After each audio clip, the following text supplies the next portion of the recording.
All right, guys, welcome back. I hope everybody's doing good today. So we're not going to waste any time. We're going to get right into it. But in the previous episode, if you guys did not watch it, we took down the ice giant over here on Unvik, and it was pretty eventful. We met up with Hjalmar, who is the son of Croc, and we defeated the ice giant. Now we got to head over to a different island, and we got to help out his sister. Completely different quest. So that's kind of like our main goal today, was we're going to try to push that quest, but there are a couple other side quests that I want to do today. We're going to try to continue to explore Skellige, because like I said, we're getting close to leaving. We're about to leave Skellige for good. Well, not for good, we'll be back, but we're going to be pushing the main story here shortly. So we're not going to waste any time. We're going to get into it.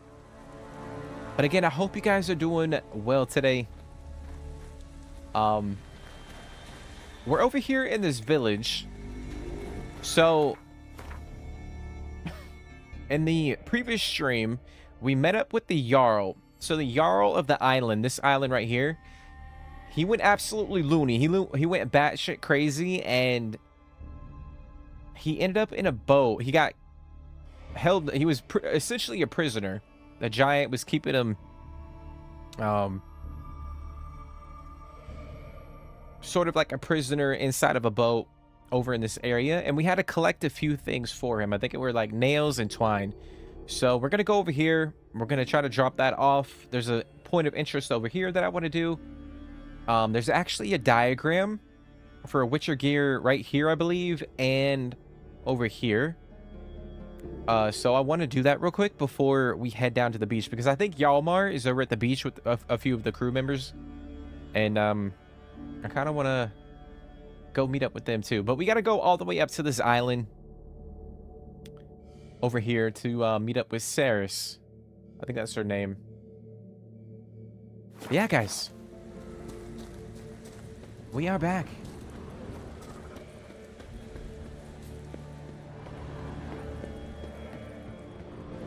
So we're going to go over here.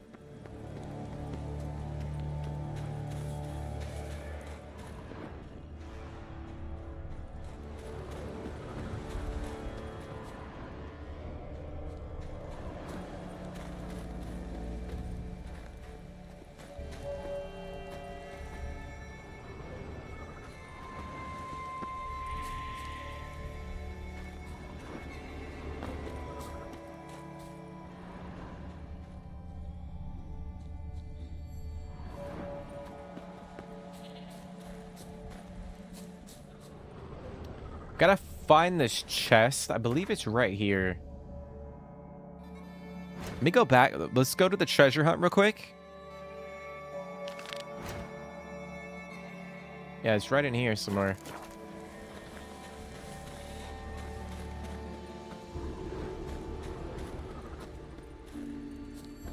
Yep, there it is. There we go, baby. There we go, baby. All right. So there is another quest over here that I want to do called Unpaid Debt. The guy that broke us out of prison, or helped us get out of prison when we were over at Madman Lugos's little castle. We got to go meet up with him as well. So that is something that we're going to do before we push on up. But we're going to head up over here. I'm going to ping this real quick. And then we'll head up this little path over here. Yannison, what's going on, dude? How's your Thursday going, bro?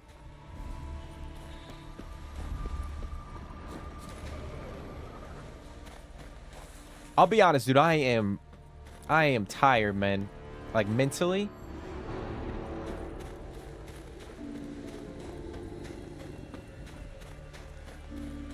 Freaking tired as heck, man. Just drove through some crazy rain. I know, man. It's fucking pouring where I'm at.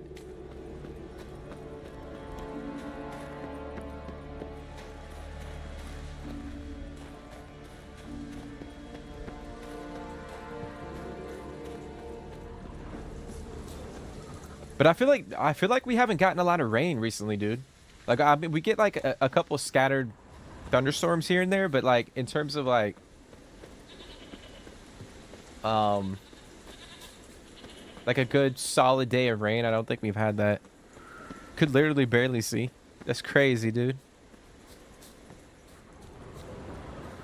I hope you got home safe, man.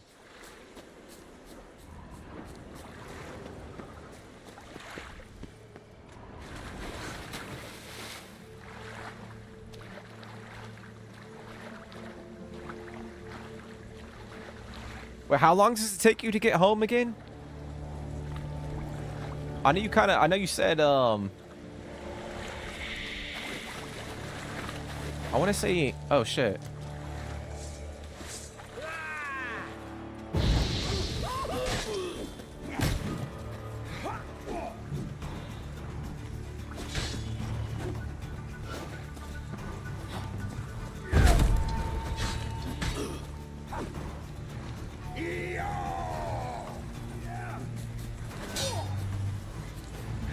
Mistake.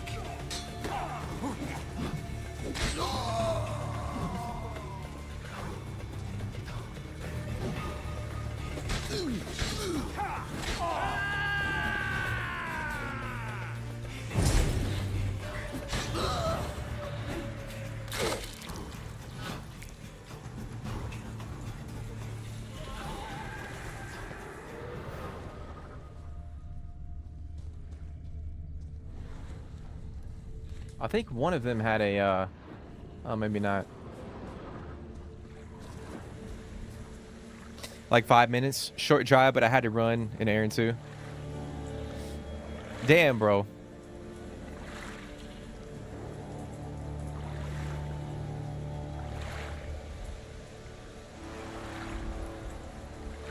Hey, at least you didn't have to drive that far, you know what I'm saying?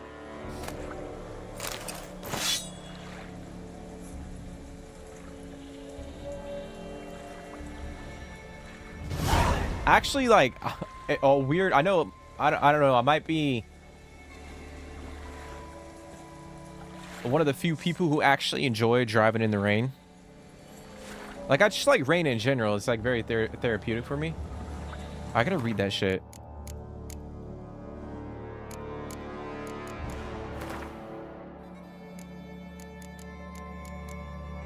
Oh, damn it.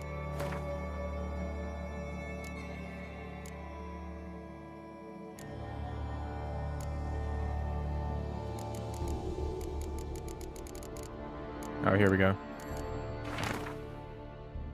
Then the old druid said, if it really is wisdom and knowledge you seek, take your most valuable possession and put it in a chest. Then sail to Unvik, climb the mountain, and walk the ridge.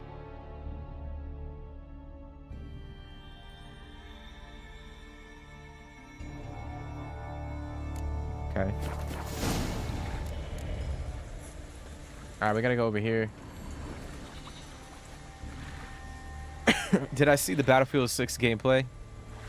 Yeah, bro, I was watching it. I was watching the whole thing. I was actually contemplating, like, streaming the reveal and some of the gameplay, but I'll be honest, I don't know if a lot of people would be, like, into that shit, because, like, most of the content here on the channel is more, you know, single player focused type game, so I don't know if, like, people would be into that shit. But I'll tell you what, man, I know I mentioned it yesterday, but, like, I grew up on, like, Battlefield 3, Battlefield 4, like, Halo around that time. Like, that was, like, my peak, like, first-person shooter. Like, when I first got into, like, gaming and first-person shooters and all that shit. And from what I saw, like, in the gameplay, like, it reminds me of, like, Battlefield 3 and Battlefield 4, which I'm ecstatic for, because I absolutely love that shit.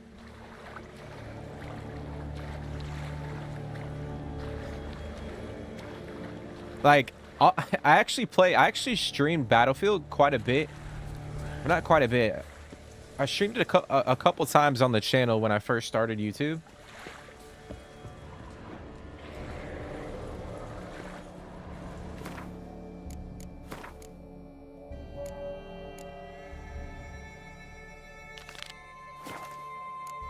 All right, we're gonna go.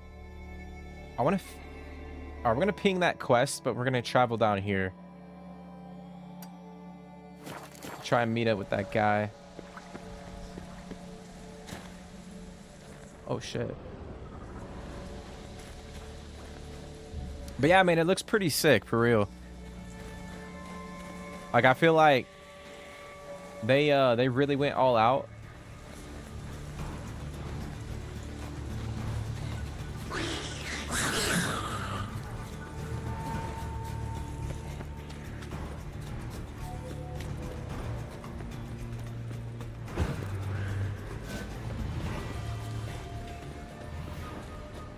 But yeah, I feel like they really went all out with the game. Considering the previous game, I mean, I played 2042 quite a bit. But yeah, it definitely wasn't like Battlefield 3 or 4. But it does look sick, bro. I might pre-order it, no lie. Might even re-download 2042. Got that itch again. I'll be honest, like I don't know.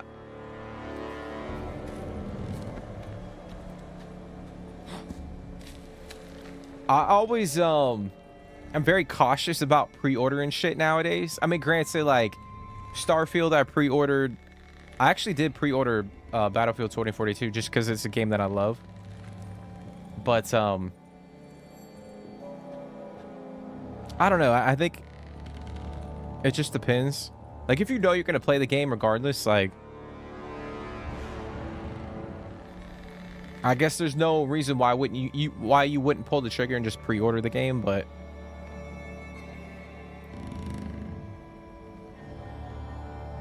look there, crew. Whitehair's returned. What brings you to us? we're gonna give him the Got nails and twine for you. What? Oh yes, finally. Poor Willem's here will stay put.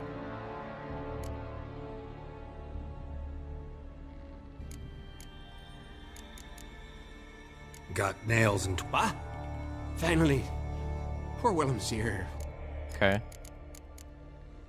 I should go. Fare you well. Wait, what happened to the hold on, guys. Oh, here we go. I killed the giant. Killed him? Did what my whole crew couldn't? Hear that, lads? Are you not ashamed? When you're done talking to yourself, sail back to Ard Skellig with me. Your people have found shelter there, and you're still their leader. Oh, aye. They can come back now. Look alive, crew. We've got to hurry. Got a finisher? Oh, she'll be a lovely vessel. Perfect for a funeral. Damn, this guy has completely lost his fucking mind. That's crazy. But yeah, dude, I'm excited for it for sure. I think we will definitely stream it on the channel when it comes out. And I'm thinking about going back in, maybe doing like some of the campaigns from like some of the older games and doing like a not live streaming them, but like recording them and just putting them on the channel. But I definitely got the itch too, dude. I definitely got the itch too. Like I know that there's an open beta coming out next weekend. And I was like thinking maybe we could like stream it a little bit or some shit. Check it out.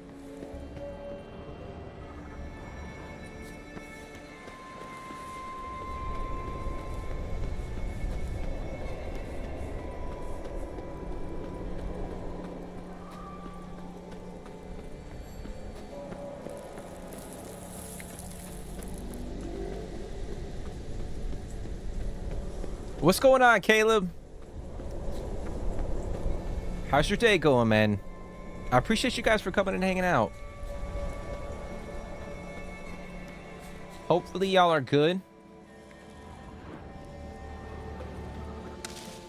I've never pre-ordered any games in my life except the you're talking about, is that Gears of Wars?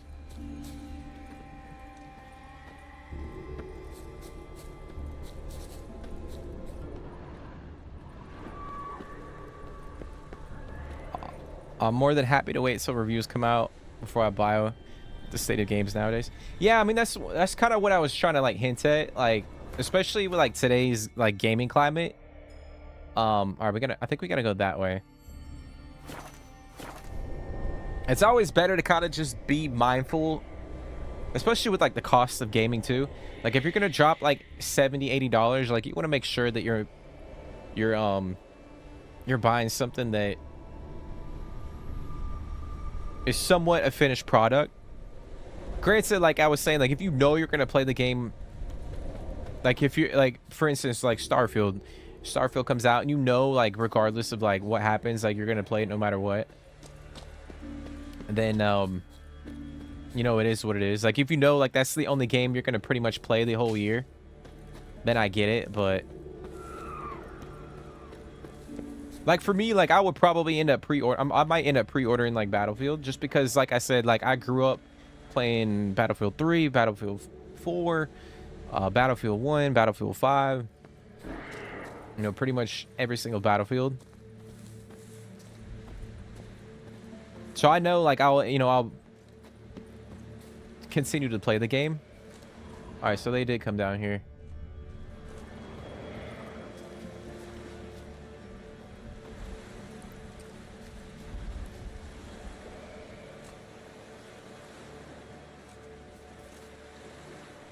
I tend to enjoy most things, so pre-ordering ain't really a big deal to me.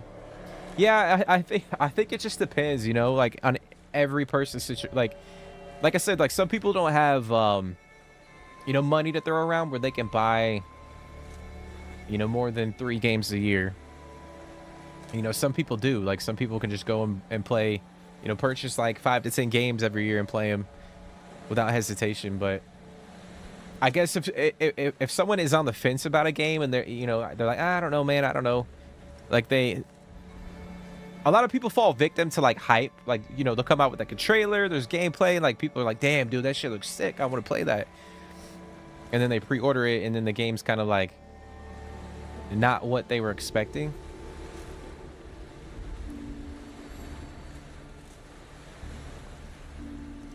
But I think it just depends on like the person, because like for me, obviously, like I you know, I got a YouTube channel, so for me it would kind of make sense if I know I'm gonna enjoy the game and play it.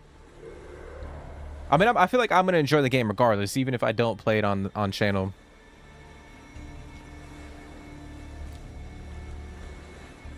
God of War. Oh, so it was God of War 2018. Man, I'm over here thinking of Gears of War, dude. That's how old my ass is. But yeah, that's what I'm saying too. Like, I think like, I mean, granted, like, dude, like everyone's gonna pre-order GTA. You know what I'm saying? Because like, you know, like what you're gonna get from that game. Like, people are gonna pre-order The Witcher 4. Like the same shit. A lot of people pre-order Starfield.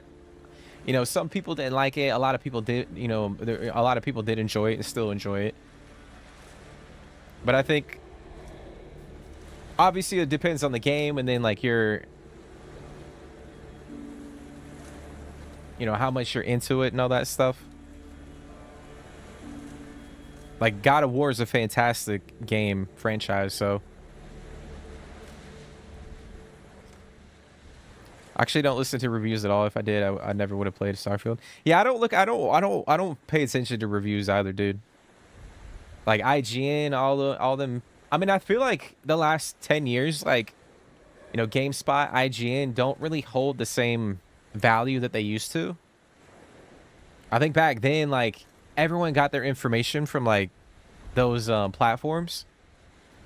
And now with like YouTube and like, you know, other content creators, you kind of get your news from people that aren't associated with like a publication. So you can kind of go around and bounce around and kind of get different ideas of like, you know, this guy played it, and he, you know, he has some thoughts and opinions on it, and then you go watch somebody else and they have like kind of the same opinions, but like they, you know, it's different. So you can kind of get a better idea of like what to expect with the game. Rather than like IGN saying like, oh yeah, this is a fucking 7 out of 10. and they come up with like a 3-minute video, and then that shit's like, all right, that's it. But yeah, I feel like I don't really pay attention to reviews. Like, if I'm into a game, dude, I'm just gonna fucking buy it and I'm gonna play it. Like, I don't give a fuck what somebody says. Like, we're talking about Battlefield. Like, I enjoy Battlefield, so I know I'm gonna play this shit regardless. I mean, I played 2042 for like 2 years, dude. Even though people are like, oh, it's dog shit, man, it's dog shit. Like, I played it because I love Battlefield. So yeah, I'm not one to, like, you know, reviews come out and yeah, that doesn't really affect me all too much. Granted, if the game is like really bad, like just completely dog shit, then obviously I'm gonna be a little bit apprehensive about, you know, potentially pre-ordering it, or, you know, or playing it.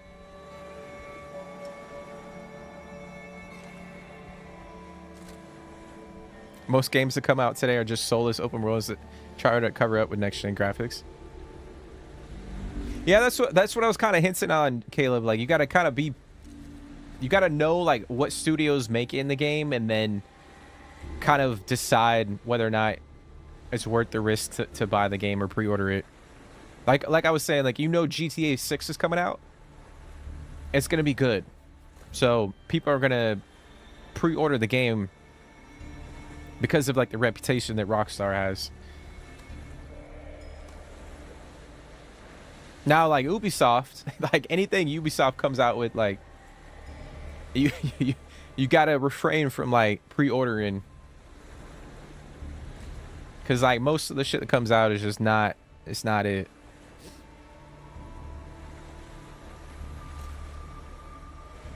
You had a long, busy day? Hey, same here, dude. Same here. I am tired of shit. Gonna head back to Ard Skellig? Aye.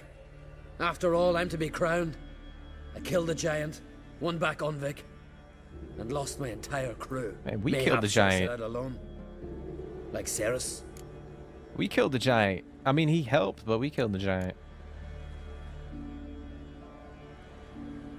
Regret ever setting out on this expedition?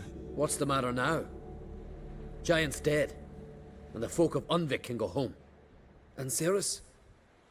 She back yet? Hadn't returned when I left Ard Skellig. Went to Speaker Rogue, you say? Venture she aims to face whatever's slowly killing Udalric. Some say Udalric's the god's chosen one. They also say the gods are merciful. Witcher? I'm sure Ceres would be glad to see me, but you wouldn't happen to be heading to Speaker Rogue. Yeah, I plan to go there. Good. Thanks, Geralt. I hope we meet again. Farewell, I'm great. All right. Oh, there we are. All right, we're gonna. I think there's a Witcher diagram over here. I want to go grab real quick before we travel. Oh shit! Damn, girl, what the fuck you doing, dude?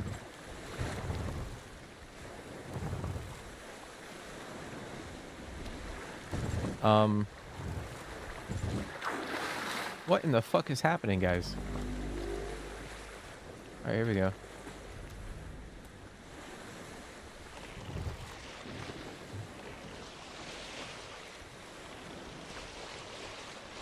So I think it's over here.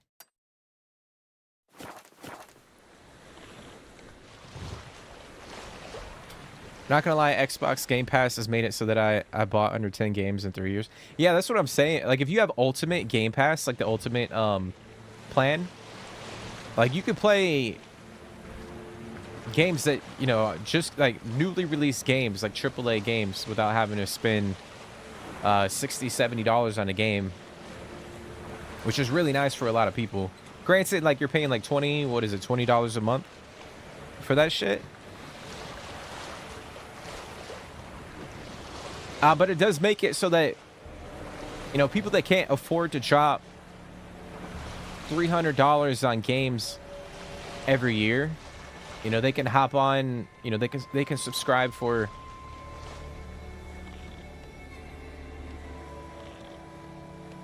you know, a couple months, play a couple games, and then unsubscribe to the you know, to Game Pass.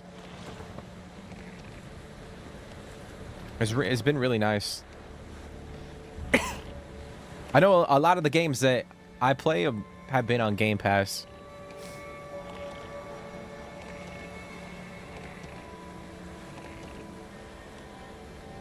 I can't remember the last game I bought that I didn't like when it comes to games. I'm a casual. Yeah, I mean, I think it just depends on like who you are as a gamer, you know what I mean? Or as a person. Man, we got fog lights, damn it. What's going on, Bling? How's your day going, bro? How have you been? How do you like that silver?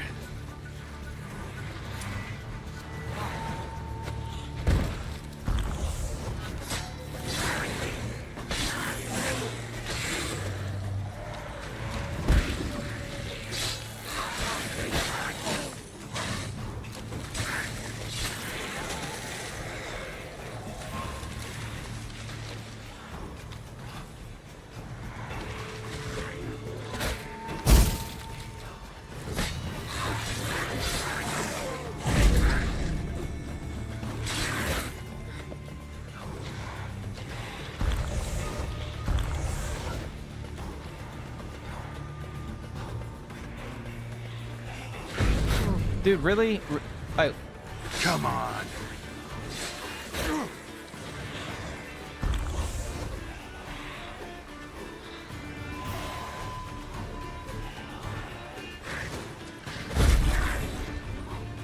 Not bad. Man, we chopped his head right off.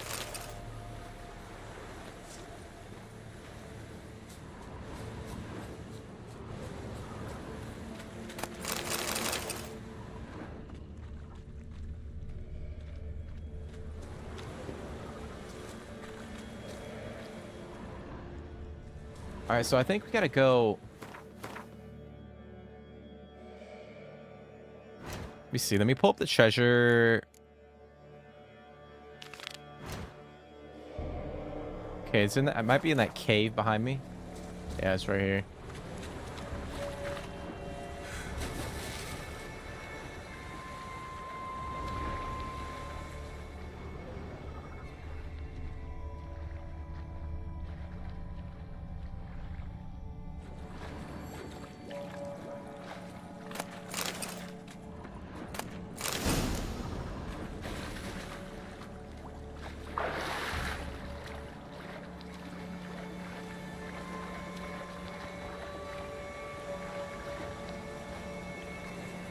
All right, so we're gonna go back to that village, and then we'll probably fast travel over to this. Try and continue this quest on the main island.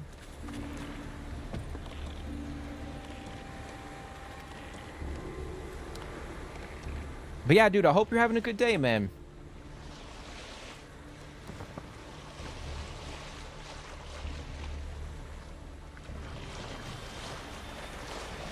But yeah, again, it's it. I'm kind of like you, bro. Like, I'll play. It's very hard for me to get turned off by a game.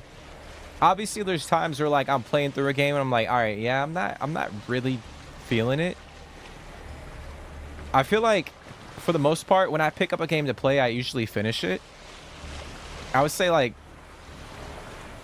85%, like 90% of the games that I play, I'll finish. But I might not enjoy every single one that I play.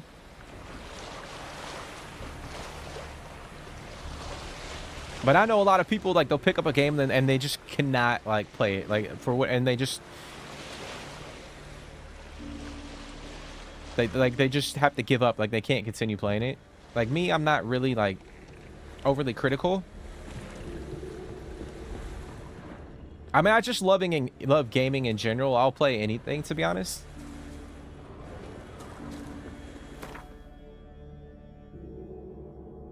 All right, we're going to go over...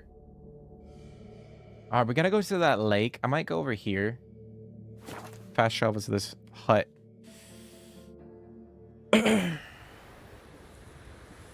Major reviewers hyped Starfield up massively pre-launch. The user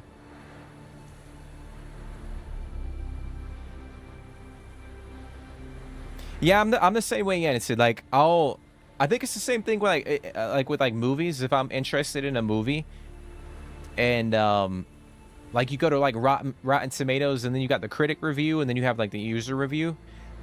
Like I'll look at both. Like sometimes you'll see a movie and like the critics rate it, it's like 95%, and then you look at the user reviews or the yeah, like the user reviews or whatever, and you know, it's like 70. So I kind of like will weigh both, and I'll kind of like come to my own conclusion. Turns out they spoke the truth about And it's kind of the same way for like for games too. But I feel like for the most part, like we all can look at like you know, critic reviews and, you know, gamers who were playing the game, and get a good idea for what a game will, you know, how a game will actually play, or like the vibe of a game.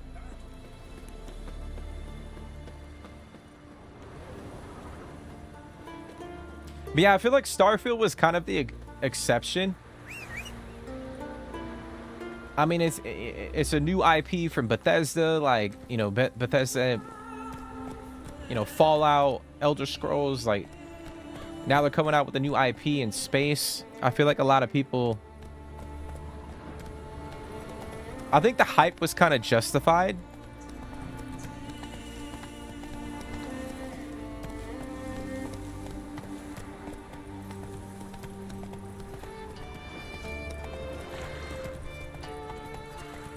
I just think Bethesda tried new stuff with Starfield, and maybe it didn't hit as well as you know, people thought it would, or maybe they thought it would.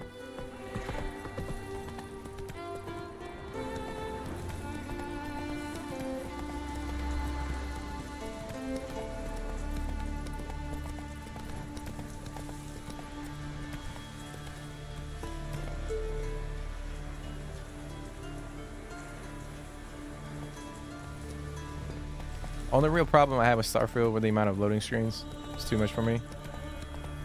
I mean, I feel like that's a staple for like Bethesda though, you know what I mean?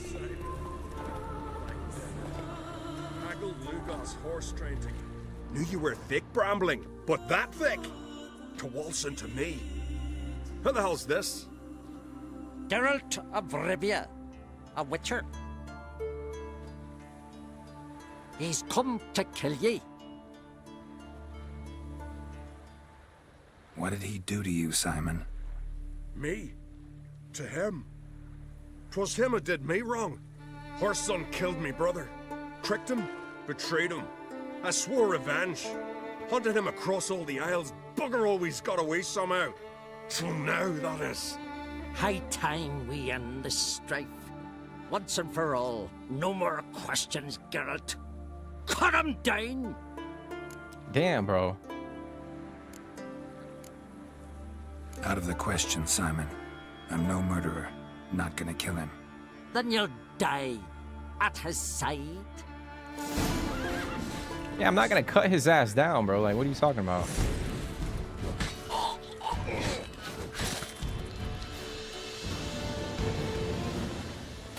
Best blade's not worth shite.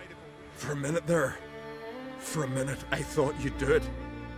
Thought you'd kill me. Like, I don't care if we have a debt to pay off. Like, that guy got us out of prison. Like, I'm not gonna kill the guy.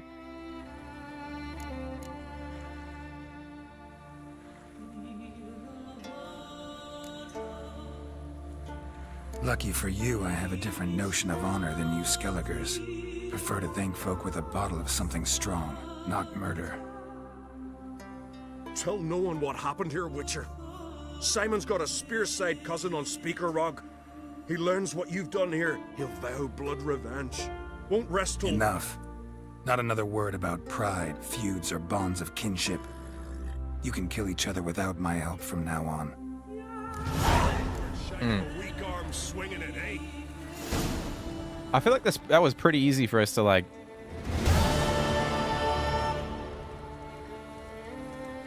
Like, obviously, like that guy got us out of prison, like I was saying, but like, we're not just gonna kill this guy just because, like.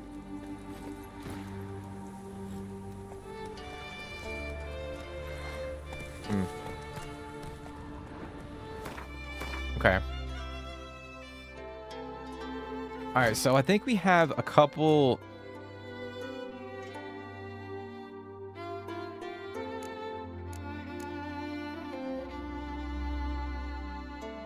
All right, I think we have this Gwent. Yeah, the Skellige Gwent quest that we can do. We gotta win a card from Croc, and then we have to win a card from Madman Lugo. So we'll probably travel over here. Try to get that card off of him, and then we'll go up to Kaer Trolde and meet up with Croc. Let's go.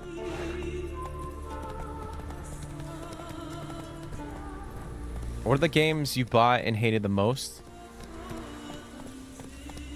It's actually kind of tough. What are the games that I bought and hated the most?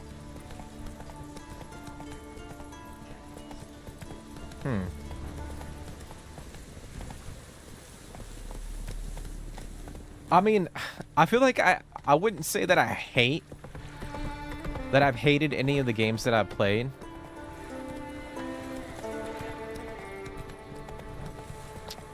I mean, that's actually kind of tough. Because like me, I feel like I'm very selective about what I play.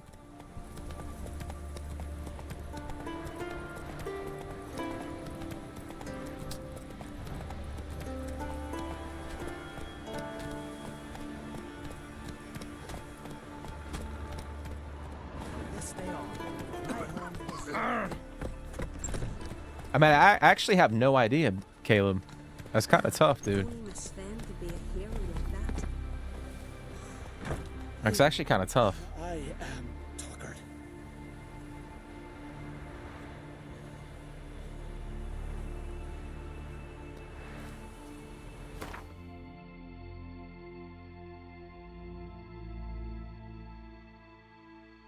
Like, I would probably say there was some Call of Duty games that came out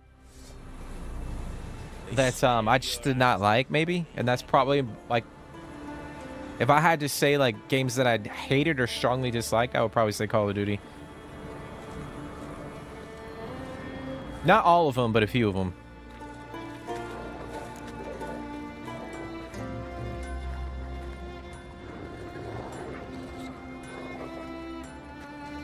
I played one of the Fallout games like 4 years ago.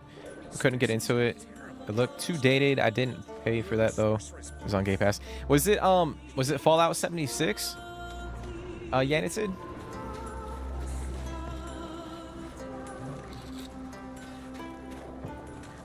It could have been Fallout 76 or Fallout 4. Well, what is it? Gwent. Know the game? The gulls shed off cliffs. Let's see your duck. It's been a dull day. We'll play for my Karakan. Show me what you can do.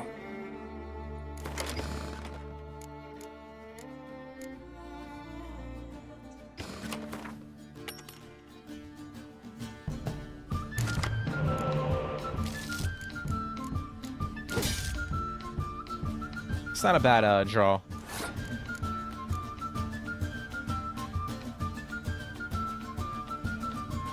It wasn't 76. Pretty sure it was Fallout 4. I feel like Fallout 4, like this game, like you have to really dedicate a lot of time to play Fallout 4, because I think Fallout 4 is the type of game where like you literally have to live in the world in order to get like the full experience of the game. I guess that's the kind of way, the same way for like Starfield. Like there's so much shit inside of Fallout 4 that you can do. Like you can't just sit down and play it for like 25, 30 hours and kind of like get a good experience. You gotta actually like play the game for like over 100 hours.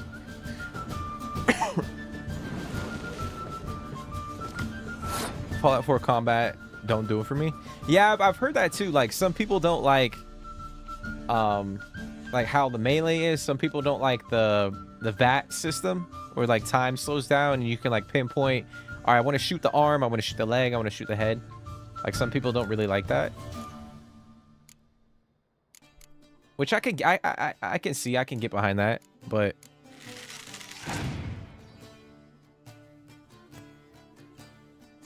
I feel like though, like when you're playing like Fallout, you're not really playing it for the combat, if that makes sense. It's more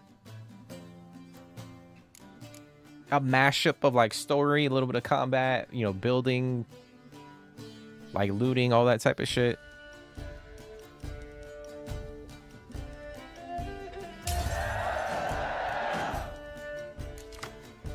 Fallout 4 is similar to Skyrim for me. That's all.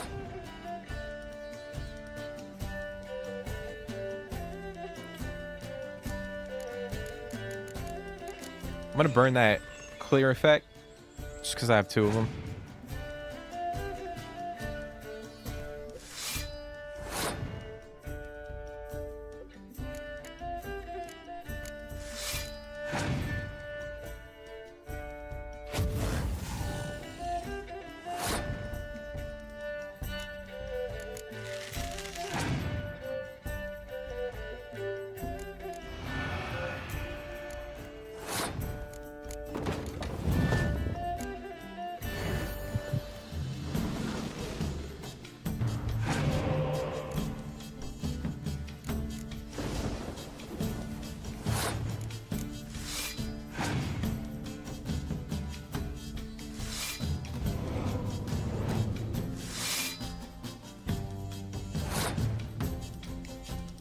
But yeah, I think like when it comes to like Bethesda games, like they all have very same characteristics. Like Elder Scrolls into Fallout into even Starfield. Obviously, they're not a carbon copy, but it has like that same essence.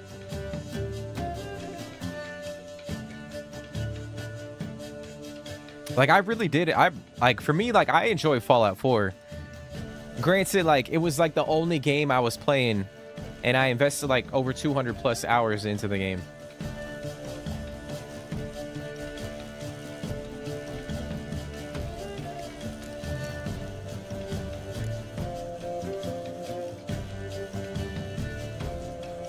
Yeah, that's the thing. Like I think that's like Bethesda isn't known for like combat, like their combat expertise. I think it's just serviceable, like it's sufficient enough for you to get through the game. But most of the games are like revolving around questing and, you know, character interactions and NPCs and all that. And it's not really like, you know, a GTA, a Red Dead, Cyberpunk per se. When it comes to like RPGs. Granted, I think Starfield's combat was a little better compared to like Fallout 4 and 76 and obviously like Elder Scrolls, but yeah, like I mean, hopefully, you know, whenever we get Fallout 5, like the combat will be drastically improved from, you know, Fallout 4, but I don't know, man. Combat was jarring. Yeah, I mean, I that's what I was saying. Like a lot of people got turned off from playing Fallout 4 because of the combat.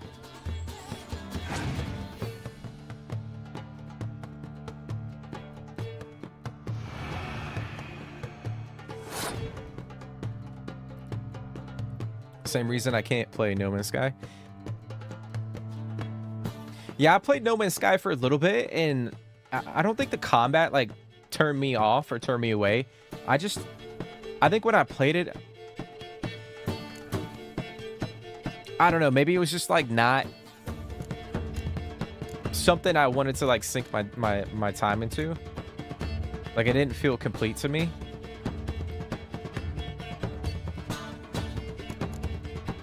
And I might end up passing here.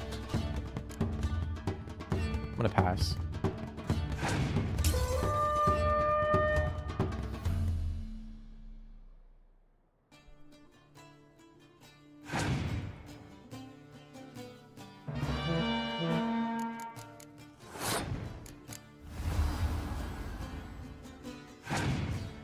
Starfield combat is 9 out of 10. I think for what the game is, I think it's pretty solid. Like I don't know, I can't like sit here and I would say like I would slap a freaking rating on the combat, but I know they actually work with the developers over, what's the studio that works on the Doom franchise? Or there's like a specific team that works on like Doom. But like the dev team that does like the gunplay, apparently they helped work on like Starfield's like combat a little bit, which is interesting. This guy's gonna fucking win.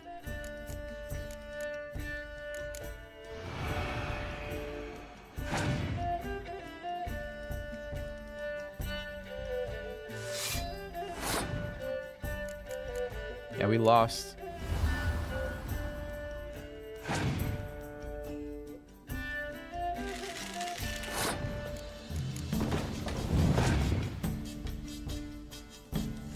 Like, really, bro? Fuck, man.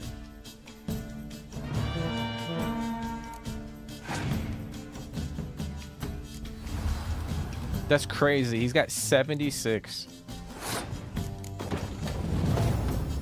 Yeah, ain't no way.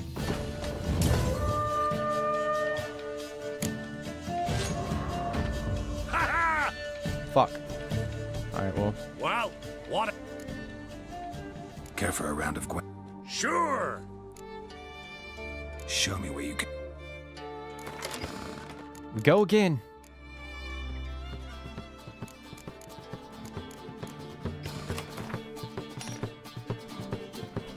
But yeah, I think Starfield's combat is pretty decent for what the game is, you know what I mean? You got your melee, you got your guns and whatnot.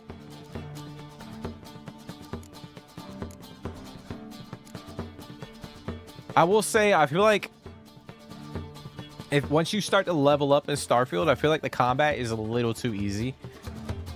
Like, I actually think there's a mod that someone came out with that makes the game a little bit more difficult. Like the enemies that you come across as you level up, because like you can get to like a specific level and you're just like one tapping enemies, like shooting them a couple. I mean, I guess it's realistic. Shoot them a couple times and then like in real life someone's gonna die.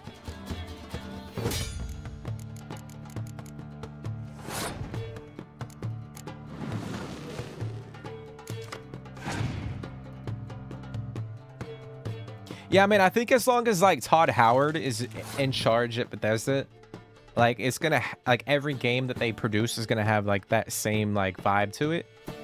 Obviously, like not, you know, Elder Scrolls 6 is not gonna feel like, not gonna be a carbon copy of Starfield, but it's gonna have like the same like vibe to it.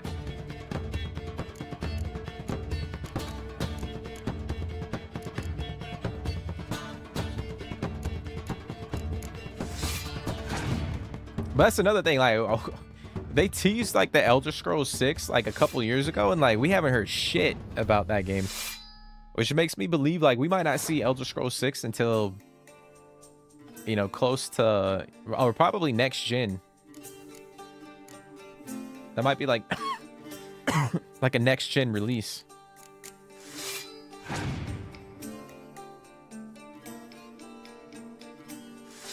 The exploration and ship system in No Man's Sky looks cool, but the combat looks like a kid's game from what I've seen. Yeah, I remember playing it and I'm just like, yeah, I'm not really feeling it. Like, I don't know if it's because like when I played it, like they hadn't really like updated it all too much. This guy is fucking going crazy, bro.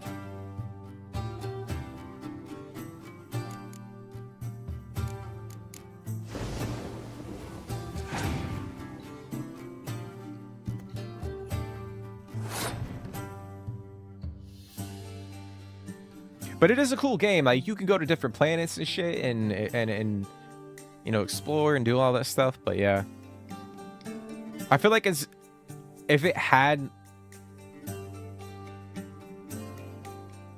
you know, certain elements to it, like, you know, elements from like Starfield, I feel like No Man's Sky would be crazy. Like, if you put like Starfield's combat in No Man's Sky, like I feel like it would be pretty fun to play. All right, I might end up passing. No, we're gonna lose, but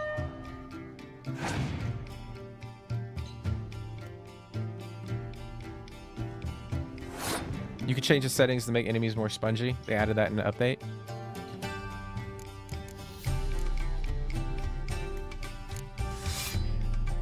Like me personally, like I really enjoy like immersion in games. So like if I'm one tapping a guy, if I'm shooting with like a sniper or like a rifle, like I want to be able to like drop him in like two hits.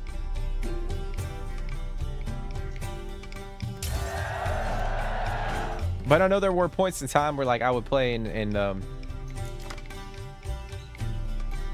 like it was a challenging part of the game, and I'm just like, I mean, sometimes it just felt too easy, but I haven't played it in a while, so maybe they addressed some of those issues with some of the patches they released.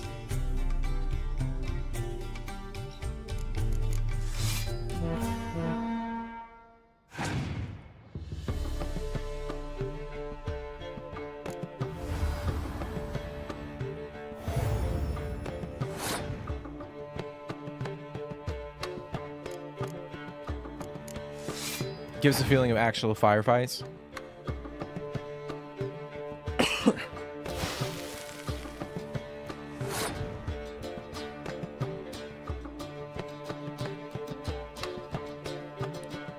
Yeah, I think that's the well, that's what I'm saying. I think the one gripe that a lot of people have with the Starfield combat was that it's I guess it wasn't consistent enough for like when you play throughout the entire game. Like I hate the combat, and like a good like spongy like combat system would be like the Division. Like I hate combat like that, bro. Like I enjoy like Ghost Recon, like where you shoot a guy in the head and he dies instantly.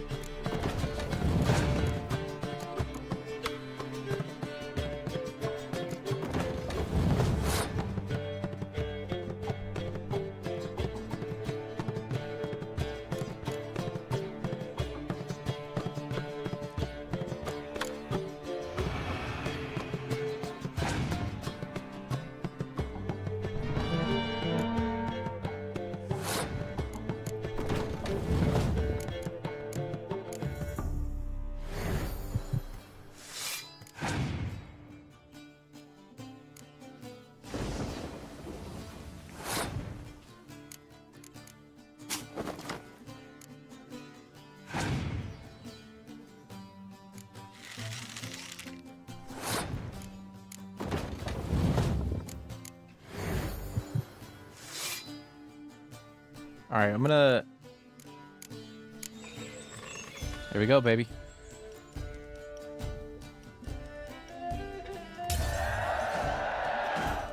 There we go, dude. Dying to gut you. And then they'd say Lugos it don't even matter. Take my Canacan and sod off. All right. All right, we're gonna go win a card from Croc.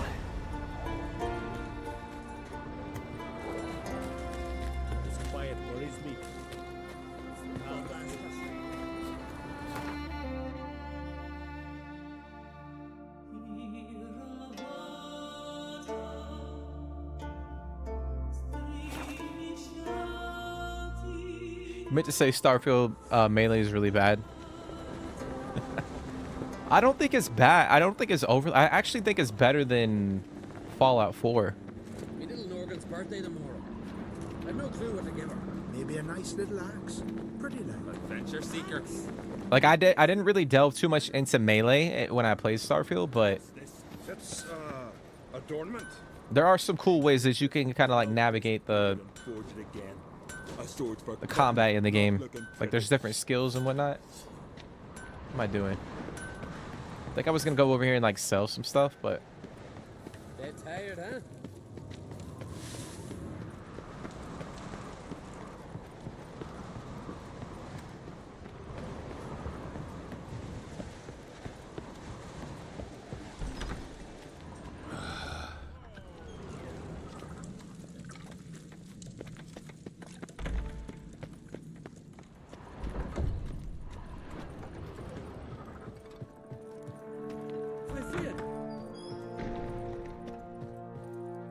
Telling you, Geralt, since you and Hjalmar defeated the ice giant together. I see you as one of our own. I got the look of a Skelliger. You've got the heart of an Uncrate.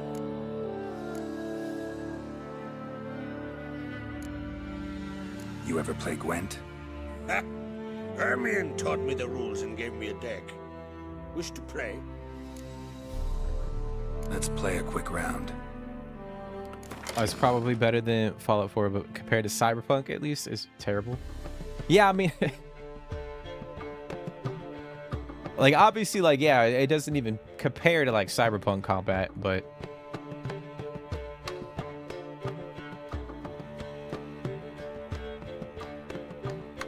I think that's a good way to put it. Yeah, I think it's better than Fallout 4, but it's not anywhere near like Cyberpunk.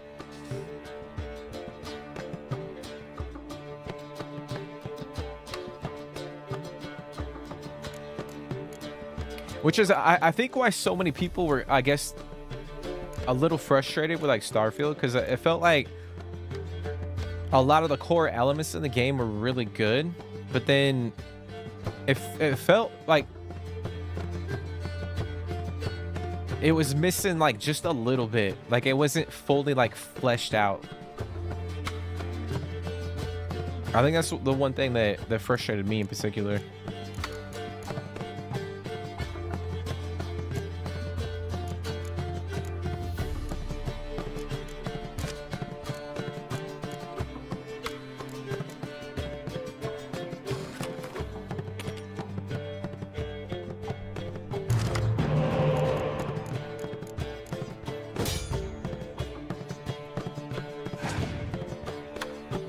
I feel that part is a fair comparison because Cyberpunk is way older.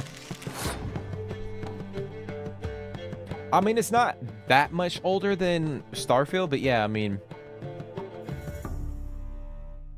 it came out like right in between like Fallout 4 and Starfield.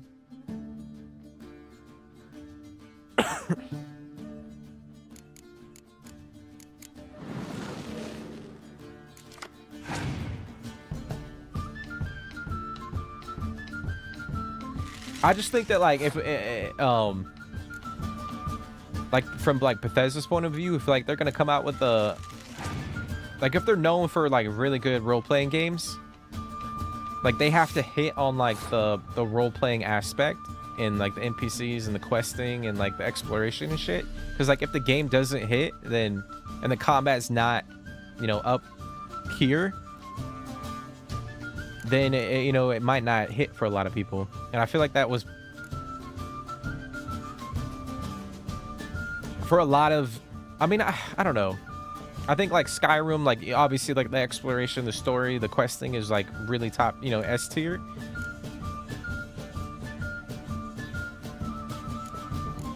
Actually, let me use this. I know we're gonna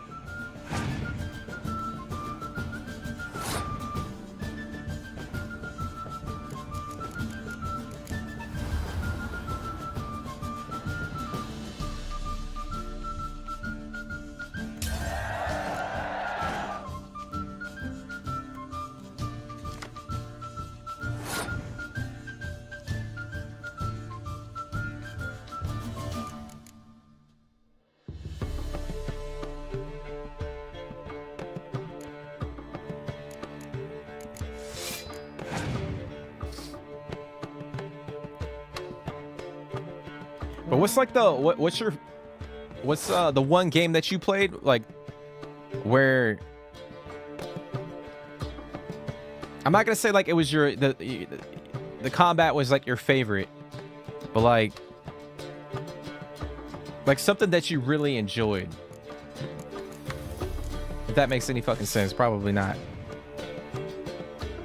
Like something that just felt good. Like it might not be your favorite type of combat, but it was something that you like for whatever game you were playing, it kind of just fit that game. And it was kind of free flowing and it kind of felt good to play. 3 years feels like a pretty long time game wise. Yeah, but you got to think too, bro. They were working on Starfield since before CDPR was working on Cyberpunk.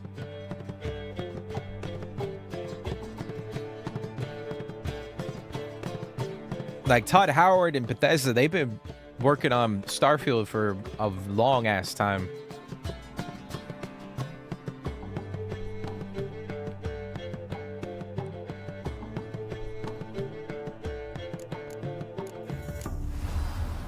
All right, we're gonna gamble.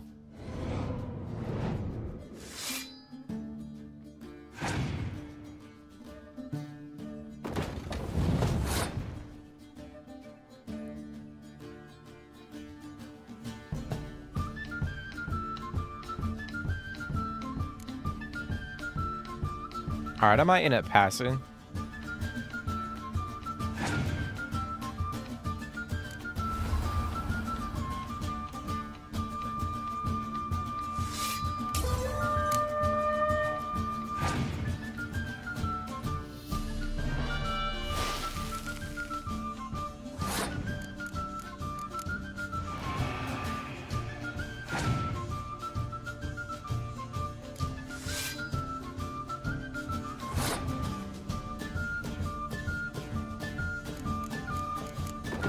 There it is, baby.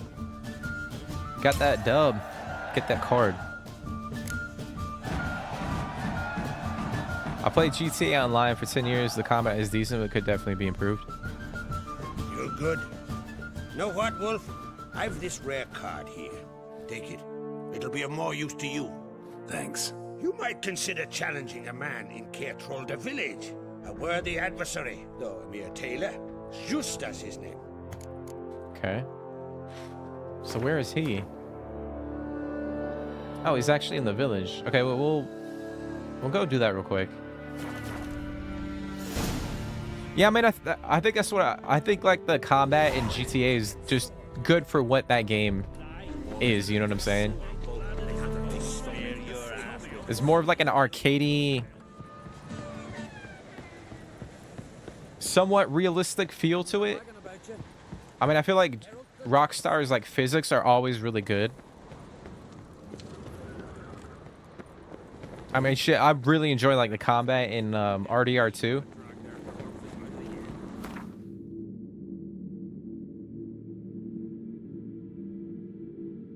But I also think too, like there's not a lot going on in like GTA in terms of like the combat for the most part.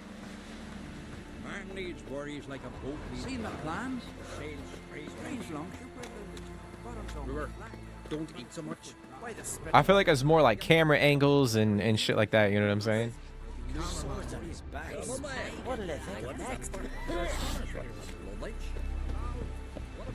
Because most people are chucking grenades, shooting damn rocket launchers and shit.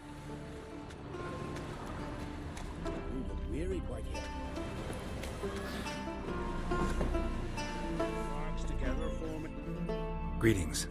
Smooth seas this morn, as if the gods themselves were paying their respects to the great Conung Bran. You a tailor? I am. Only one in the Isles, most like. Gladly look at what you got. Wise man. No common rags among my wares. Okay. Any chance you play Gwent? Oh, aye. It's a great passion. Wanna play? I'm ready. Let's do this. All right, what card did we get? Oh shit, we got this one right here. Okay. We're slowly building up our monster deck for the most part. I mean, our Northern Realm deck is pretty solid.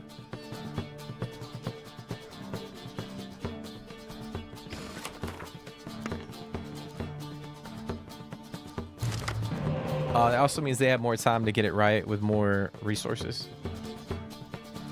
Yeah, but I think that's why like a lot of people were kind of disappointed. Because they did have all this, you know, they were working on the game for a long time. And then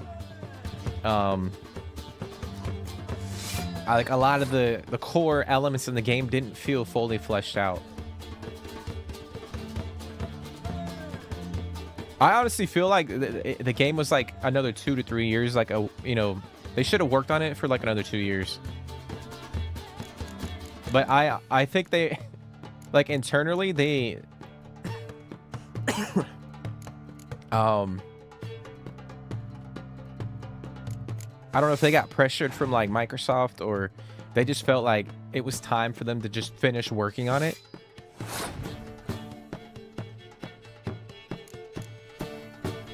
But yeah, I think that's why like a lot of people were kind of frustrated with the release.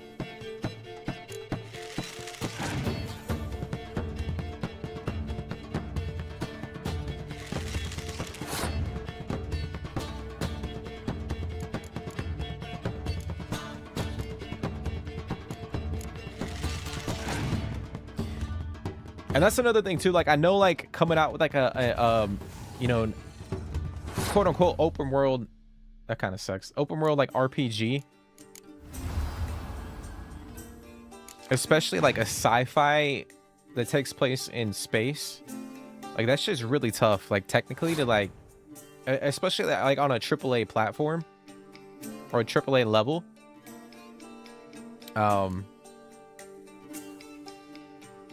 So like obviously there's parts in Starfield where like, like the space travel and kind of, things like that,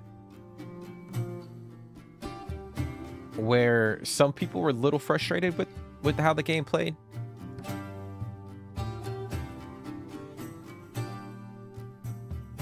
Like and that's why people I like people will go and talk about like Bethesda's engine.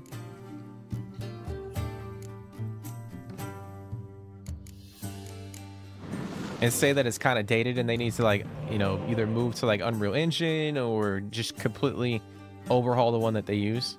All right, I'm gonna pass. I should have pulled that decoy. It's all right.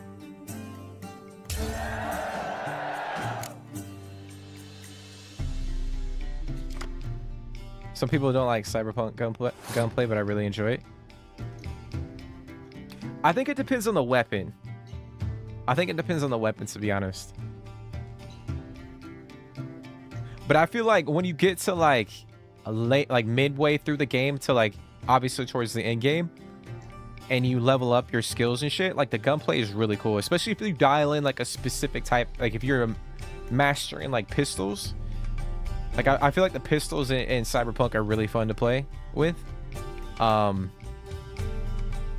haven't really used like assault rifles all too much.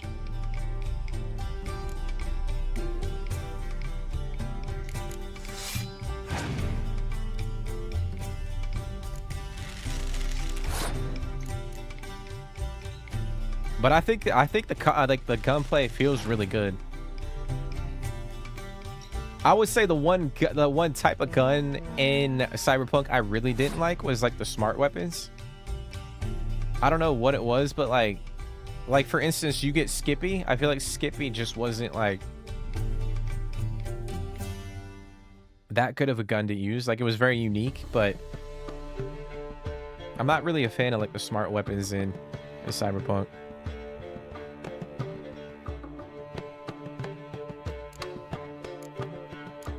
All right, I might go like this.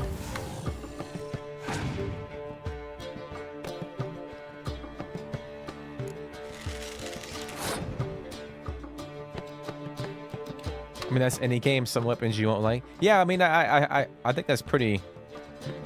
Majority of the games that you play in your life, like, yeah, I think like a majority of them, you'll go through and not like a few guns or a few weapons in the game. It's pretty accurate.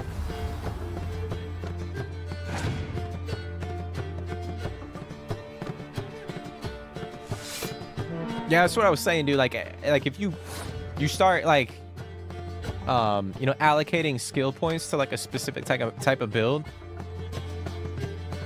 and you really go hardcore in like the pistols and stuff, like, or like SMGs or assault rifles, it really gets like, it's a lot of fun.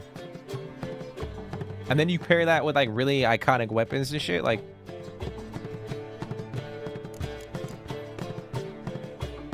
All right, I might do this. Let's see what he does.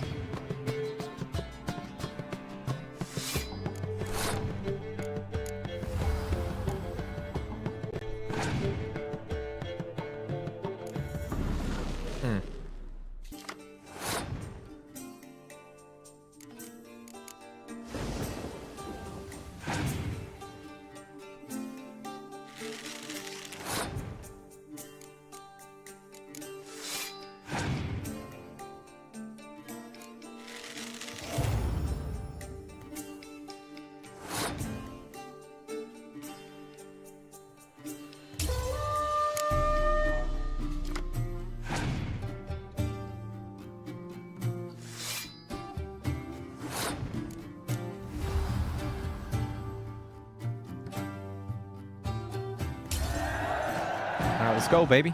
Bravo. A grand win. Congratulations. All right.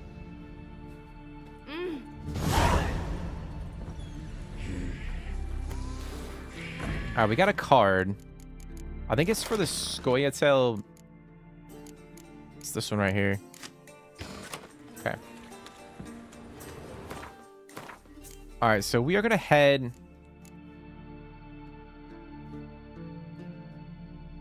over to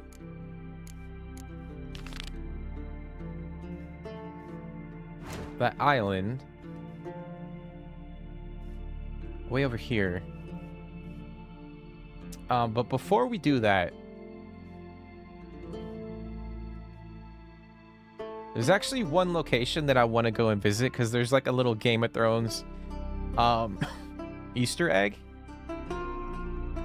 And it's over in that area.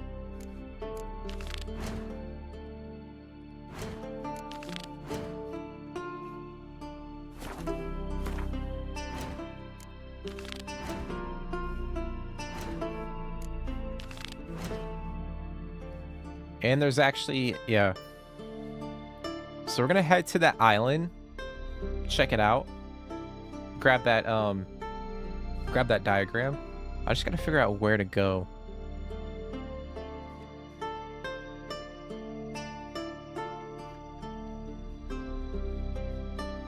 Like, did we come down here and grab that boat?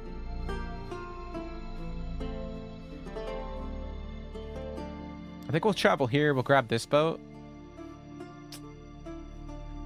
Oh, fuck it. We'll figure it out.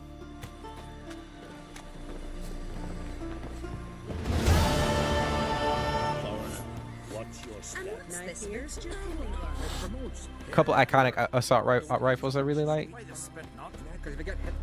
Well, I do know, like, Phantom Liberty added a bunch of shit to the game, too. Like, I really like majority of the weapons that they added in the Phantom Liberty DLC. Actually, I might even prefer them over, like, the base game weapons.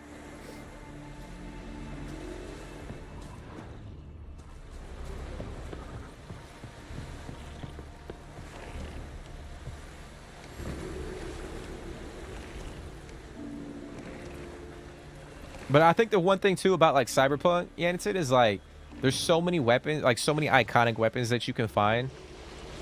Obviously, like you'll gravitate to like a few that you really like, and then you'll kind of rock them throughout your entire playthrough, depending on like the build that you pick. But there's so many weapons. The devs kind of make it like easy for us to kind of just you know, check out all different types of weapons at any given time. I mean, obviously you got like assault rifle, you got like SMG pistol and all that, but then you rotate like the iconic weapons, and they each have like their own like cool little trait. So I think that's one cool thing about like Cyberpunk's like combat that is different.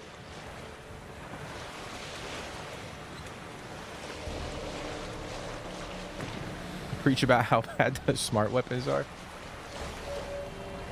I mean, it's a cool concept, but like, I don't know, like I would shoot like a fucking smart weapon, and then half the time, like my bullets weren't hitting shit. Like, I don't know if that's because like I didn't invest a lot of points into like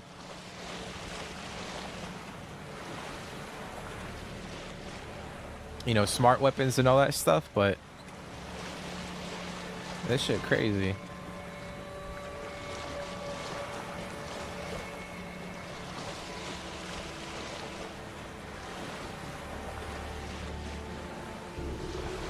I think the concept of smart weapons is just hard to implement within the game.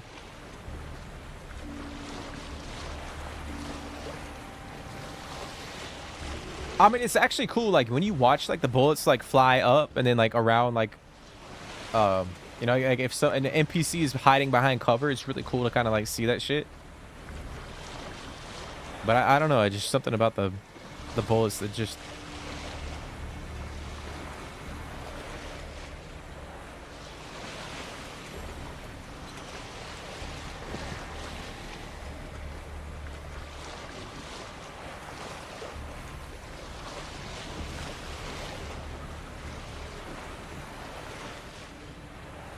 Ay, ay, ay.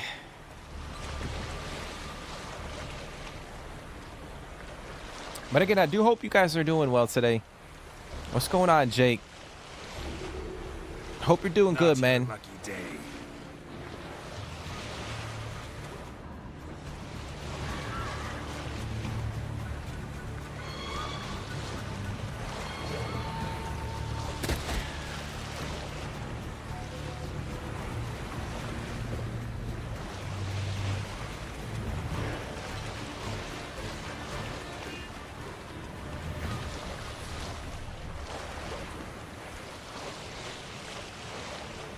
Yeah, it's a sunset right there for sure.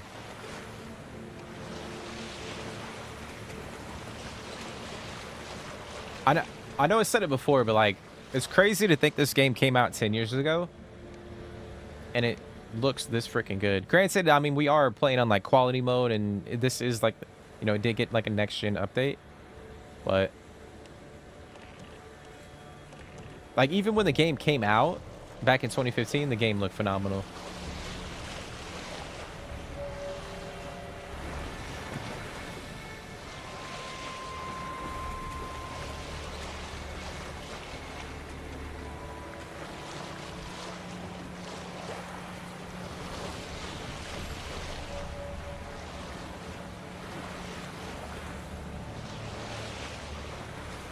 Fuck. Oh shit. Get up, get up, get up, get up, get up, get up. Get out, get out, get out of the boat. There you go.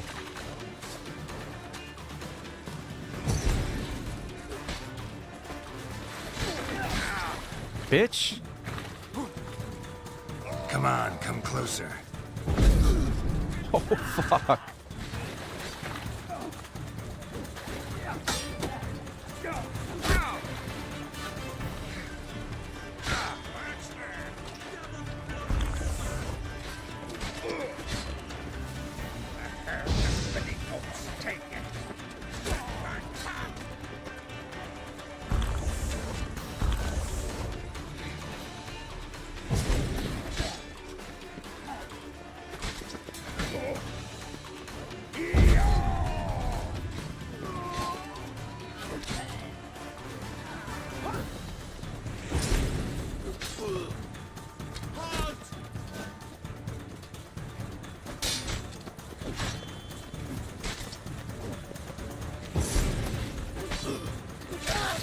Oh shit.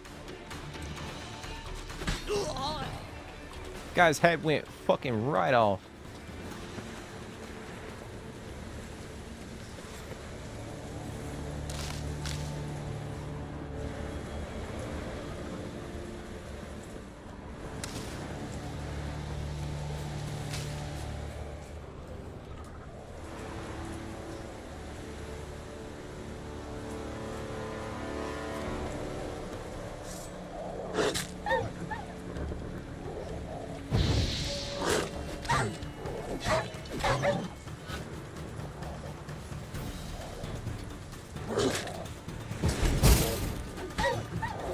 Sorry, doggy.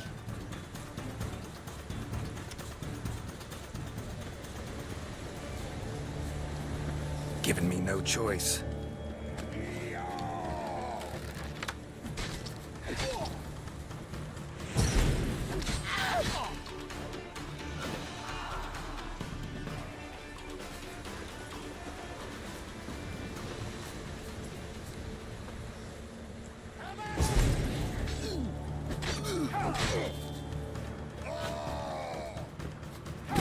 Ow, bitch. Oh my god. Like, how in the fuck?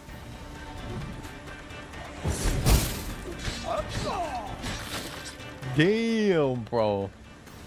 I tell you what, the combat in this game like isn't overly like, it's nothing spectacular. I know I mentioned it before. It's like nothing spectacular, but it's so satisfying and it fits the game.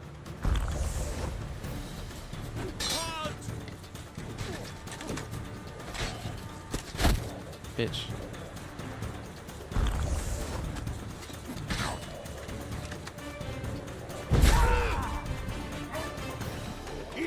Time to end this.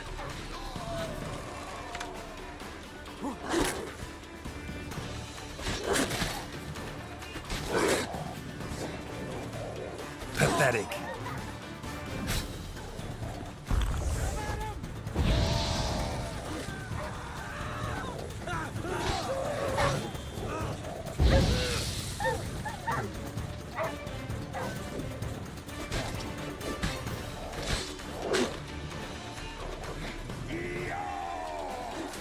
But I don't like killing dogs, guys.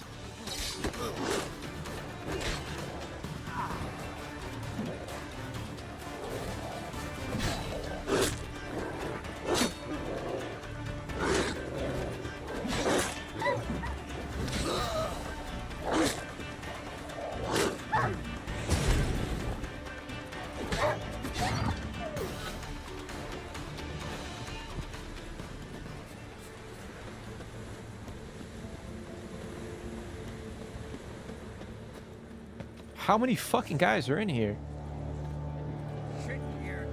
Oh my god. What the fuck?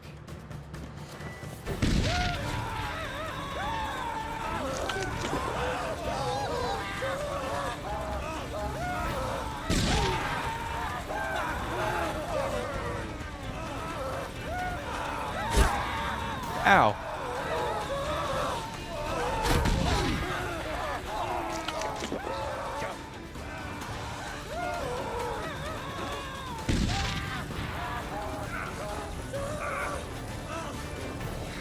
Oh my god, dude. Let's end this.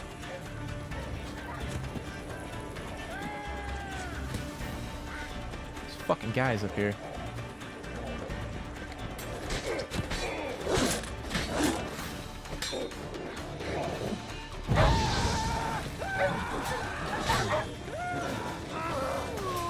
What? Lost your nerve?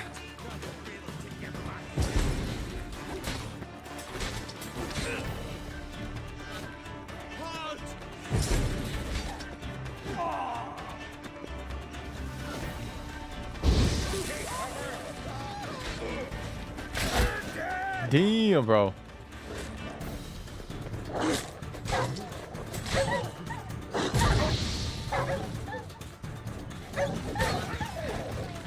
Come on. This fucking archer, man. Damn, I can't.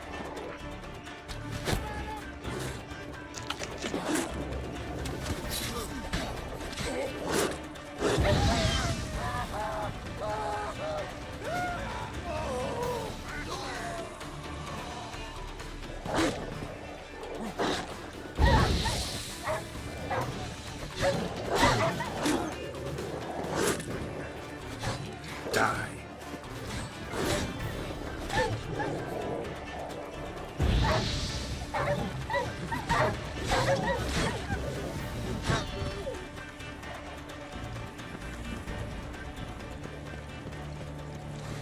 Yo, it's crazy how many fucking guys are in here.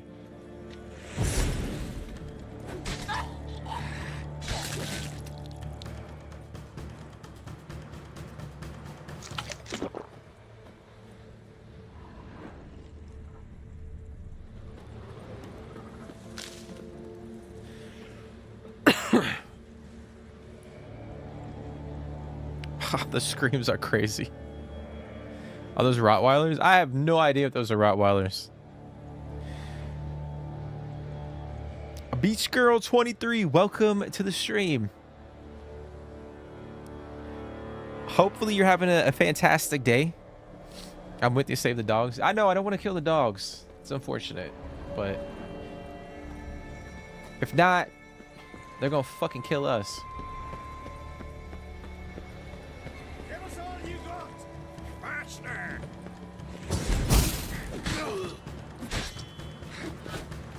Mistake.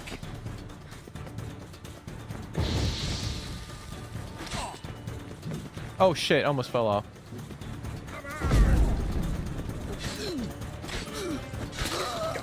Oh my.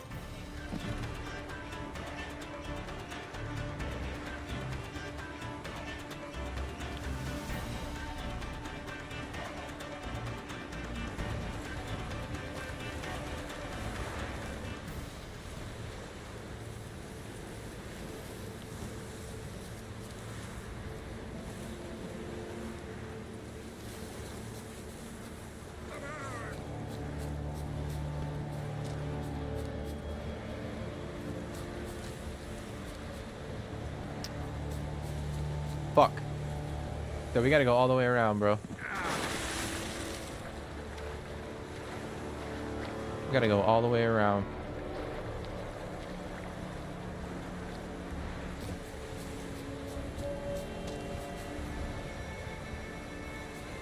Man, why do I gotta... I'm so bad at games. Like, I am so bad. I gotta go all the way back.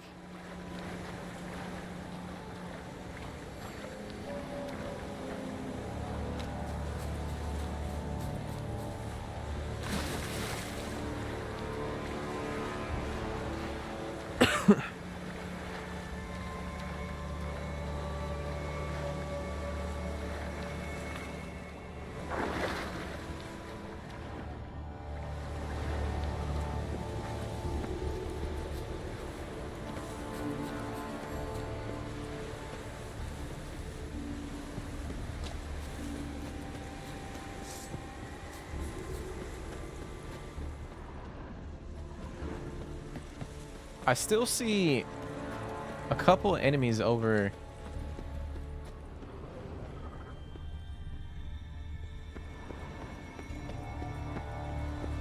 Fuck you. You'll never learn.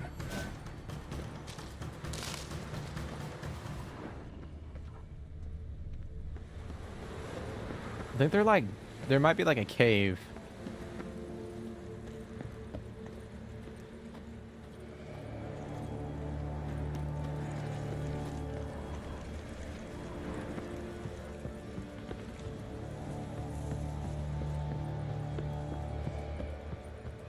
It's locked.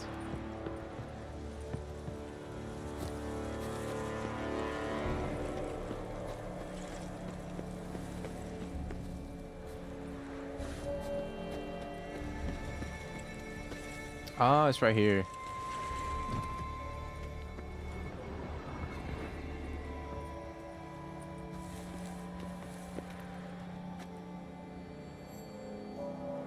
Yeah, I'm having a good day. I'm having a good day. I'm tired as shit, but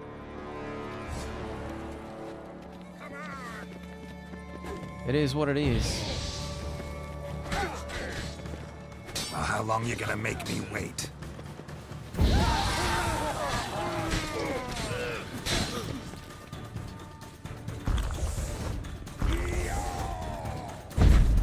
Oh my god, bro.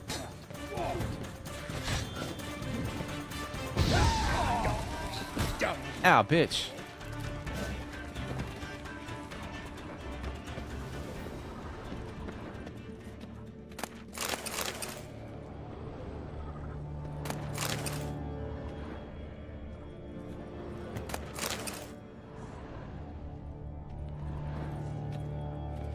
So I know...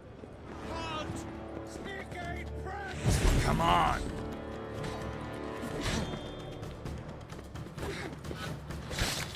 Oh my god.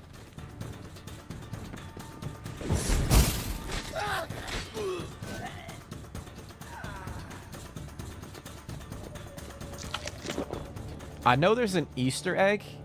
You fret. Oh, it's the leader. Watch this. Oh shit. He's gonna try and blow him off the damn the ledge.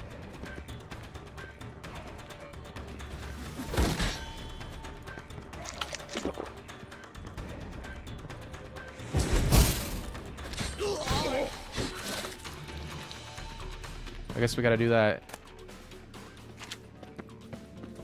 Tomorrow's Friday. Hallelujah.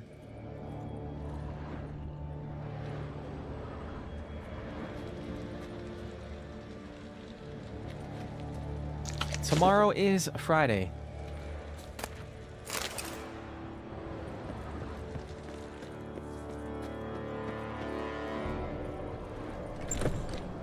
Okay, so apparently this is an Easter egg, like a Game of Thrones Easter egg. If you guys have ever watched the show,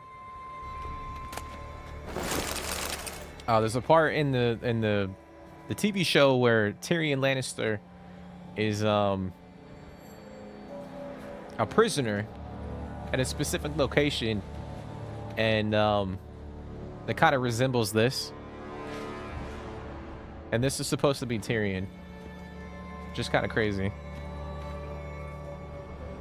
He's got like the scar on his face. Sky cells. Nice idea for a prison without bars. Shame he didn't know how to fly. And then Geralt says that because that's a line or a reference from the TV show too.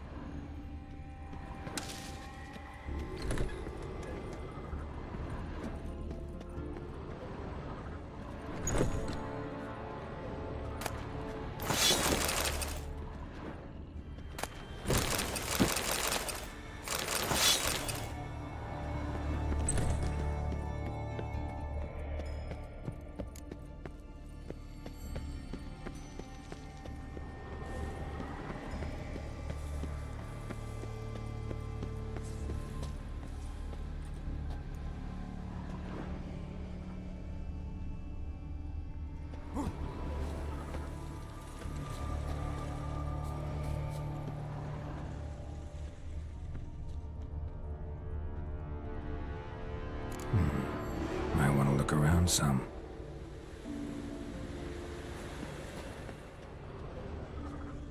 Alright, where the fuck is this?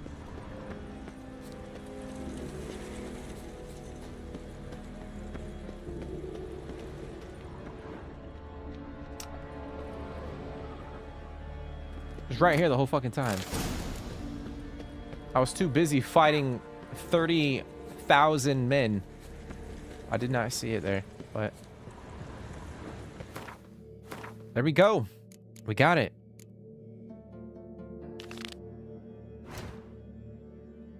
Okay, so we're gonna make our way over to this island.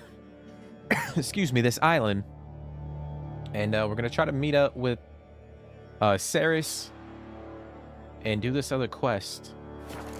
I feel like there's like two, if you want to call them, they're side quests, but like they're like main quests in Skellige. We did one of them in the previous episode, a previous stream, and then we're gonna do this one.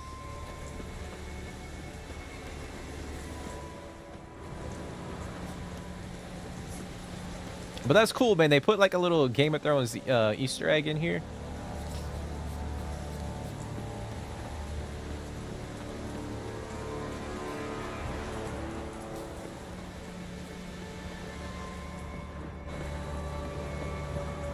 I'm gonna meditate real quick.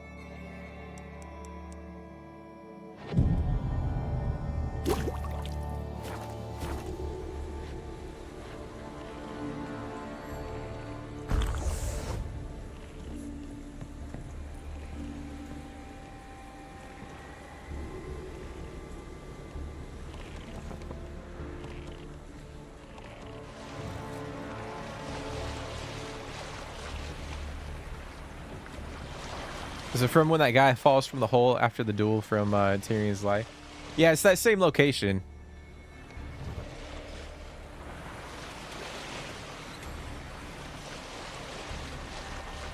So like the prison cells at that I'm blanking on the name of the like the castle. But like the prisons have like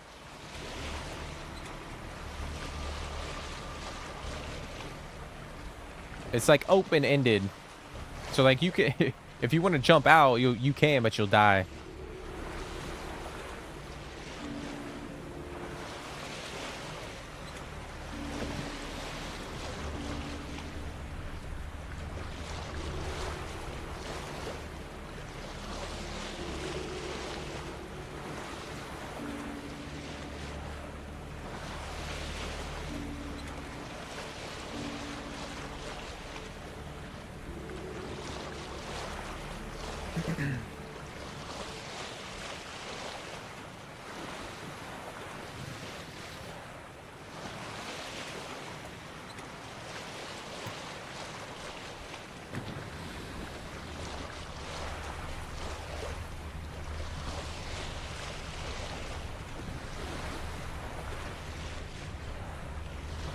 Thought about looting that, but I don't want to deal with them damn drowners, so I'll keep moving it.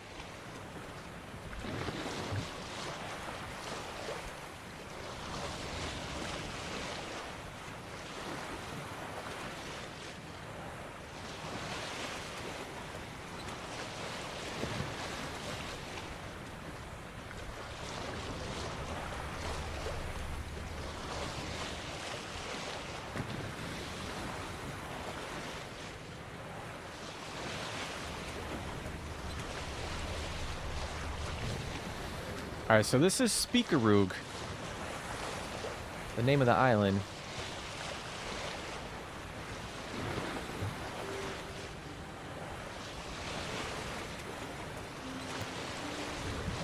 Oh, is it hidden treasure?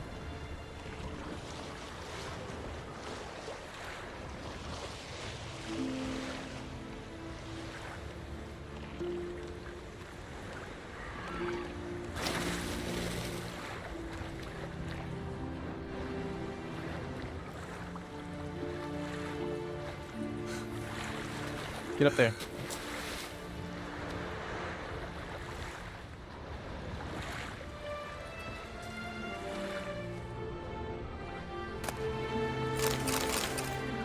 Alright, we got a note. The crooked mast marks the spot, but not just any fool could find the treasure. Find the underwater treasure using your witcher sense. Winds howling.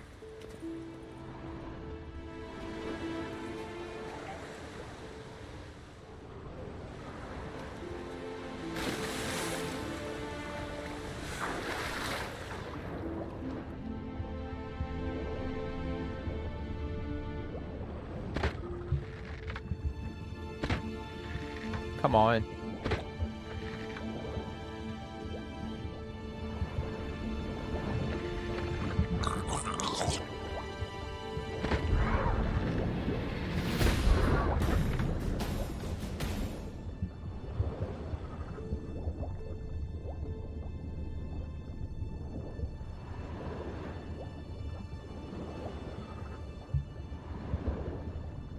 I can't examine that.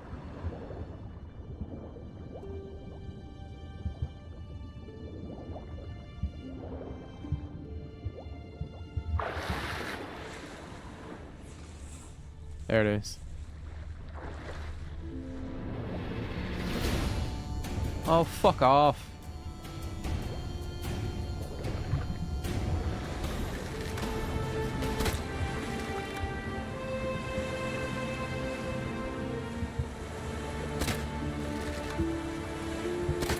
I don't know why, but this right here gives me like the Harry Potter vibes from like Goblet of Fire. When they gotta swim in the fucking lake. There we go. Alright, let's get the hell out of the water. But they gotta like rescue like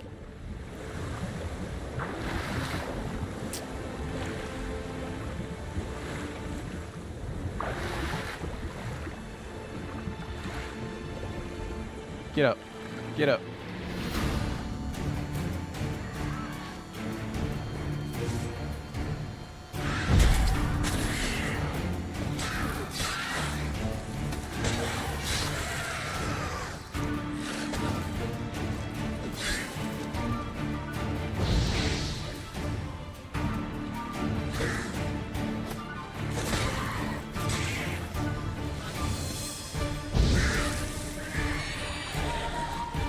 like that silver.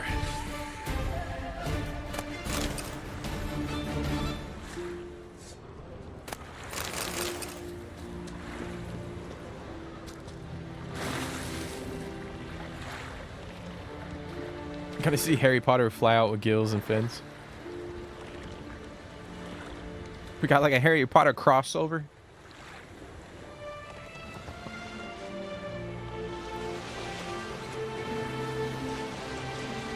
It's kind of crazy. We didn't see that type of shit in the Harry Potter game. What was it? Hogwarts Legacy. Like the ability to that go underwater in the lake.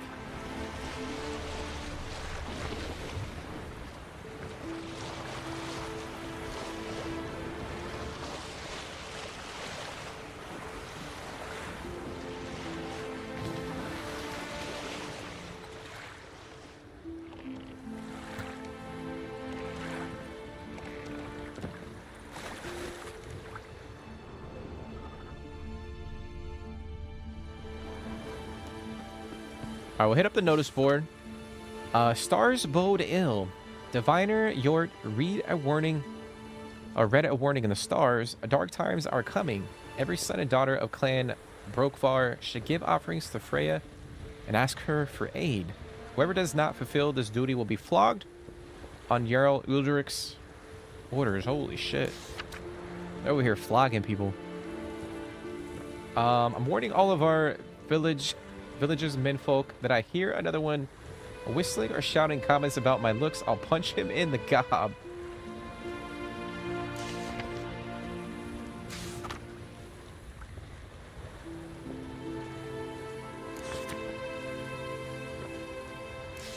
Contract Nils' disappearance. Nils from our village, he disappeared. It's been many a day now, and he's still nowhere to be seen. So if you know what's become of him, don't keep it to yourself. Come see me and let me know. Okay.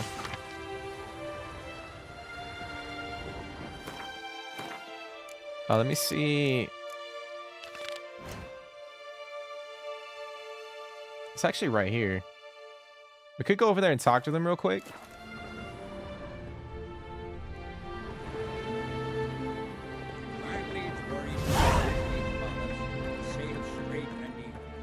Damn the dogs. You don't look like one to haggle. Show me what you got and we'll see. Yeah, true. Could have done an underwater cave hideout with treasure or something.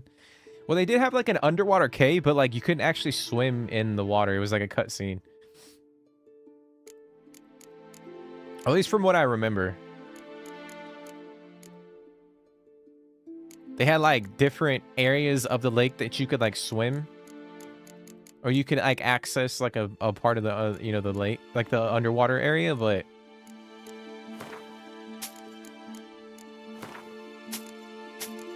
I'm gonna get rid of a lot of this shit because we don't need it.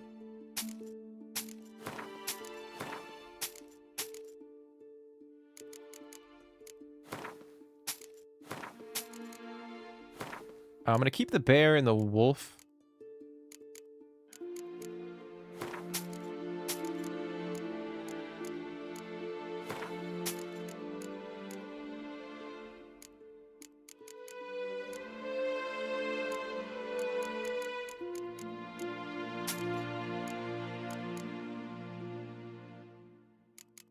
All right, we got a couple books.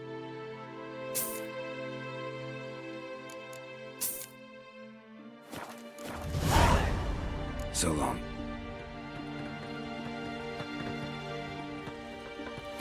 The heck?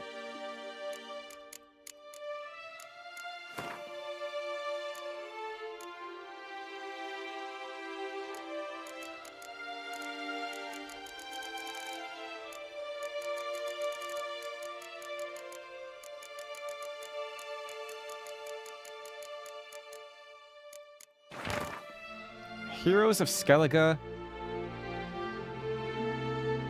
Legend states that the clan Brokvar, based on the Isle of Speakerug, or Speakerog, was founded by Sylve.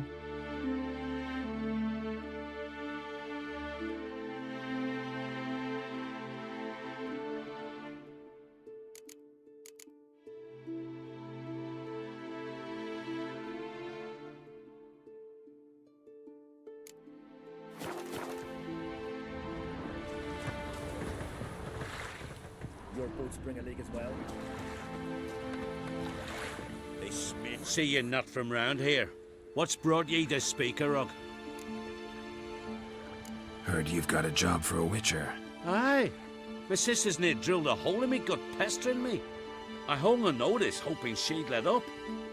Truth be told, didn't really expect anyone to take an interest. What's this about? Me sister's betrothed. He's disappeared. Folks say he done a runner. Sis claims she saw a beast carry him off.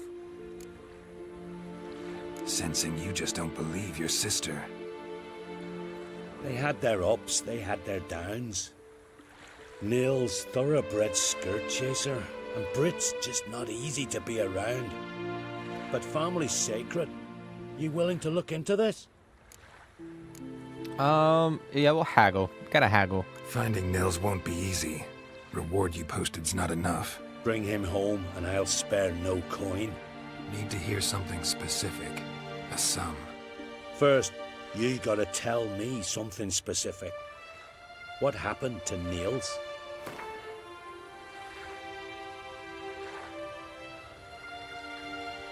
Alright, we might go up to 300. Actually, let's go to 3... I'll go to 310. It might be too much. Yeah. Well, now, dunno. Would you consider dropping it a bit? Alright, 300. Well, now, dunno. Would you consider dropping it a bit? Agreed. I'll see what I can do. Want to talk to your sister first off. Britt and Nils had their favourite spot. Cliffs north of the village. Ever since he went missing, she's been wandering about there. Thanks. I'll go see her. Okay. So we're gonna go find Britt. Is she way over there? Oh, she's right there. Okay. I guess what we'll do... we'll go over here and talk to Udalric.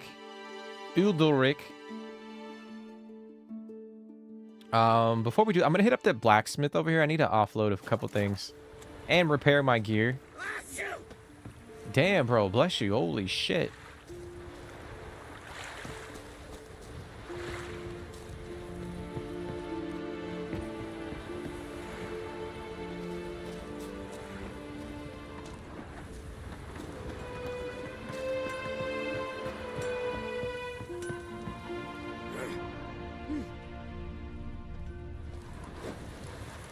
What brings it to me?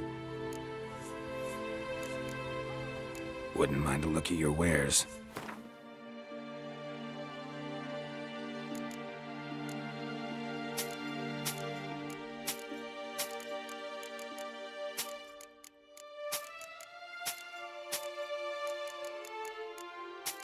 Alright, we'll get rid of all this shit.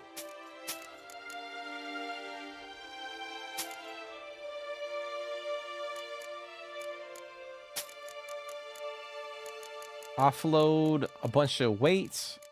I'll buy the repair kits. Definitely buy those.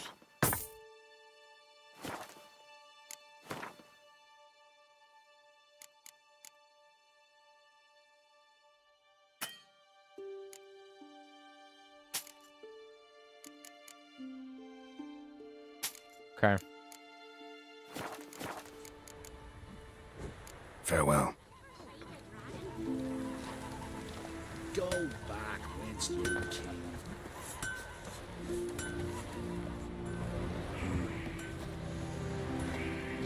Adventure seeker. It's a cozy little village.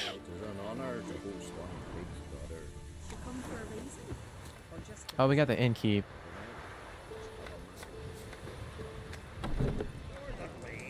What you deaf? Who the fuck are you to tell me what I'm to do, huh? Yours made you... That guy just fucking spit on us. Looking for some entertainment? Want a drink? What kind of entertainment you got in mind? What? Why, beer, mead, and strong spirits. What do you expect at a tavern? jump rope. Don't know where you're from, but I can see it's far off. The Brockvar clan. Can you tell me about it? We from the Brockvar clan are masters of the sea, bred and born to the water. Thought everyone in Skellige spent a lot of time in the water. They think so too. But all they do is skim the top of it in their long ships, all wrapped up in heavy furs. From time to time, the wind blows a bit of spray from the oars in their faces. That's their only contact with water. Whereas our boys, as soon as they can walk, dive off cliffs into the very depths of the sea. Show me what you have in stock.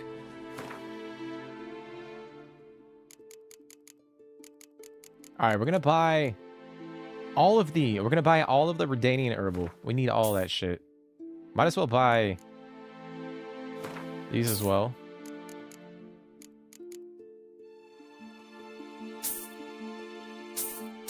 Got a couple of Gwent cards. Okay. Take care.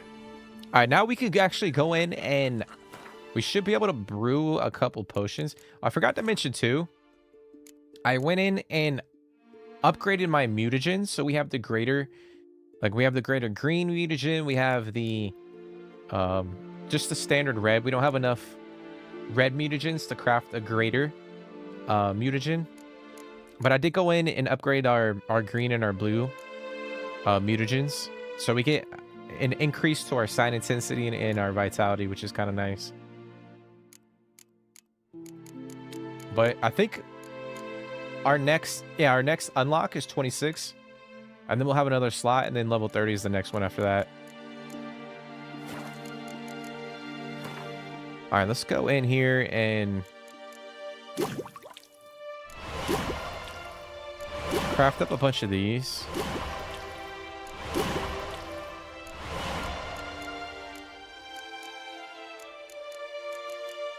And then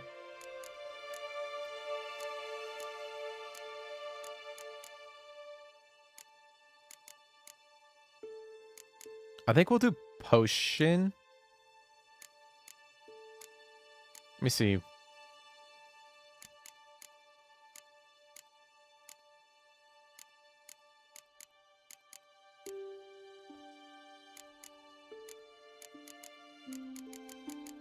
All right, so we need Cubrith for the Thunderbolt.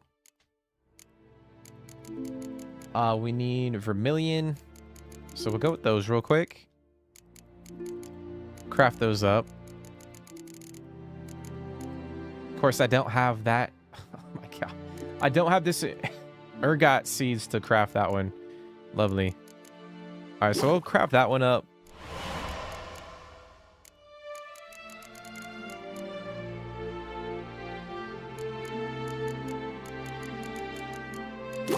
So we can craft the Thunderbolt. We'll get the Thunderbolt crafted up.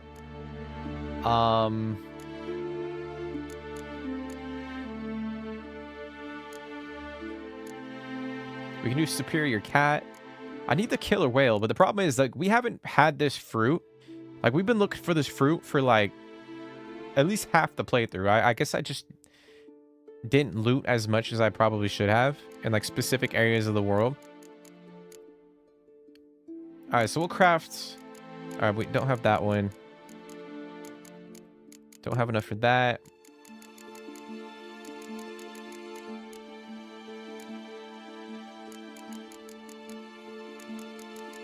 Oh, Aether. Okay, so we gotta craft this one, but we don't have the ingredients.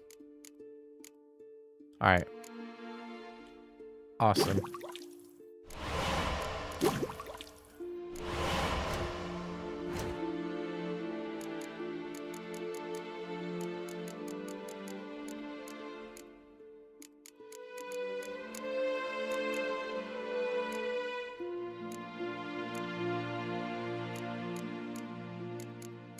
Okay.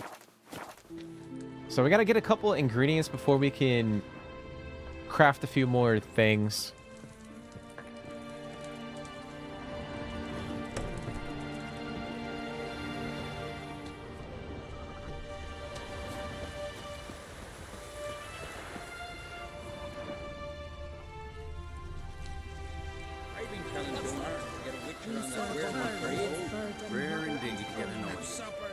Welcome to the home of Jarl Udalric of the Honorable Clan Brockfire. Greetings. Wanted to see the Jarl. Enter. Jarl's still speaking to his seer, but they should finish soon. One thing. Watch where you step. How come? Jarl's not too fond of light. Makes it easy to trip. His apprentice. Y'all must have dreamt another vision. What do you witchers do? We'll be done in a moment. And then a giant sea snake swam up and bit my arm off. The gods have spoken. A sacrifice is needed. To my mind, it's about you defeating a snake, Jarl. No, they demand a sacrifice. I'm sure of it. It's time. We must wait for a clearer sign. At least till your next dreaming. I don't need no more signs.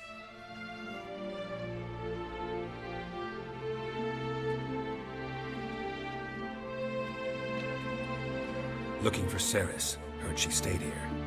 On Craig's daughter. Aye, she was here. Where is she now? What? Ceres. Where's Ceres? Dunno. Enough of the questions.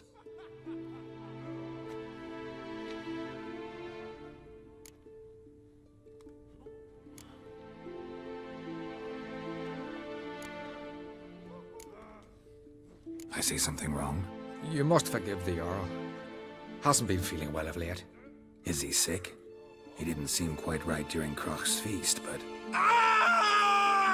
Forgive me. I must go to him. Where's Ceres? I've got to find her. I don't know. Ask around. Great. How the hell do they not know where she is? Remember when that storm caught us in Ald's Bay? Aye, like it were yesterday. Often fell overboard in Alright, we're gonna go back to the village. Waves and saved them. 'Twas the gods directed him. He said their voice commanded him to stay and listen to the maelstrom. Too bad. So obviously, like, something's wrong with the guy, the Jarl, Ulderic. Hence the name of the quest.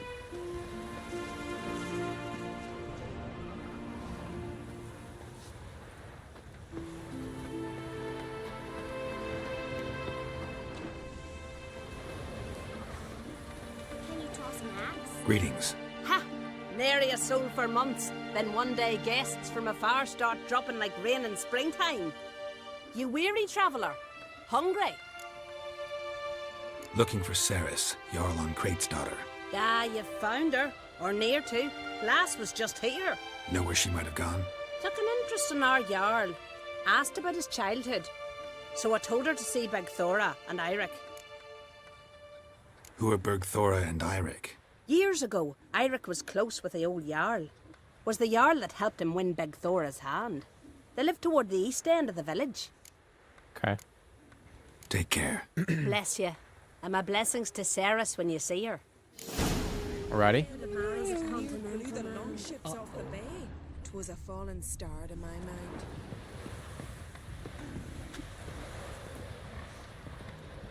Hey there. Sorry to interrupt. You need something? Come, let's have a pint and a chat. Thanks, but I'm short on time. Looking for a girl named Ceres. Crach on Crate's daughter. She was here, but I've not seen her a while. Okay. That was a lot of help. Take care. You could have pointed us in a direction.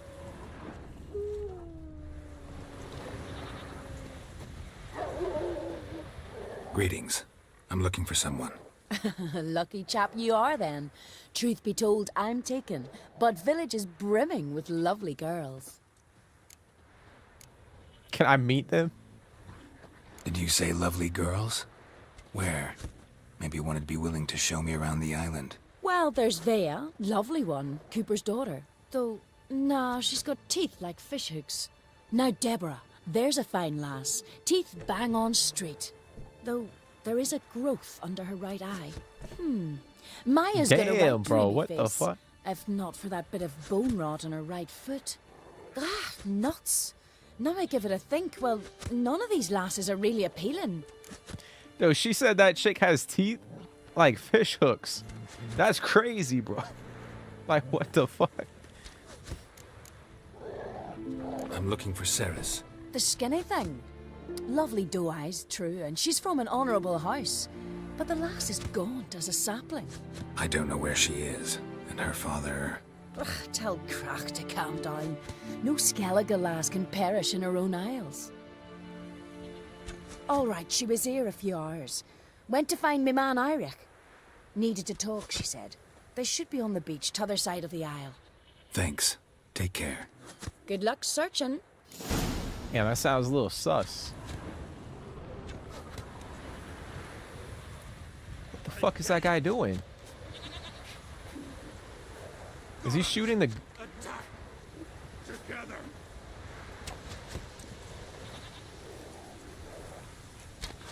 Is he shooting the bunny? Bro, why are you shooting the bunny? What the fuck? And he's not even hitting his target. So much for being a hunter.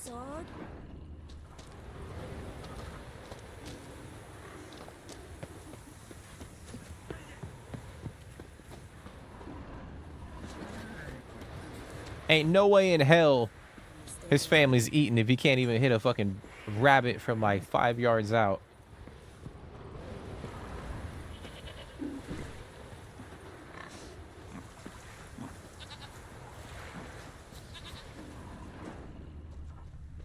All right, so we gotta go. Let's see, we gotta go all the way over here. Gotta take that path over to that side of the island. Are there any other quests that we can do over here while we're... I know we got that Witcher contract. We could... I know that lady, the chick was over here on this side. We could actually go and talk to her. And then I want to see if we had any treasure. Like, we had one diagram on the island that we could find.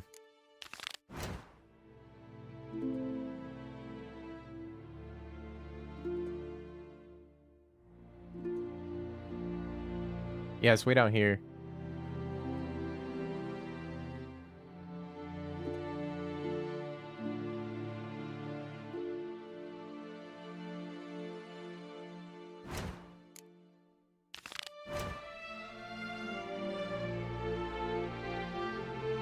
Okay. So let's go over here and do this Witcher contract.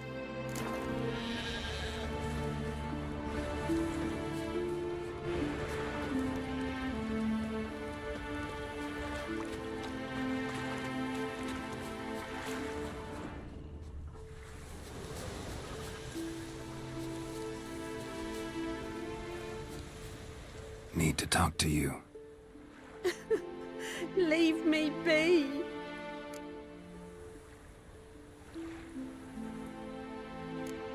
Did you see Nils die?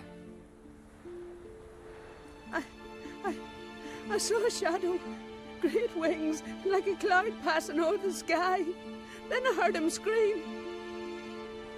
Something grabbed him, lifted him up, then flew off towards the caves on the shore. But he was alive, screaming my name. I'll look into it. Damn. Gotta explore those caves Britt mentioned.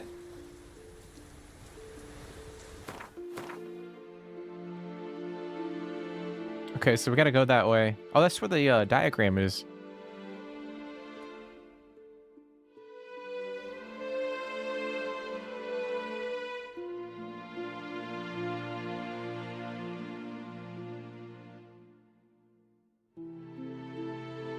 Okay. So we're gonna put that on the back burner for the time being. We'll try to track down Eric.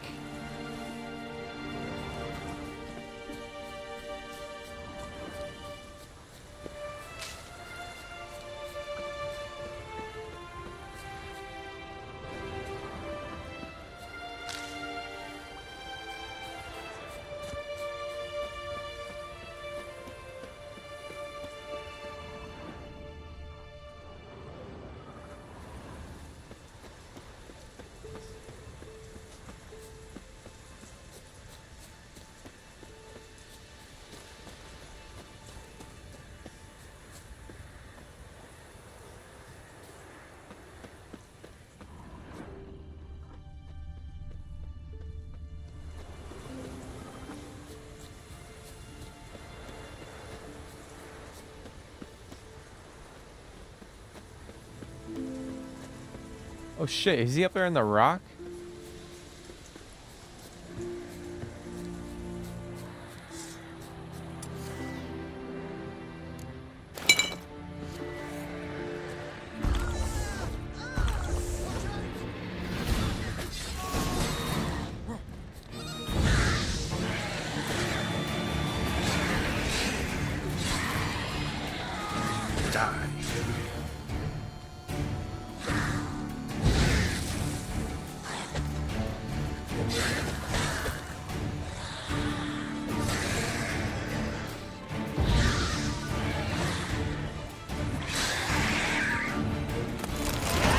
Hey, let's go, baby.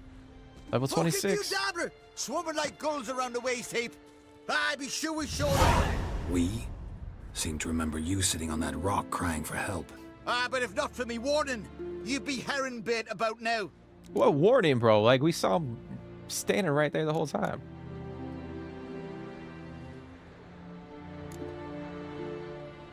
And if not for me, you'd have sat on that rock till you died and rotted. For the love of Freya, all right. Have it your way.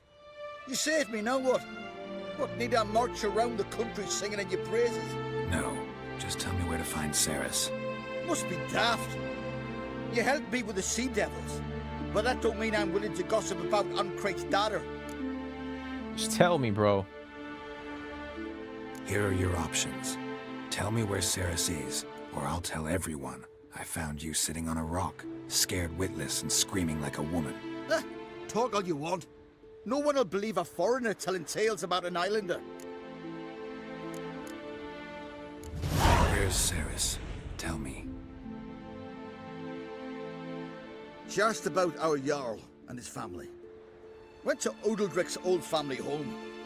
Yonder on the hill. Thanks. Farewell. We had to use our Jedi mind tricks on the guy. I didn't feel like going back and forth with him. Okay, so we gotta go. Okay, we gotta go all the way up that way. Well, I wonder if we can go right here. Like, the path kind of stops. I wonder if we can climb up. Or if we're gonna have to go all the way around.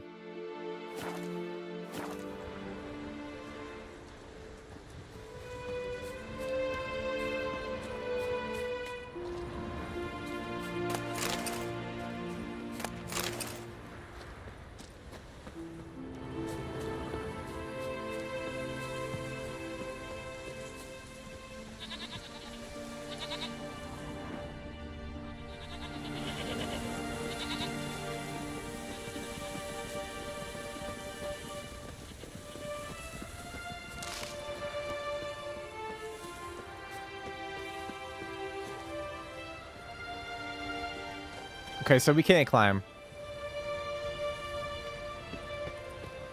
Damn, dude, this is crazy.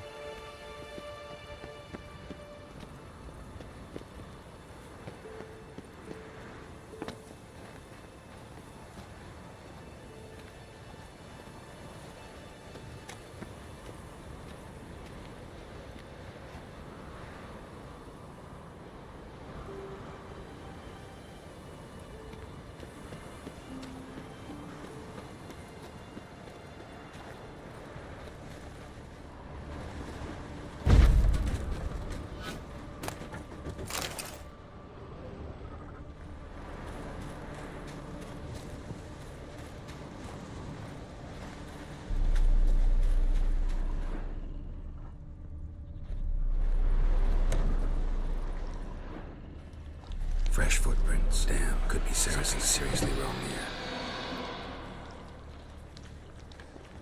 What the fuck?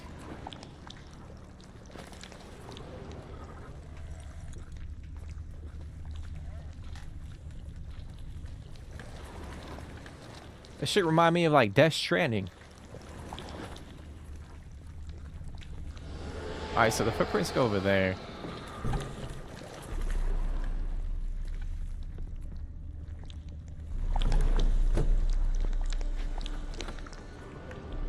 Ceres.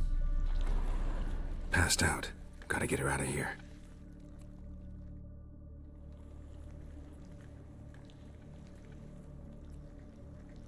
What What happened? Where am I? Oh, my head. Pain's just awful. Got hit with something heavy. Geralt? Why are you here? Came to look for you. Croc's worried.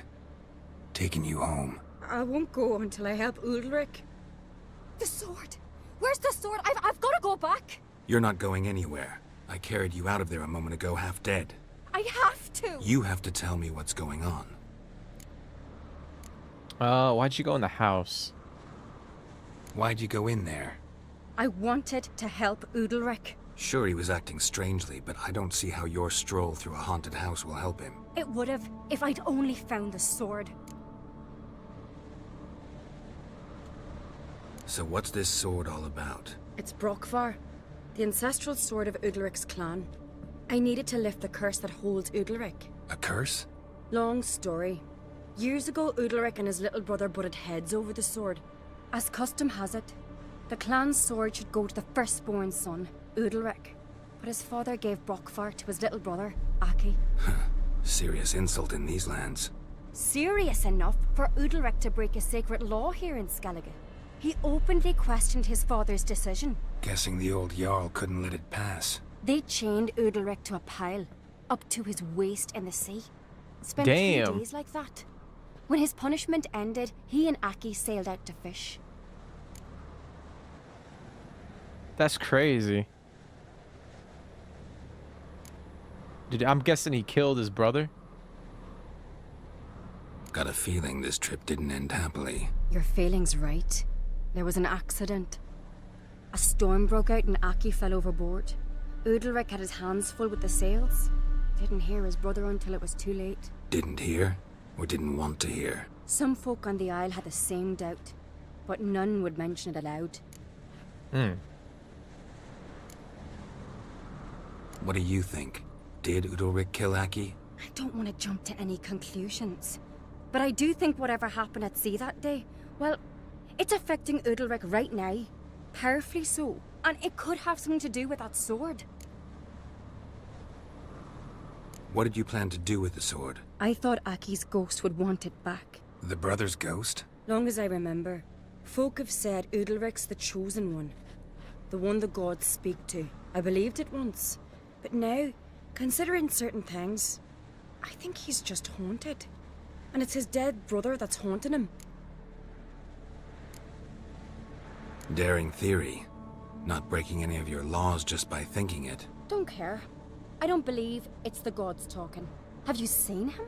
He's covered in scars. Thought he earned those in battle. If you call the strife in his heart and head a battle, I've asked him about it. He said the voices command him to hurt himself for the glory of the gods. I think not. It's not the gods, it's Aki. So you believe Aki's getting his revenge, because Udalric let him die? I've talked to Yort. He swears Udalric didn't start hearing voices till after Aki's death. And I don't think Yort's mistaken. He knew both those boys from the cradle. I think we've to give Brokvar to Aki, and he'll leave Udalric alone. Not a bad idea, on condition it's a ghost we're dealing with. But something doesn't add up. What's that? Aki drowned at sea, said so yourself. But the ghost haunts this house. Aki and Udalric both lived here. Maybe that's why. Thanks for your help, Geralt. But I've got to get the sword. Out of the question.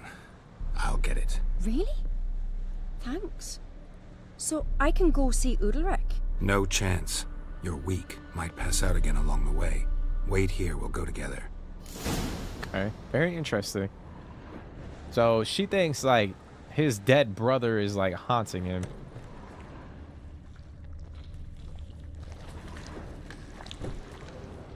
I gotta find the sword.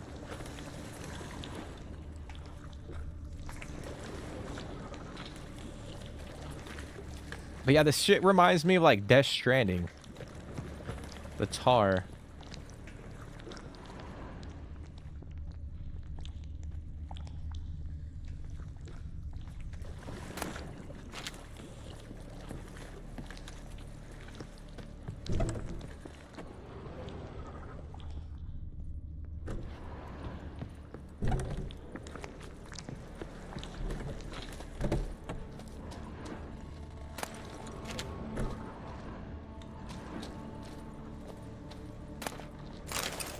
Key to the cellar.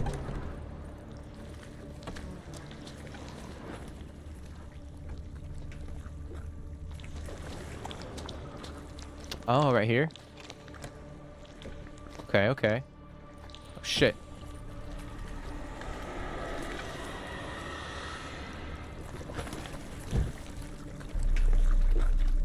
Fuck was that?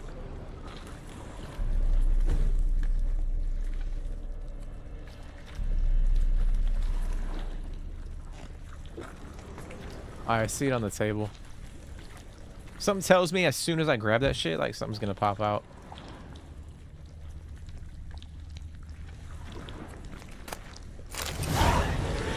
What the fuck is that?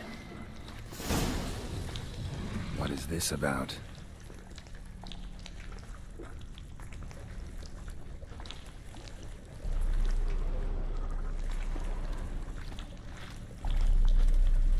Alright, let's get the hell out of this basement.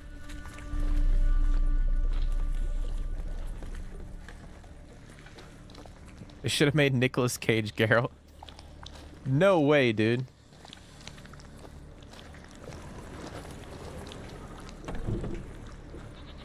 I feel like that. Like, why do you say that, Jake? Like a comedic element? Or like he kind of like talks... He kind of talks like this to a certain extent? So? Did you find the sword? I found it. Let's go. After you, then. Okay. Alright, well that was creepy. You were mates once, right? Hope we still are. But, well, I heard you fell out over something. Or someone. Talking about that story with Yennefer? Long time ago, that. In fact, that was before Croc met the woman who'd be your mother. That you and Yennefer had already met?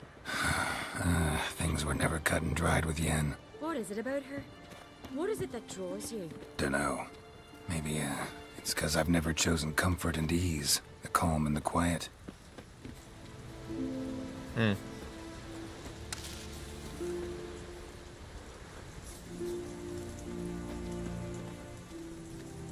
Yeah, like his version of Con Air, but The Witcher. Oh, that's too good. Like, I can't picture that, bro. Nicolas Cage as Geralt. If it a grand son on the throne, no black dog dare set foot in Skellige. I'm just like picturing the meme where like from Con Air where like he like the wind and like he's like moving his head back like that. I'm picturing like if he had like Geralt's hair. If you know what I'm talking about. If not, then you probably have no idea.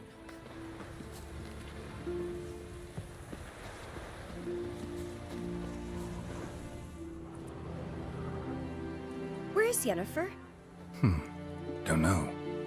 Why do you ask? I just wonder why she let you come here alone. What do you mean, let me? Nothing. Not a thing. Just got the impression she doesn't like to let you out of her sight. Damn. Look, there they are.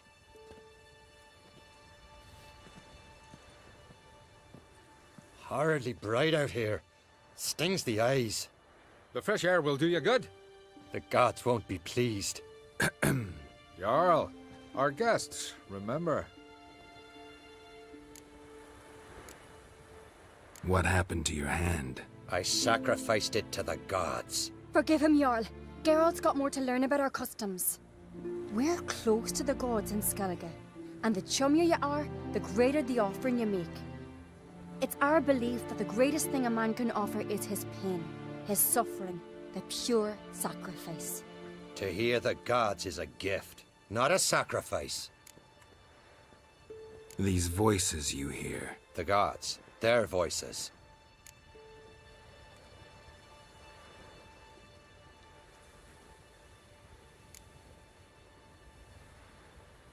More likely this is somehow related to your dead brother. I told Geralt of Aki. We concluded that... That the gods are angry at you, yet he's the reason. That's why you have to apologize. To Aki himself. I didn't want to. Aki fell in the water. The gods will be angry. I kind of wanted to go with... I should have gone with the other option.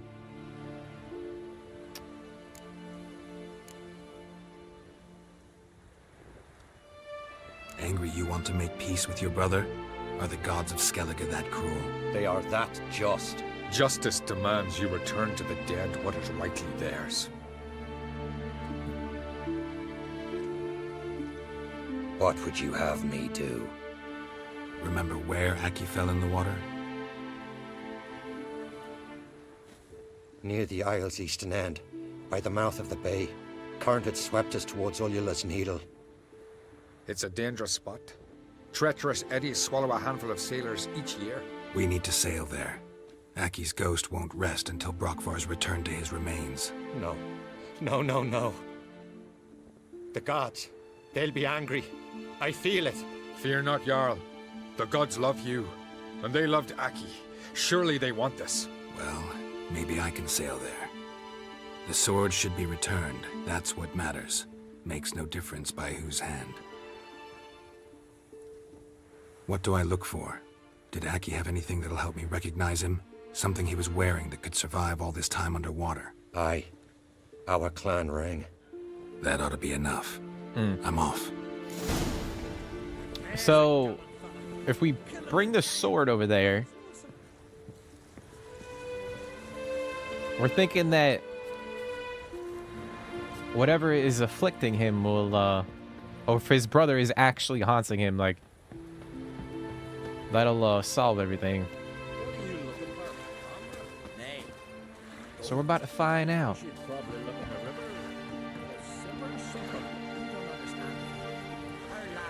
Yeah, imagine that with two swords behind him. Yeah, that shit would be funny, bro. Like, I wouldn't be able to take the show like seriously if he was Geralt.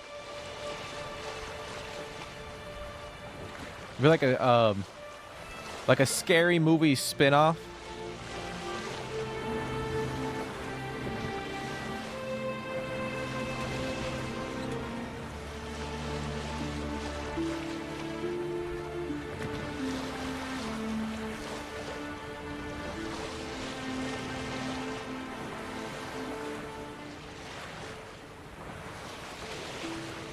Must be the place.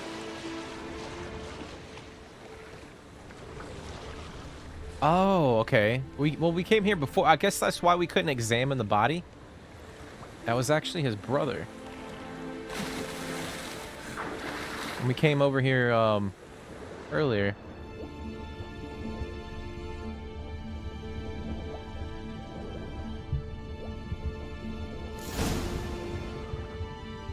Okay.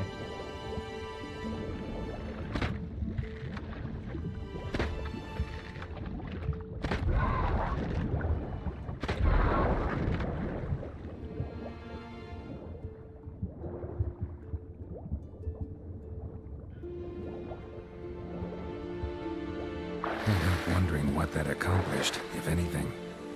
Time to see Udalric. Okay. Geralt's his long lost. I mean, you bring back Geralt, and Nicolas Cage is like his long lost brother.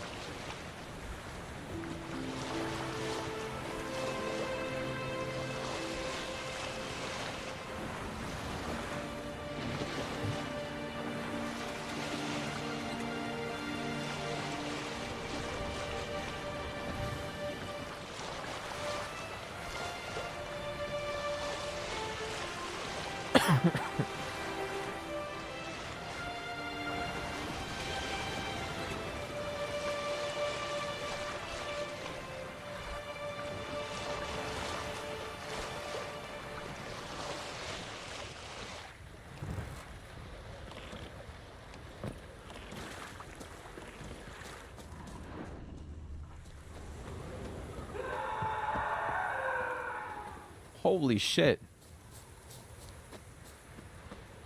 Man, I'll be honest, Jake, I'm gonna have that image in my head like every time I play the game now.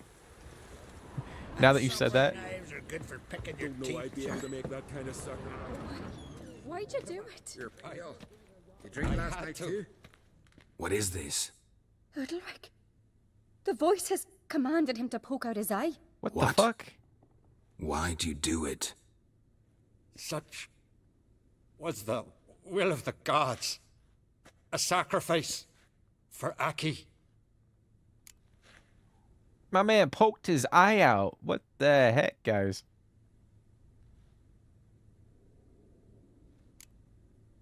What did the gods want? Exactly. Do you remember? What did they tell you? They were angry. A voice said, "You vile wretch, you didn't help Aki, and now you failed to sail out to beg his forgiveness. Poke out your eye, suffer, and regret the evil you've wrought." Alright, well, it's definitely not his brother. When did the gods speak to you? Right after I left? Shortly after. Sleep came over me, so I lay down. 'Twas then they revealed their will to me. You always asleep when they speak to you? Always. What do you see then? Do they try to summon you anywhere specific? My old home. They command me to light torches, then speak from the shadows.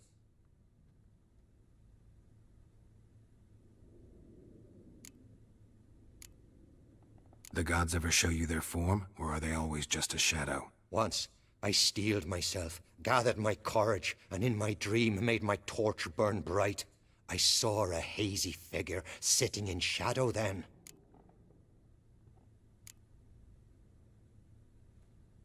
The gods always demand you offer them your suffering?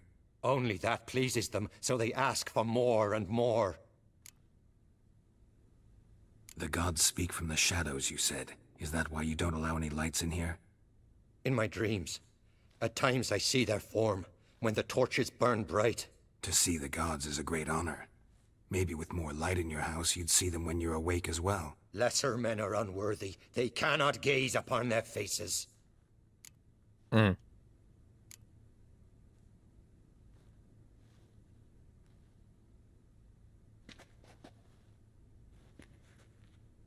I returned the sword, but nothing's changed. It's not his brother's ghost that haunts him, tortures him. What's wrong with him? Can we possessed. talk somewhere in private? The guest room. Come. He's got a demon in him. Dude, that shit creepy as heck. Well, know what it is? It's a Heim, a post-conjunction creature, very rare and very dangerous. It latches on to men who commit vile deeds. It feeds on their pain for years, fueling their guilty conscience. In the end, Heims force their victims to mutilate themselves. Sounds unpleasant. Any way to defeat it? Two methods that work. In theory.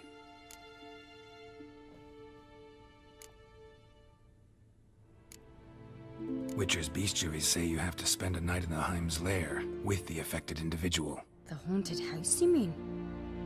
It's hardly cozy, but I wager you've slept in worse conditions. It's not about sleeping. You've got to draw the Heim out. It has to emerge from the shadows, show itself. Can't hurt it otherwise. And it's sure to give as good as it gets. You've seen Udalric. It won't be an easy fight. What's this other way? They say a Heim can be tricked. You have to pretend to do something horrible. Then it'll move on to you as its new victim. When it realizes it's been tricked, it'll be forced to leave. Great. Let's try it. Don't know anyone who's pulled it off. Well, maybe no one's thought up a trick that was good enough. I know you're doubtful, but we should at least try to find a way to trick the Heim. Might not be as simple as it seems. Besides, neither method's perfect. What do you mean? Ooh, Udalric might not survive. Udalric might not survive an entire night in the Heim's lair. You think the Heim... would it try to kill Udalric? No, that would mean losing its host. But Udalric could just... expire.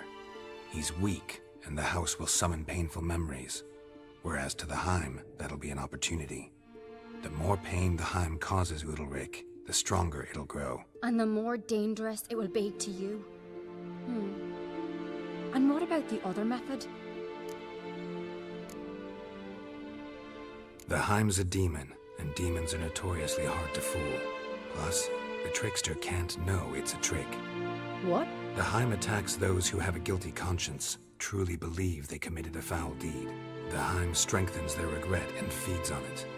Meaning, if the new host doesn't feel true sorrow, the Heim will sense that. Yes. So, for this to work, if either of us has an idea, we can't tell the other one about it. Exactly.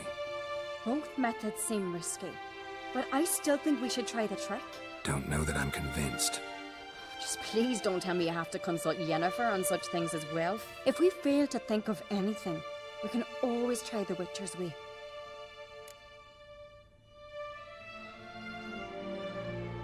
I think we're gonna trick it. Trying the trick can't hurt. Good decision. Haunted house. The Heim's lair. Only place where anything like this could work. After you, then. Okay. No reason to delay. So we gotta trick the demon.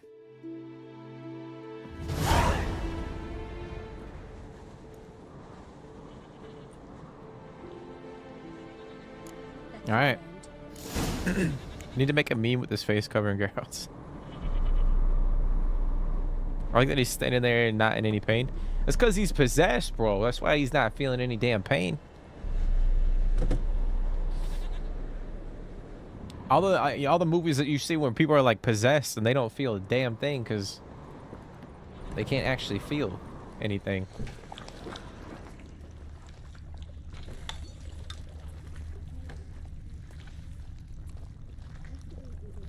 Solid craftsmanship.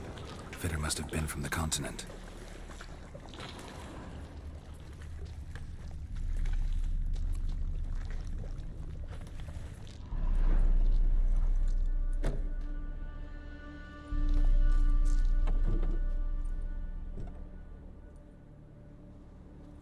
Ciri. No, it's impossible.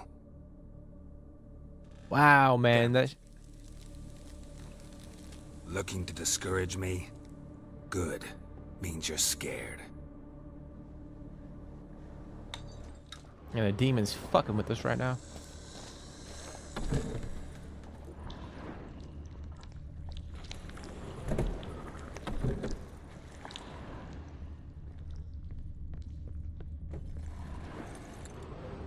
An old cradle.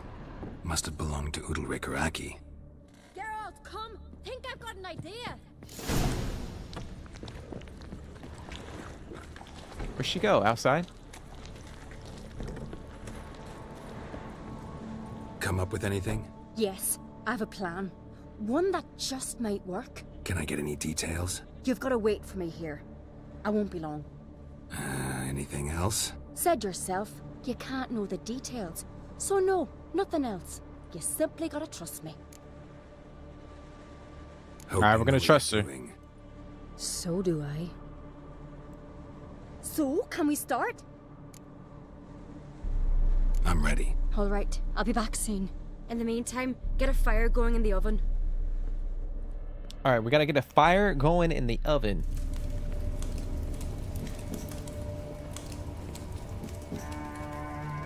Over there! She's running to the old house! Grab her! Take him. You must put him in the oven. Trust me. Oh. Take care not to hurt the child. Give me the bait. In the oven. Throw him in the oven.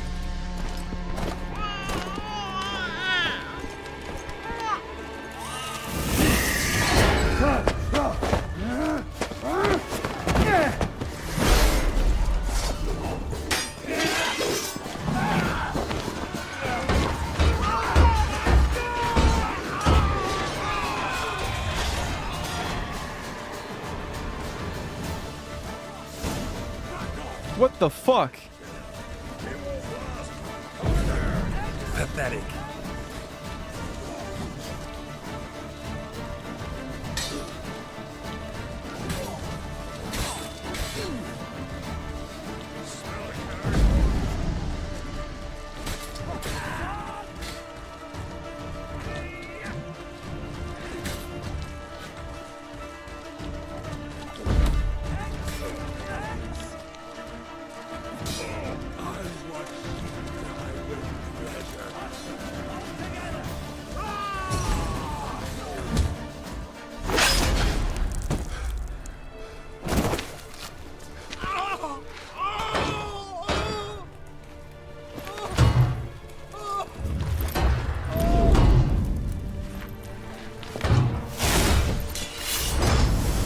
Oh, shit.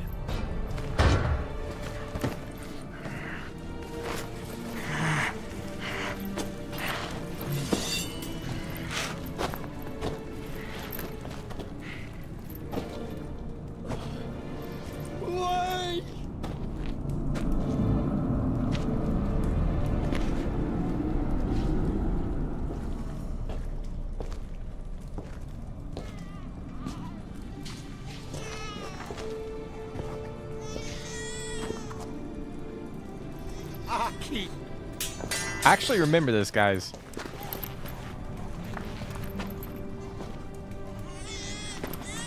The Witcher committed no crime. You'll find neither despair nor guilt here. Only shock and relief. You've been tricked. You're scolded.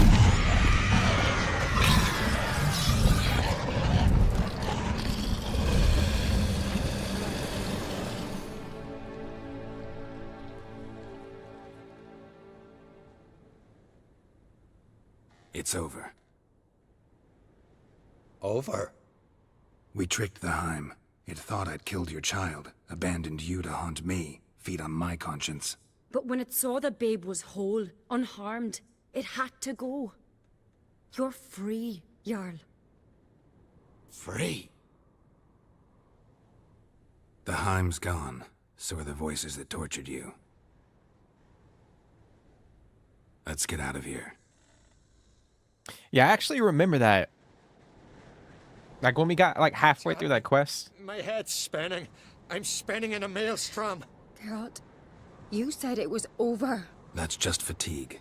In time, his mind will return to normal. What? What will I do now? You'll be fine. Key is to not give in to self-pity. I feel as if someone's torn something from me. That's normal. The Heim was a parasite. Bonds between parasites and hosts can be strong. That's why you feel empty now. Give it a few days, weeks, you'll be fine. Thank you. I think. Farewell. Yeah. He only like chopped the finger off, poked his eye out. I mean, everything's A-okay now, but I mean, I guess it could have been worse. Like he could have. He seems confused. Good idea. Then what? What are your plans? I'll stay a few days, make sure he's healthy.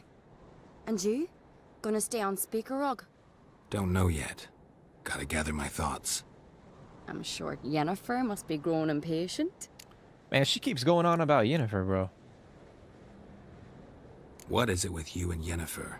Mentioned her several times already. Nothing. I've just noticed that you're often of one mind. Saying I'm henpecked. Not that you're especially different. Seems to happen to all men. Take a rowdy Skelliger, a brave knight or a tough witcher. You all end up wrapped around some woman's finger. Though I will admit you're not all bad. You trusted me, a complete stranger nearly. Few would have had the courage. I'd appreciate it if you didn't tell everybody in the Isles. They'll think I enjoy being dominated. Farewell, Geralt. See you, Ceres. There it is, man. Yeah, like I was saying, I remember the outcome. Like if we put the baby in the oven, it's actually the best ending we could get.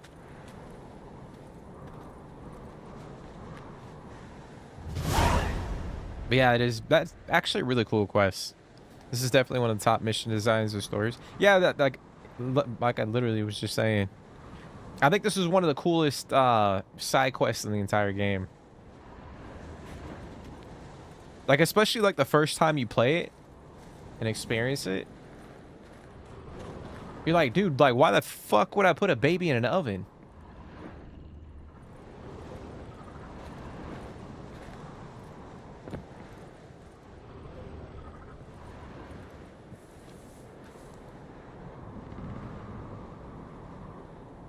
Okay.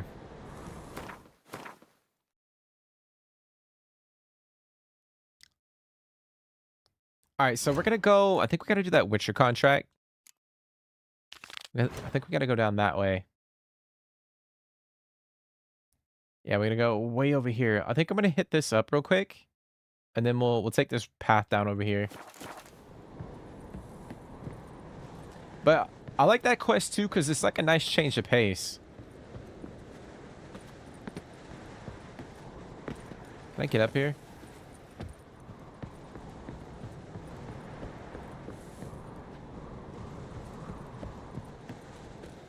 There we go.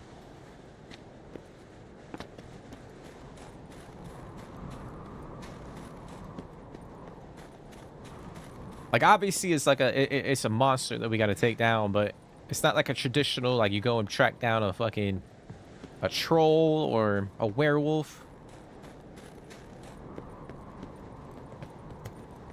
There's a different element to it. Magic. A place of power.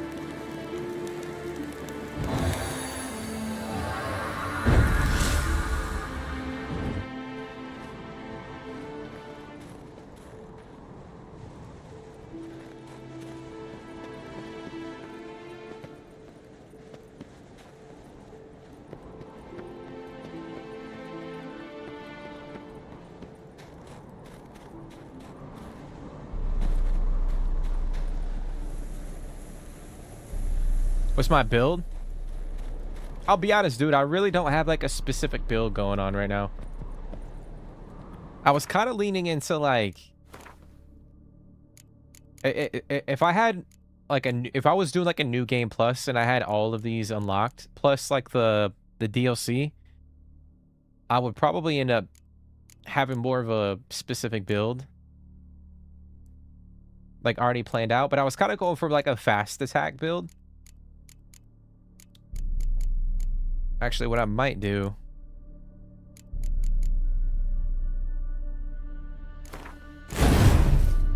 Oh, fuck. Didn't mean to do that. I might put...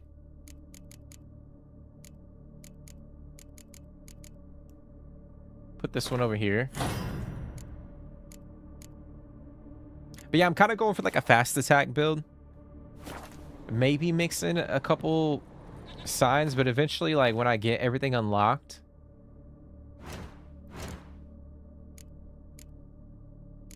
I want to try to have like this, like have a another red mutagen, have a nice little boost to our attack power.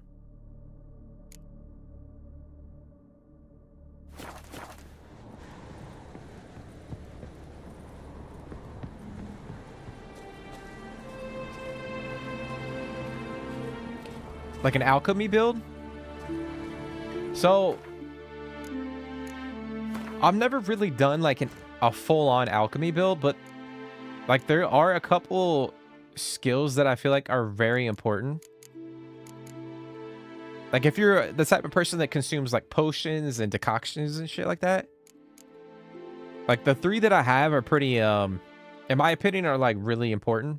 Acquired tolerance, heightened tolerance, increases our potion threshold from 50% to 80%. We got refreshment. So like each potion that we consume, it heals like 30%, or yeah, it heals 30% of our maximum vitality. Like for me, like like ever since I played the game, like those were the three alchemy skills that I tried to use. But yeah, I've never done like a full-on like alchemy build. Like primarily I've always done like a mixture. Like one build I went heavy on the signs. One playthrough I just did like heavy attack, fast attack, like attack power. Friends we show heart, foes we show eyes.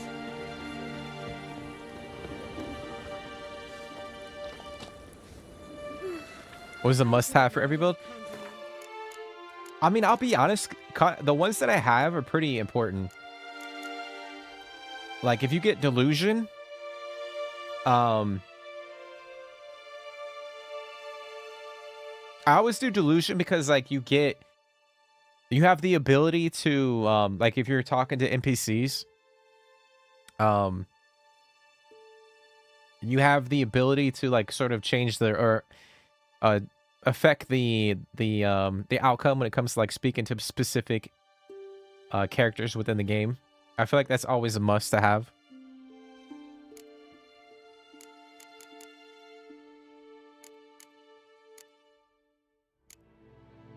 And then these three right here, in terms of alchemy, I would probably say you need to have these.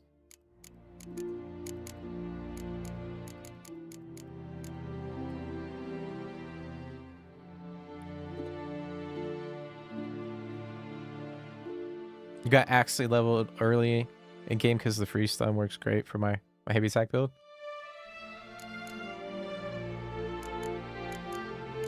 Yeah, it's just it comes down to like personal preference, but when it comes to like the signs and whatnot, because right now I'm leaning heavy into Ard. Like I actually got 2 Ard skills active right now. And then I got the Axis sign over here for dialogue purposes. But I knew like a lot of the Igni skills are pretty cool to activate.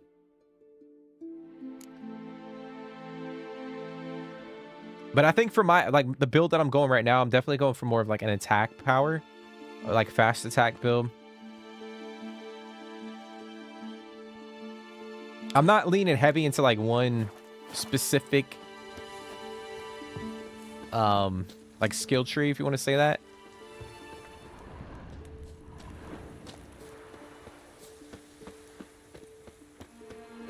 You're using a lot of Yurden, Axie for stun and movement.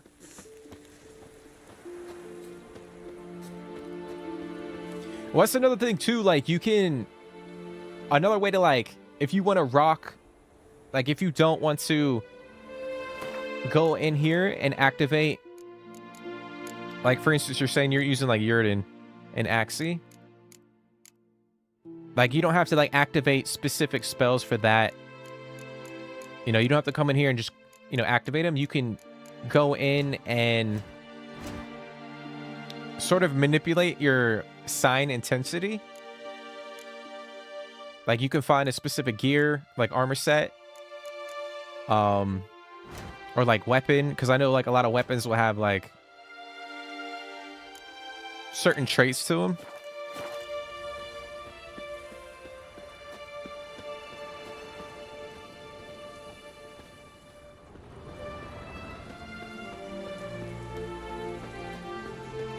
But like for me, like I always enjoy using signs in the game, like magic. I feel like I mean, it just it's just cool to, we're playing as Geralt, and I don't know, it's just cool to like fucking use fire and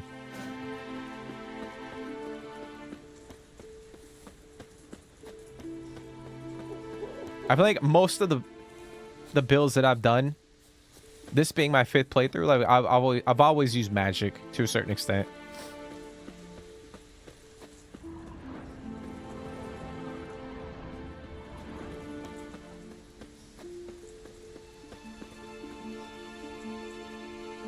Yeah, that's what I was saying, the Griffin armor.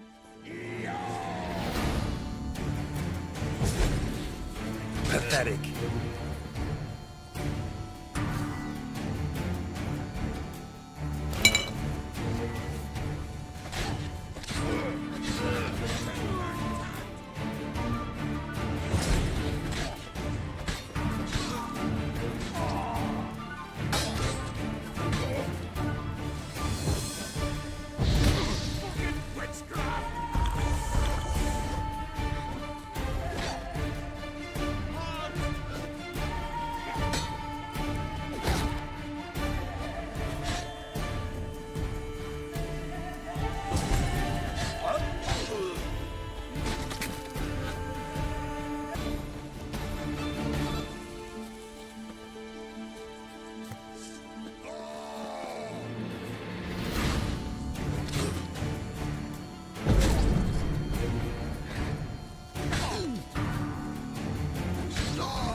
Nope. Ever fight a witcher?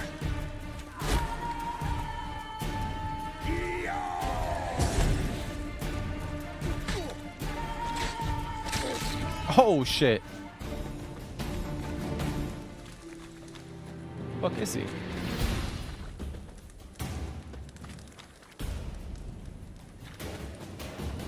Oh, there he is.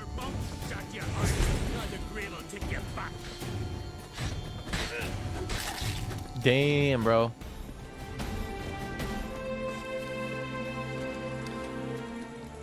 But yeah, I was saying that last night, Caleb. Like, if you use the Griffin armor, it boosts your sign intensity pretty drastically. That's the one thing about the Witcher armor. Like, if you go in and you have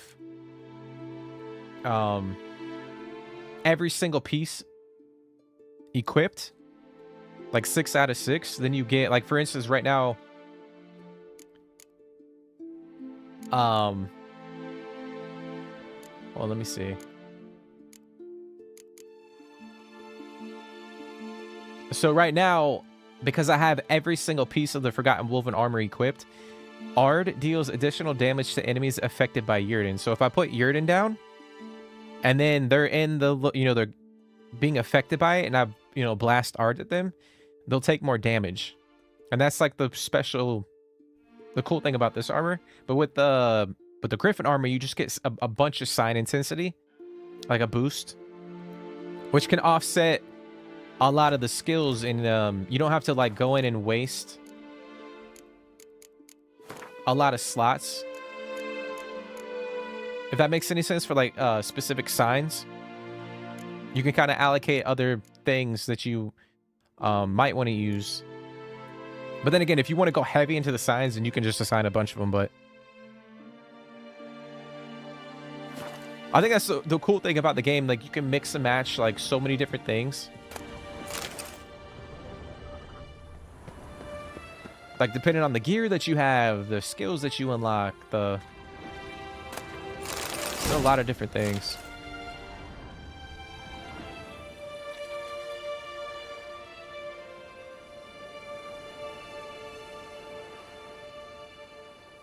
I thought I was slick using Axie in the Witch Hunter's Den, only for them to all turn on me.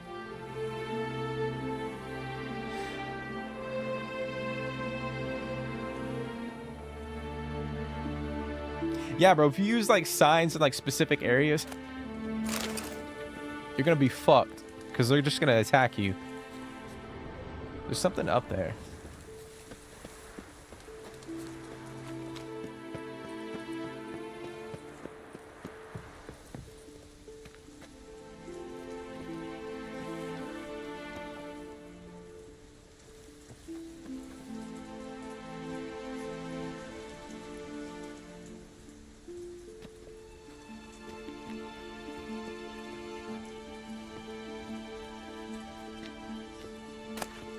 Oh, there we go.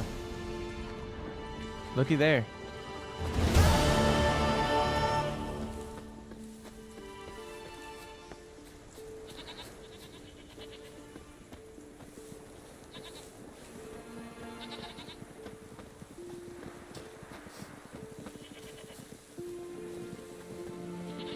I need the perk that makes you invincible while dodging. I remember that completely changed the combat. Yeah, so that skill is actually, it should be this one. Fleet-footed. Damage from hits received while dodging is reduced by 100%. Yeah, it's that one right there.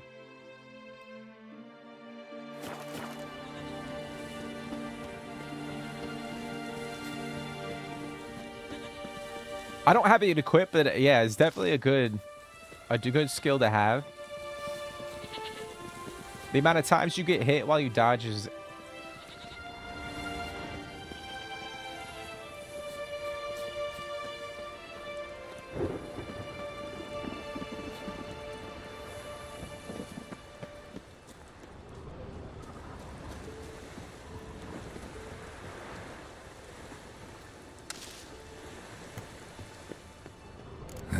Stinks of carrion. Necrophages.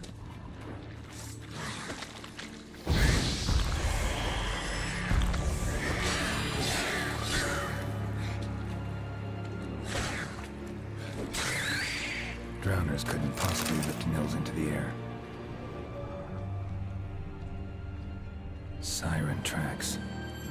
A very big siren.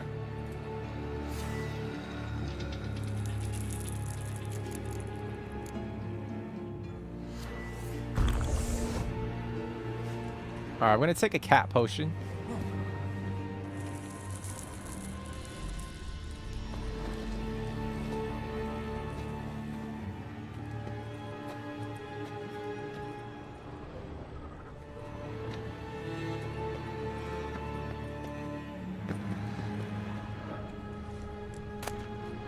Oh, look at that. We got a... Oh, we got the bear crossbow.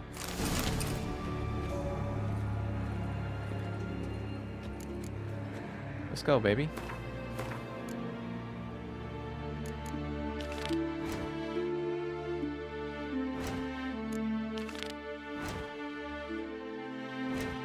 Was that... It might have been...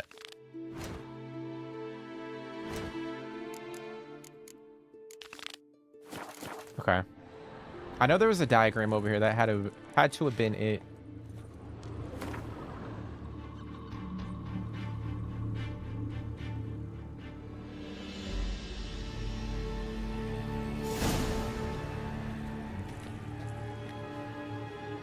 I fast traveled and was dead ass dropping into a pack of about 15 wolves.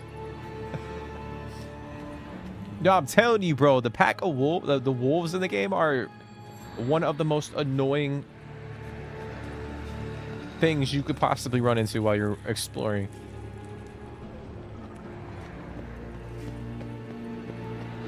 Like, it's just the fact that they like jump right at you, bro.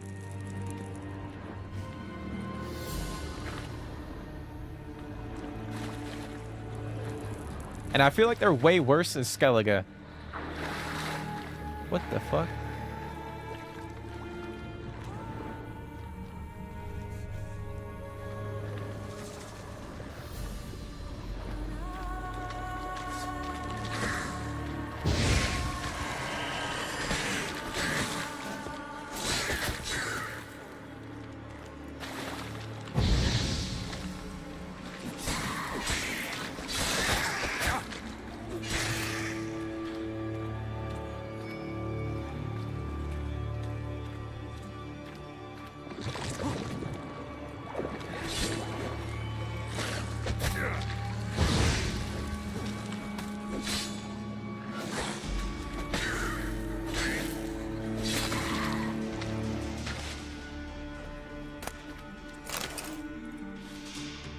Melusine, the mad and dangerous lady of the depths.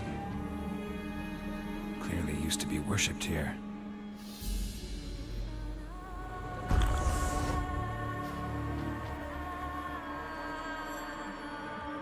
Wolves and wild dogs got me chugging swallow.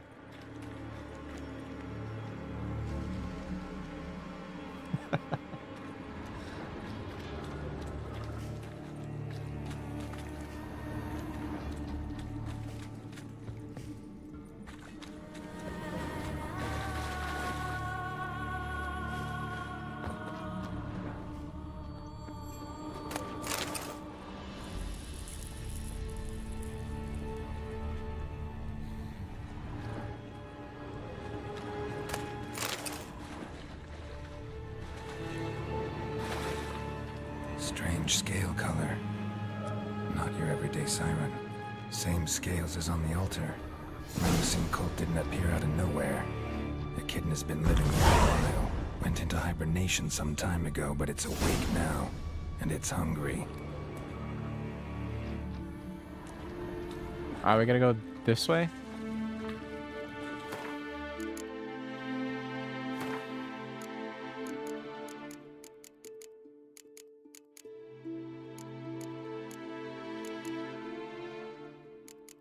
That's the creature we just defeated.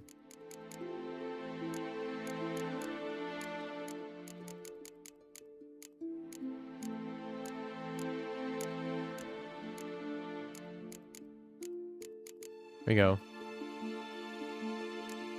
All right, grape shot, hybrid, igni, and ard.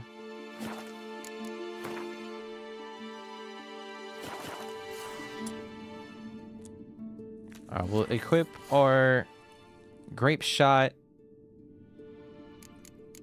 Slap our hybrid oil on there. We should meditate actually.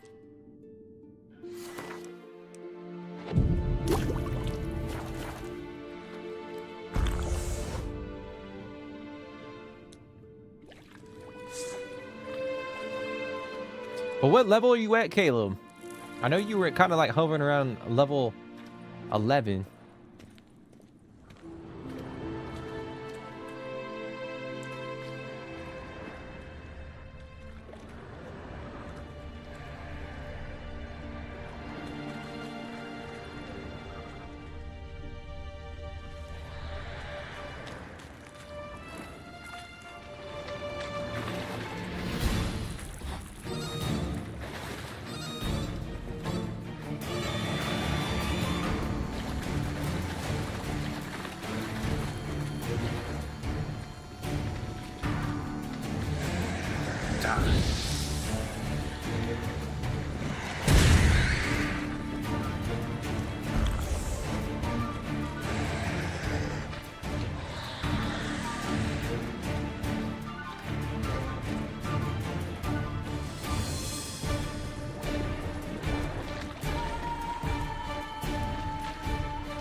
Come this way, bro.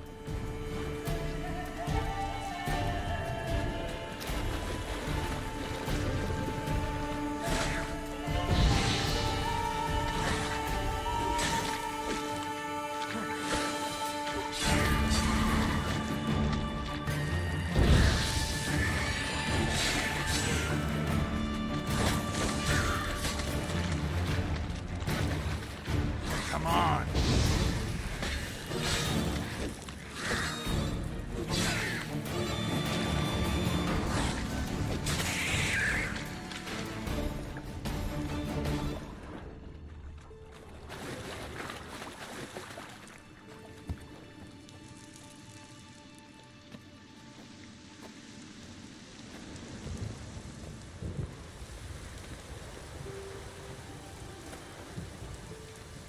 I think you're about to be level 14.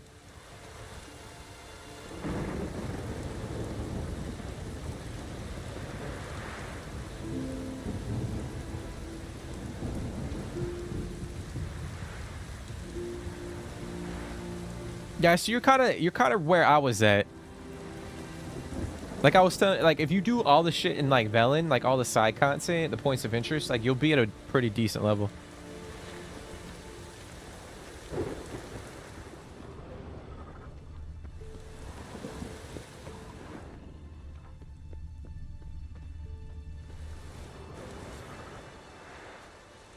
Nils. Gotta be. Some monster dropped him from high up. Britt wasn't lying.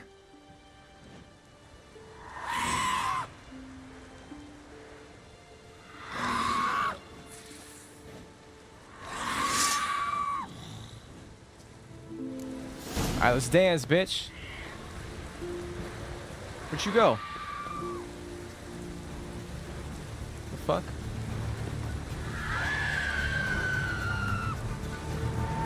Really?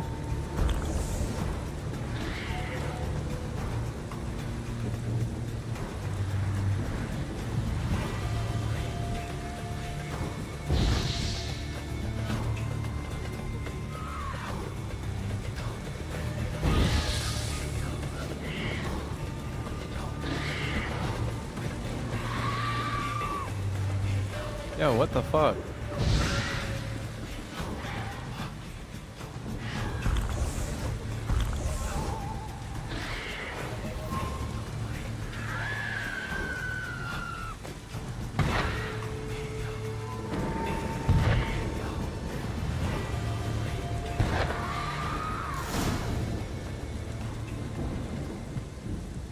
That might be the easiest kill.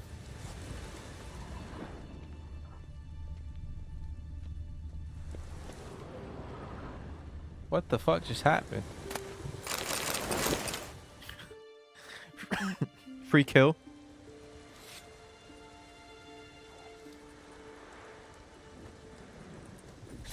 What was weird is like we were taking damage.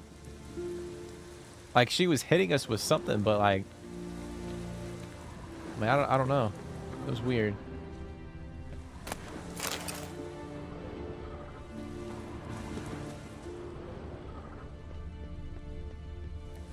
Well, it's unfortunate. The guy died.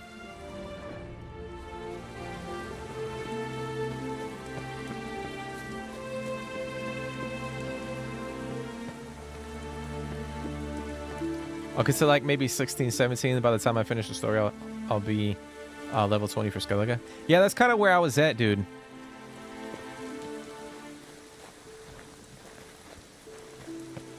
Like, I think for me, like, every time I play, my goal is to try to get to level 20 by the time I get to Skellige.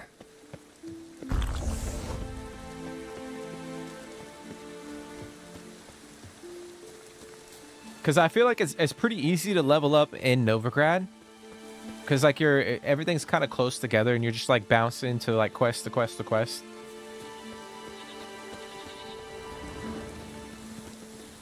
But I feel like Velen is the harder... Or Act 1, which would be Velen, is kind of like the tricky part. A little tedious.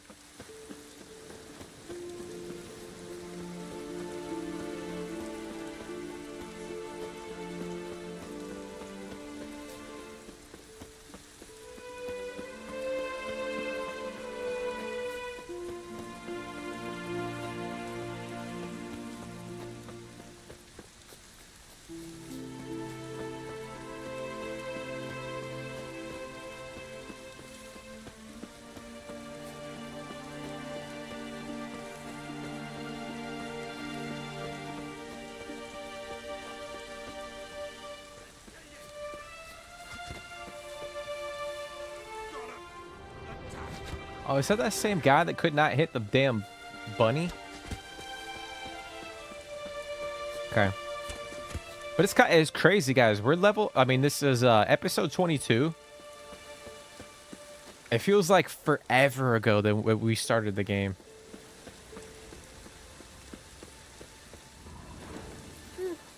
Sorry. Ah!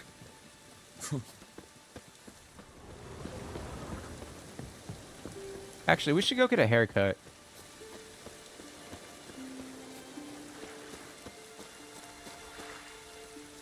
We haven't done that at all.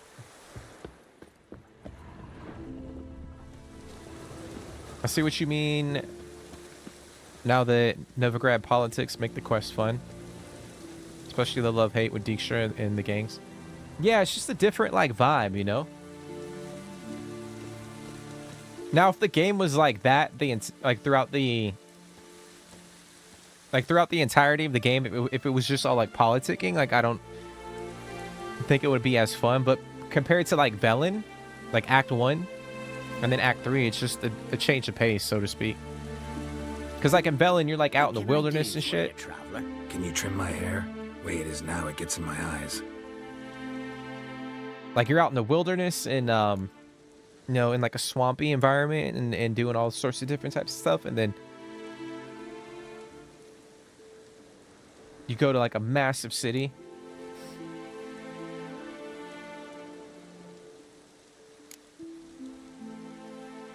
All right, let's see here.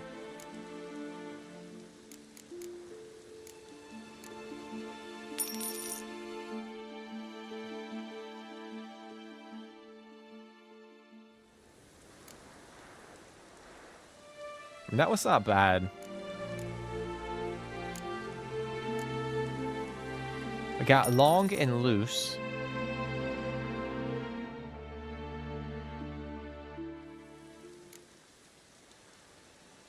It's pretty cool.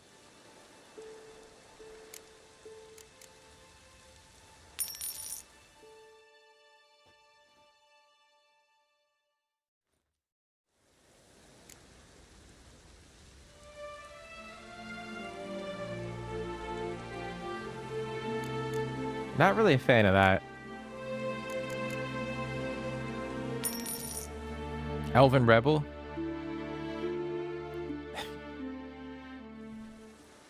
Geralt with a fully grown out beard and the short hair is a good alternative for me. Look for you.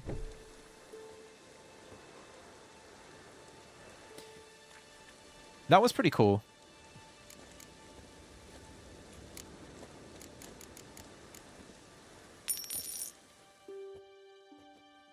I don't know. I feel like Geralt, it just makes sense to have Geralt have long hair. Oh, you like this one? With like a fully grown out beard?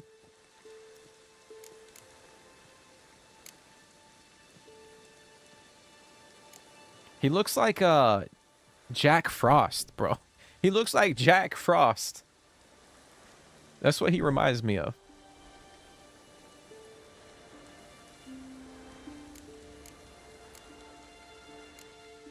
I kind of like this one.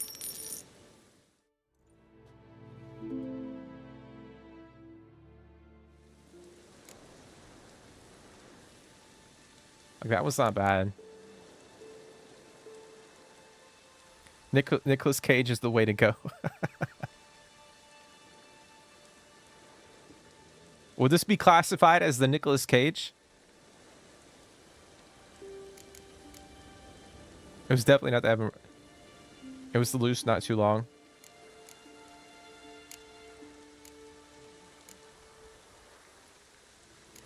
Yeah, this was actually not bad.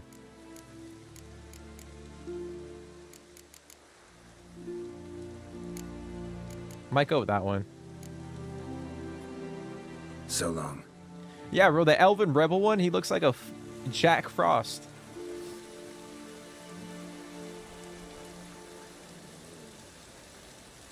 It's not too bad.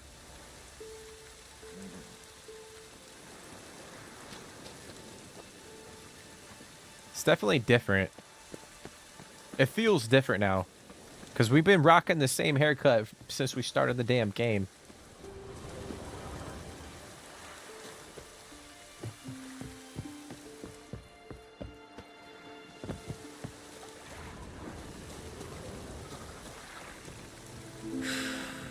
Master Witcher?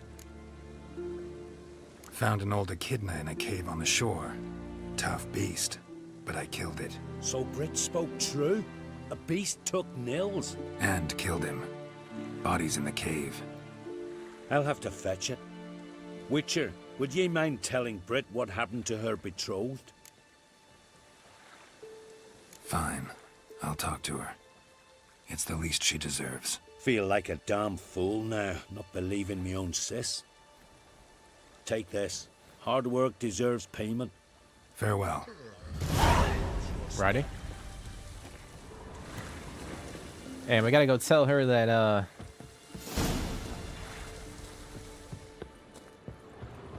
her man died.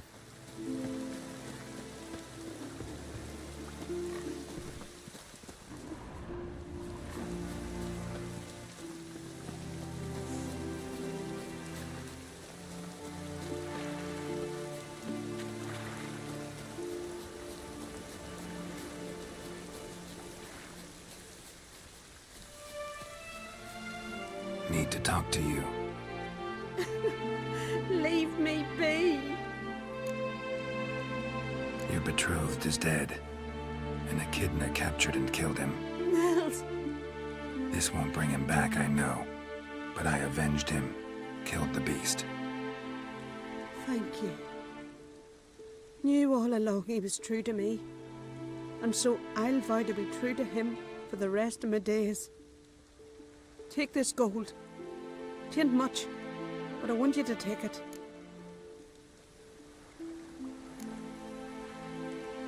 You know what? We're gonna have her keep it, man. Thank you, but I won't accept any coin from you. Why do you offend me so? Don't take it the wrong way. There are things even a witcher shouldn't take coin for. We're gonna do the right thing. We're gonna let her keep the coin.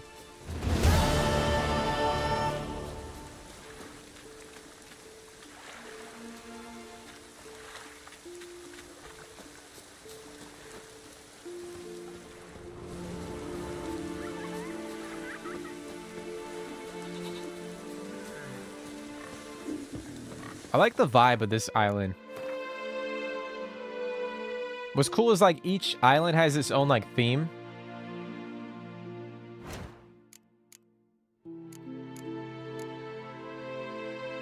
Okay. All right, so now we just unlocked the King's Gambit because we finished that side quest. So we could go back to Croc and we could do the King's Gambit. But I did want to go over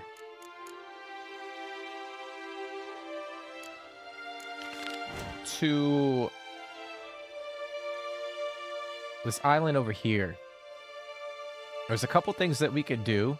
There's a couple diagrams. There's a couple quests. So I want to go check that out, and then we'll probably head back down to Cairtrol. It's crazy. Look how many points of interest are on the map. It's insanity.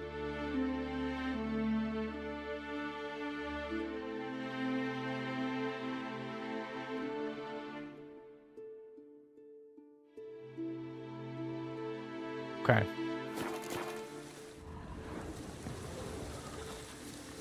Raining fucking buckets.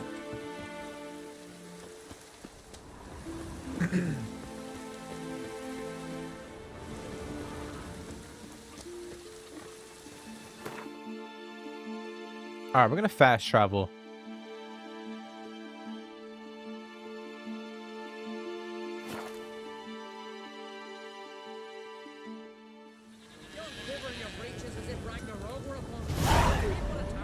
We should assemble all warriors and go for glory, I tell you.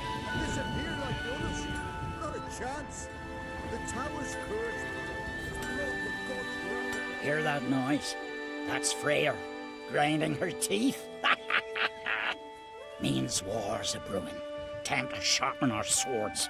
With Bran dead, who will lead you? Don't need a king to stick it to the Black Ones. No reason to wait. I feel like Geralt looks like skinnier now that we cut his hair. Show me what you have in stock. I feel like he looks slimmer. All right, we're gonna offload a couple things.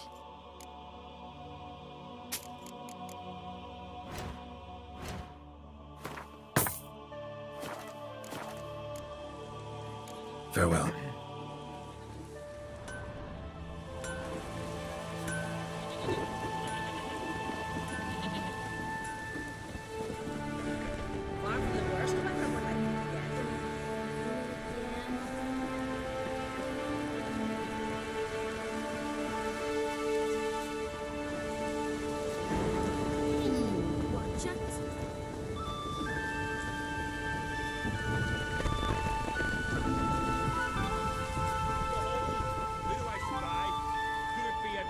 All right, we're gonna fight Olaf. What the hell? You've come to fight Olaf. He's long awaited a worthy opponent. These tourneys are usually held on street corners, in taverns at best. Got a real arena here. Built thanks to another's generosity. Berna Bran donated her jewels. All right. Where's Olaf? He'll show. Soon as he's got an opponent. I want to face Olaf. Fist fighting's a Skellige tradition. And here on Skellig, that tradition's damn near hallowed. What makes your tradition special? Warrior by the name of Duns Ursus once lived on Skellig. Fought monsters with his bare hands. Tourneys held in his honor. I'll fight as though my life depended on it. What do they call ye? Geralt of Rivia. Geralt of Rivia. Enter the arena. Emerge victorious, and you'll have the honor to face the champion of champions. All right. These continental dandies come a-strutting, then we gotta drag their All right, we're gonna get the fuck in here. Let's just hop in.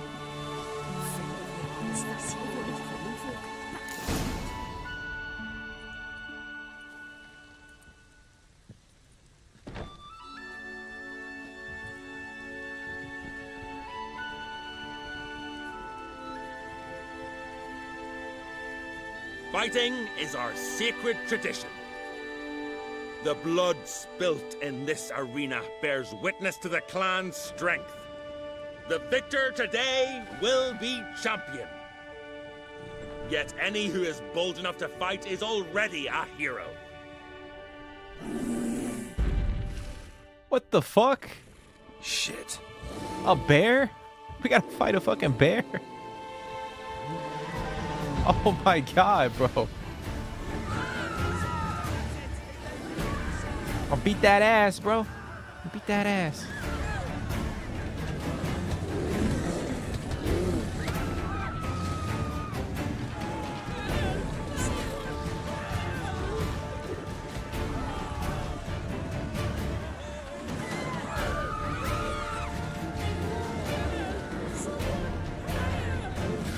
Shit.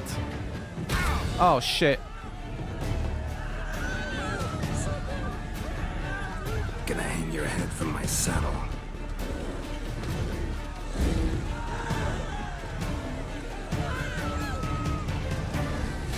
No, no, no, no, no, no, no, no, no, no, no, no.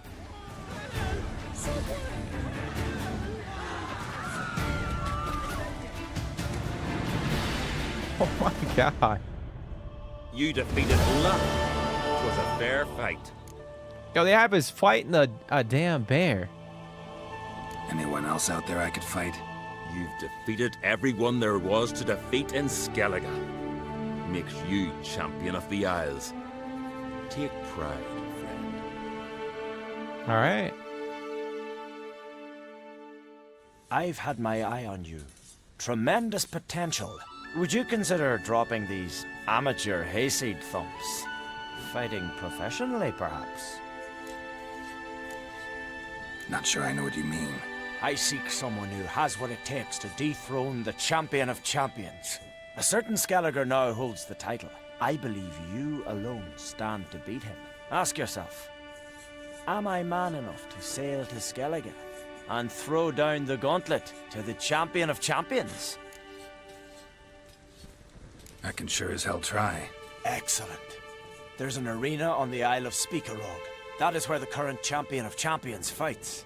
I shall warn them you're on your way to issue a challenge. Farewell. Okay.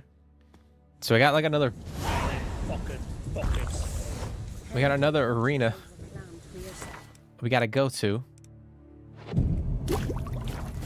Are you also playing the DLC on stream? Yeah, we're gonna be streaming the entirety of the game. DLC included. It's like once we wrap up the like the main story, we'll hop in to the DLC. We got Hearts of Stone, and then we got Blood and Wine.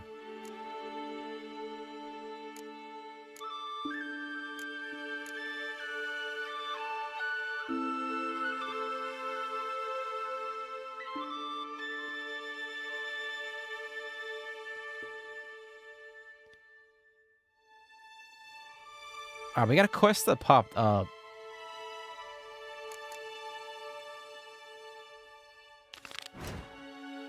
We gotta go back to Speakerog for that quest. Alright, we gotta talk to the villagers over here. Before we do that, let me check the treasure hunts.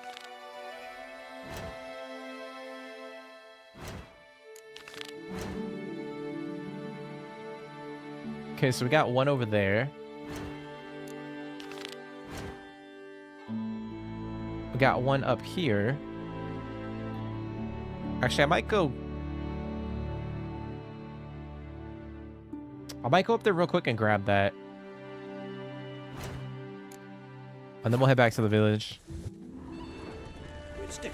But yeah, man, we're going to be playing all the DLC here on the channel.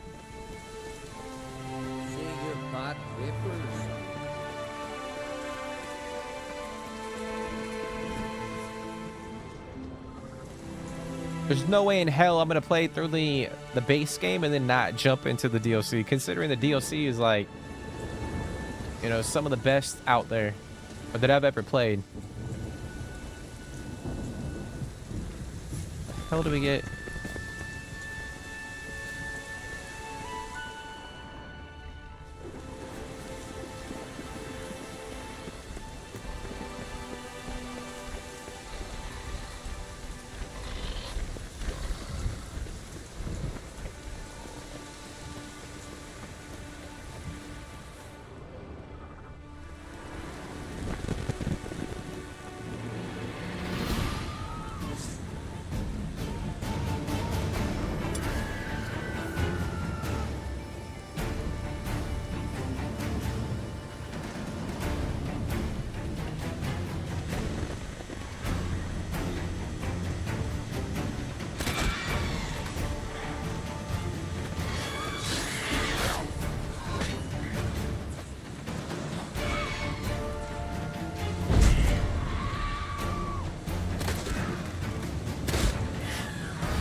Get up there, Geralt. Damn it, dude.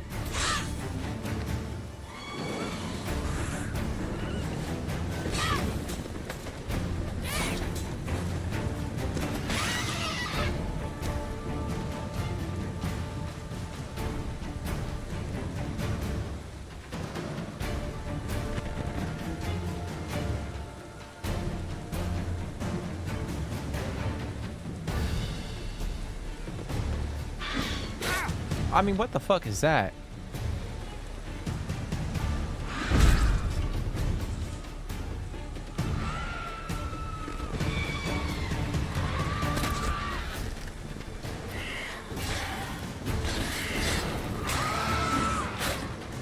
Bitch.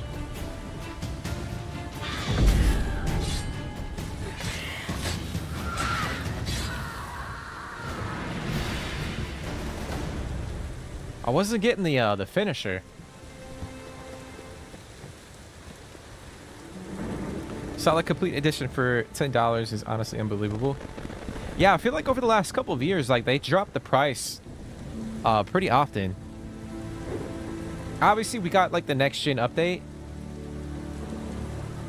I forget when that actually came out, but yeah, I feel like for the most part, like they CDPR will like drop the price occasionally, just to get more people to play it.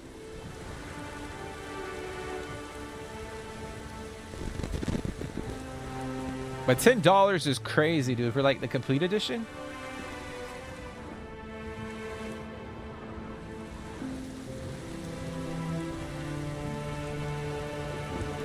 Like in my opinion, the entire game DLC included is over $100.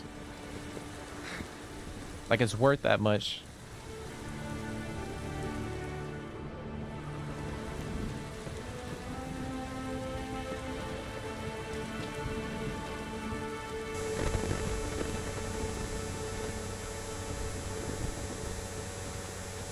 And that audio bug is crazy.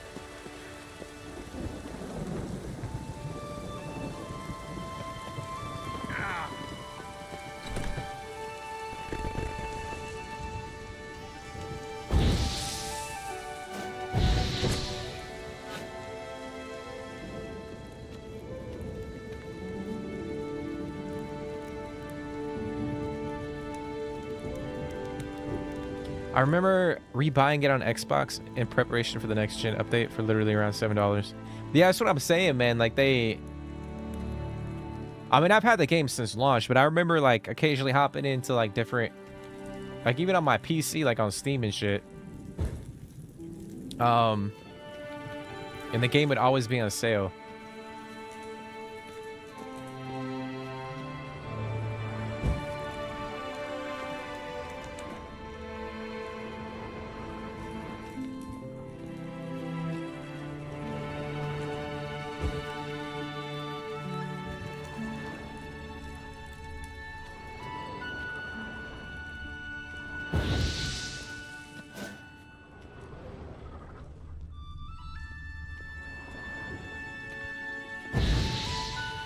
I mean, that just goes to show you, though, like, CDPR is, like, very consumer-friendly.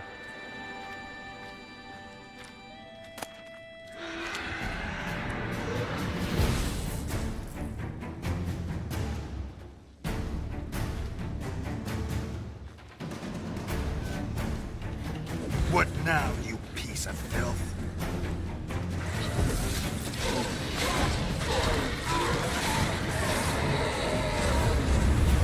Like, they'd rather have more people playing the game. Granted, like, they obviously they want to make money. But they'd rather have more people continuously playing the game. And then, pricing it out. Keeping it at a high price point and blocking people off from actually playing it. Ballad of Torgeir the Red.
How's it going?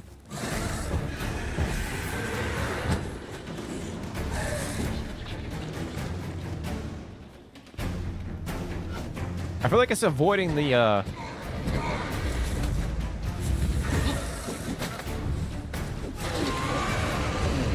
spell that I cast.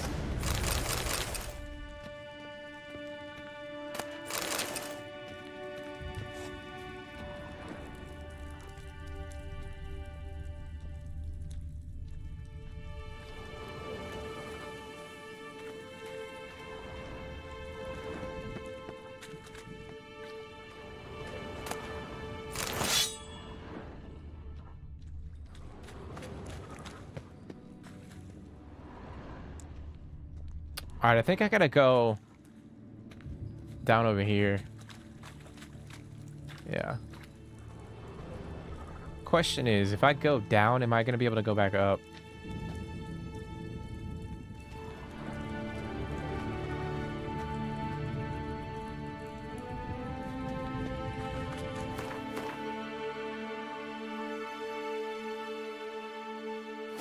Hold on, let's go up real quick and then we'll come back.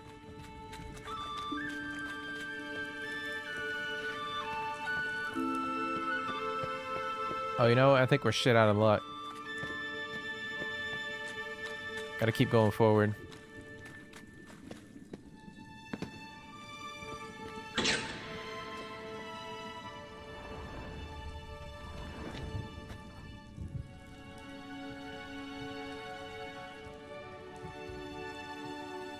Yeah, so there were talks that I don't think they've confirmed it, but there are rumors that they are going to work on like another DLC for the game that is supposedly going to come out next year. Because like at the end of this year, they're adding like mod support for console, and then next year they're going to have supposedly a DLC, which I'm assuming we'll be able to play as Ciri. Obviously, it'll take place after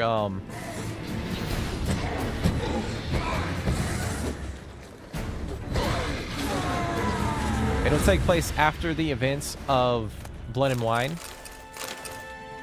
because you know Geralt's quote unquote in retirement. But I would imagine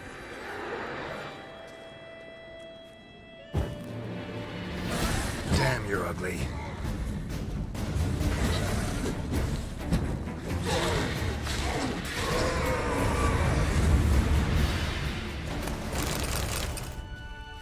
but I would imagine like we'll get to play as like Geralt and Ciri. It'll kind of be like a passing of the torch, so to speak. Well, Geralt's kind of like showing her how to, you know, be a witcher per se.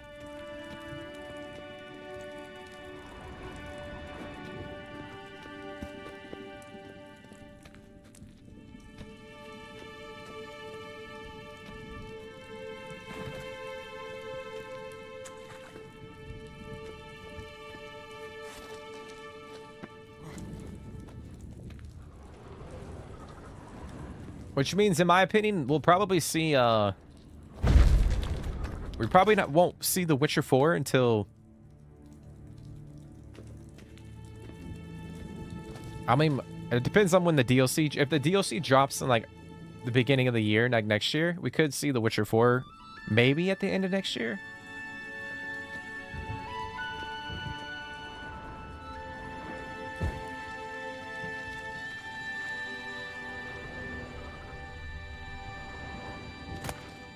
There it is.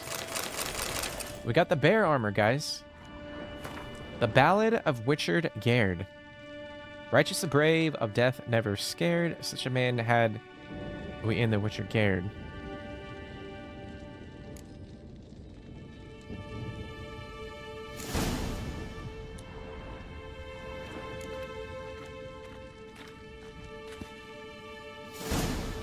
So now we can actually go in and craft that armor. But there's one more piece. It's way the fuck over here. Okay.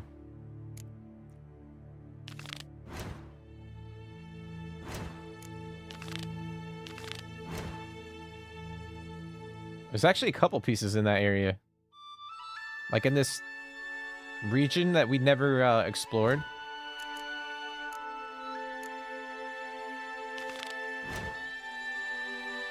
Okay. That stench.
Yeah, I mean, I wouldn't say like because they're using Unreal Engine 5, like the world will be bigger just because of that. I mean, obviously, I think it will be a little bit bigger, but I don't know, man, because like you think, let's see, they kind of stopped supporting Cyberpunk. When was that, like 2023? I don't know. It was like maybe like they had some of their developers shift over to The Witcher 3 like in 22 or 23 or some shit like that.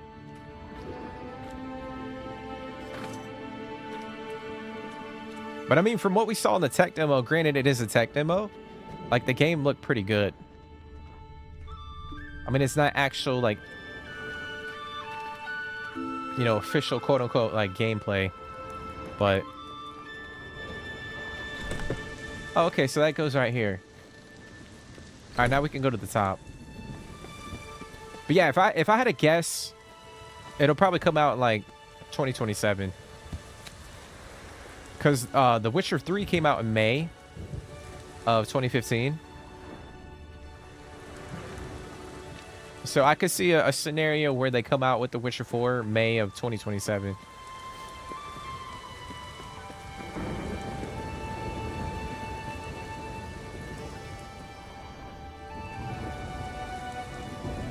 Because obviously with like GTA 6 coming out May of next year, you know, that whole time period is going to be, like everyone's going to be consumed with GTA.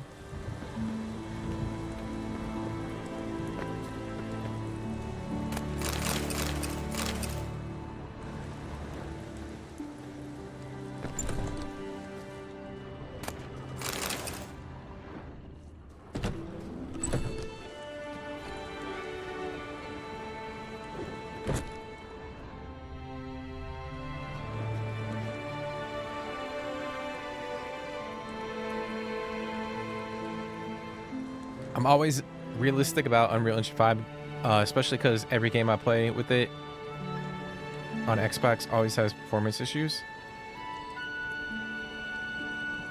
Yeah, I think there's been a few games that I played on Unreal Engine 5 that I don't think they had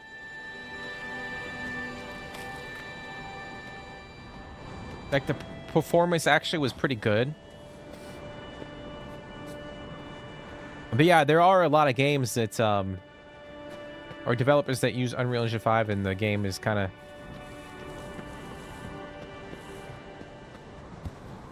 I'm not gonna say like janky, but yeah, it doesn't perform as well. But granted, like Medallion's humming. This current gen cycle has been weird, to be honest. Like, I feel like we're starting to get games now that are, you know, like full next gen games. I feel like because of COVID, there was like a 2 to 3 year period where like we were kind of in a weird flux of like old gen. Like, they're still developing games for like old gen, new gen. The tech was a little weird. But I feel like we're starting to get a lot of games now that are just fully focused on like next gen. And I think with them showcasing like The Witcher 4 on Unreal Engine, that was like the next step for like Unreal Engine 5.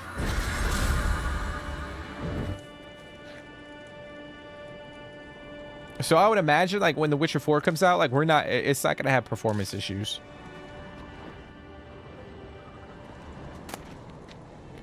Trial of Dexterity completion token. Huh.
All right, we're gonna get up. About to drown.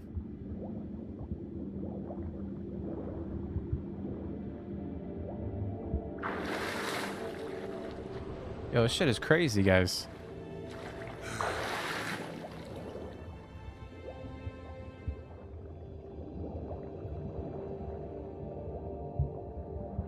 Well, you gotta think too, like, there's actually a lot of people, bro, that are still, like, they still have old gen consoles. Like, they don't have, like, the Series X on the PlayStation 5. And because of, like, COVID, I mean, there was, like, I remember, like, when, like, the Series X came out, there was a backlog of... let me go back this way. You know, not everyone could get their hands on a console.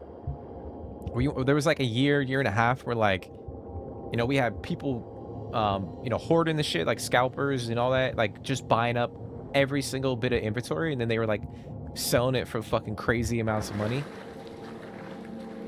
And we went for like a year and a half where like a lot of people couldn't get their hands on like next gen. And then obviously with like COVID and, you know, the development process kind of got delayed a little bit.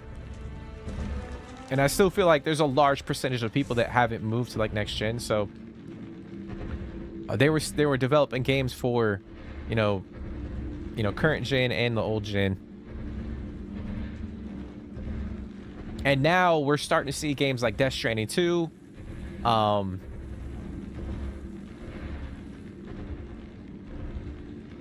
I'll just say like Battlefield, a few of the games.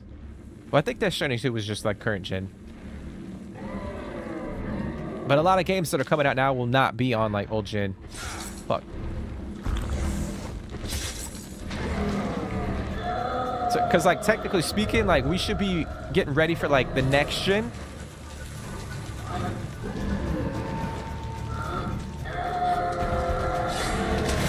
Oh fuck, dude, that's crazy.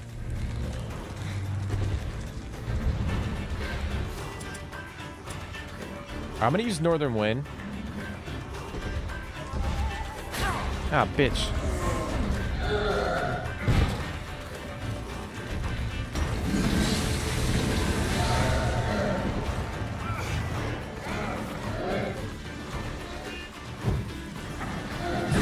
Fuck.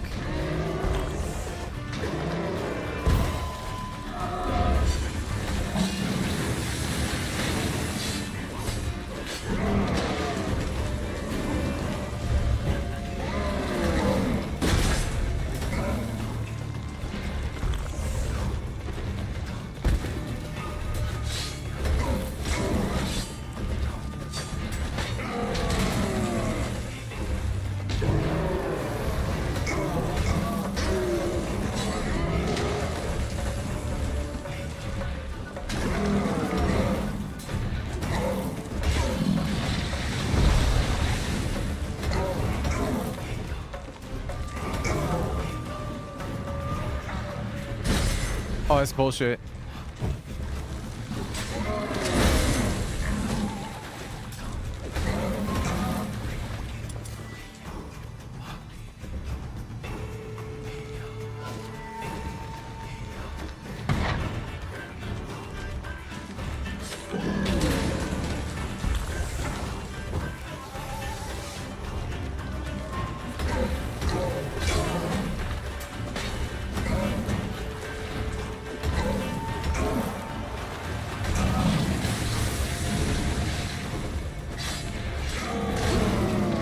Holy crap. Yeah, them gargoyles are kind of tough. What the fuck is up here?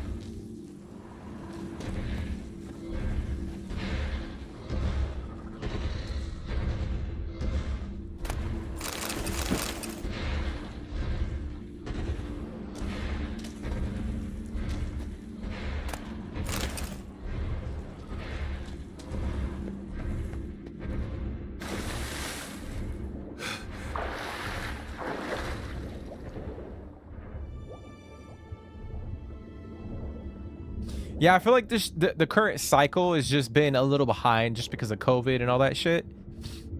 And I mean, this is right now, it's the longest console generation since I think consoles have been around for like Xbox and like PlayStation specifically. So like I think we're not going to see like next gen for like another 2-3 years in my opinion. I know they talked about PS6, and obviously, like, you know, Xbox is working on whatever they're doing. But what's crazy is, like, you know, I know Xbox like bumped up the price on a lot of the hardware, which is interesting. Like for me, I mean, obviously, I think it, you know, it could be like production and supply issues, or what. I don't know why they did that, but considering most people still, not most, but a lot of people still have like old consoles.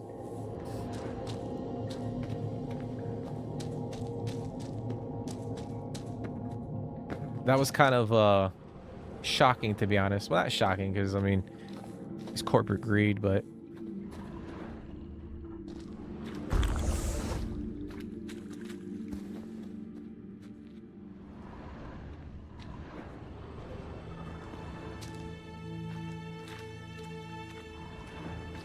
I think, like, back to like what we were talking about, I think a lot of games that come out in the next couple of years on Unreal Engine 5 are actually going to be pretty solid performance-wise.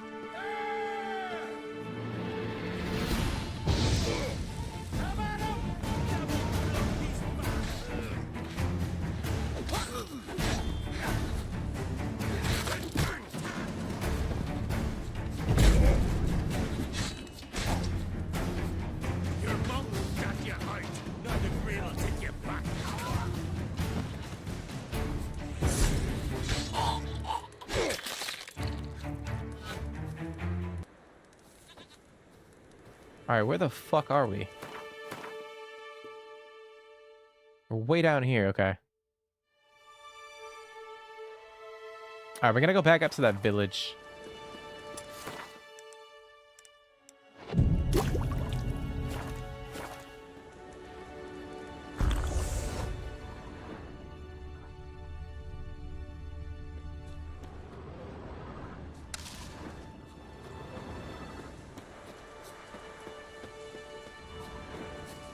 But yeah, man, too, like, I feel like the gaming industry as a whole is in a weird situation. Like, now we're starting to see, like, Xbox games on PlayStation. I feel like PlayStation is going to start moving games to Xbox.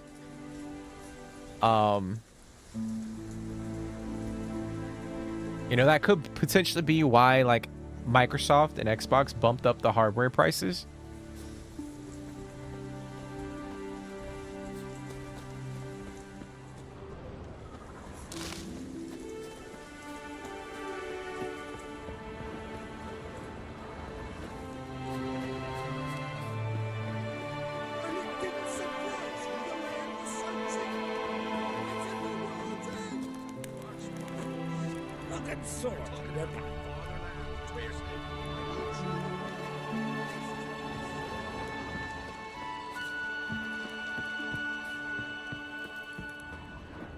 Now here's vacant.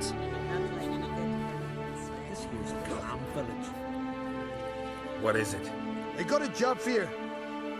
There's no point standing here in the rain. Right, let's go to mine. We'll talk there.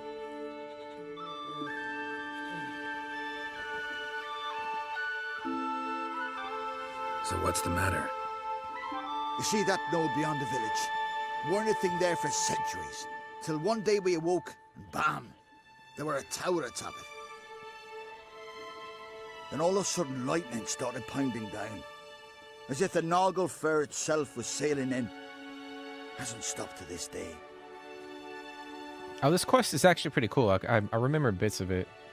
Something's got to be done. About the storm. We're staring at a cow's ass. Can't fish, nor sail out to raid. You tried getting inside the tower? Have we tried? Very same morning the tower appeared. We went right off. Whole village or nearabouts. Folk wanted to welcome its owner if he came in peace.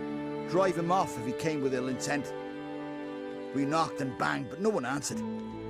So we opened the door, and that's when our knees turned to jelly. Why? Because beyond that door was something like a sheet of water, but standing upright. Never seen such a thing in my life. Druid said it were magic. Gathered 5 brave lads, and they all marched in. No sign of him since. Fine. I'll look into the tower. Once you're in, cast your eye around for the folk from our village. Our druid and 5 good lads. Oh, it'd be a bitter shame to lose them. You have my word. Hemdall, guide you. Okay.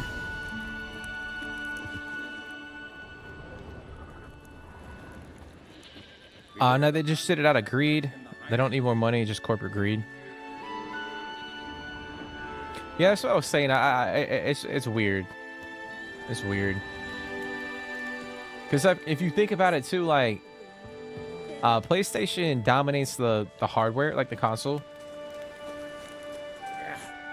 I think they outnumber, or they sold like twice as many consoles as like the Series X, like the PS5.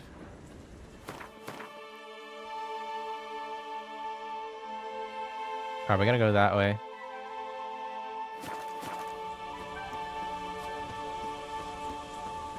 Granted, they have caught up over the years, but they've always been on the side of like trying to be affordable for the most part in terms of like hardware.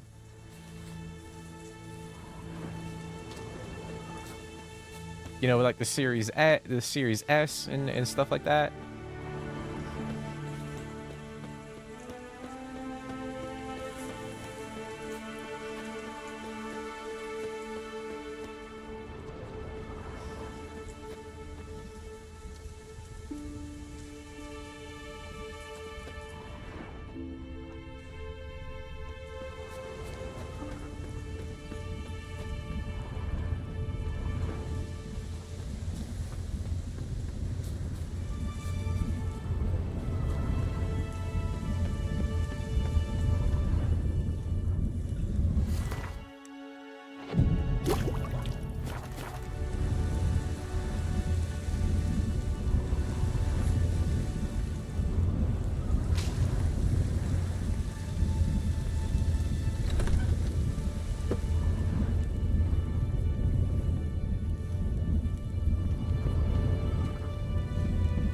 portal. Shit. Great. Portal closed. Looked smaller from the outside.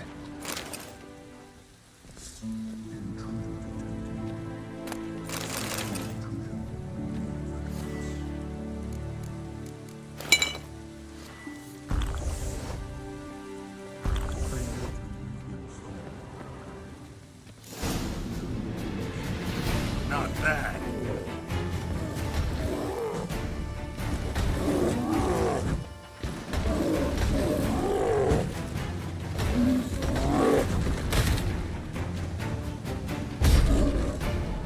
What now, you piece of filth?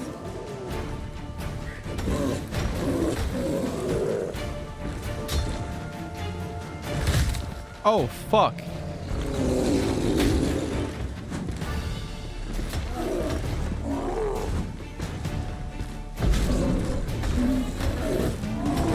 Damn it. Oh.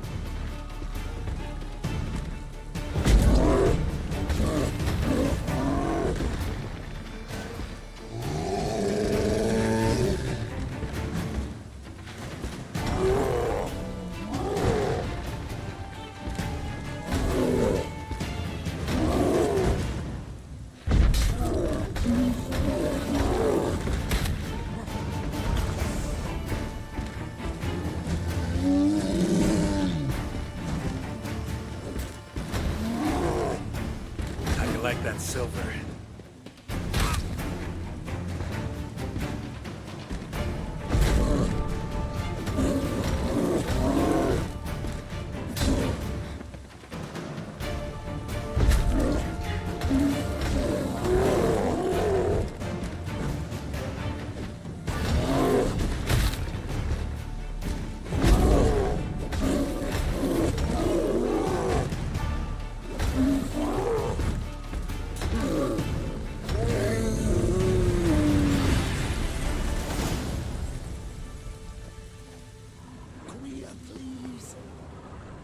Can I not loot this shit?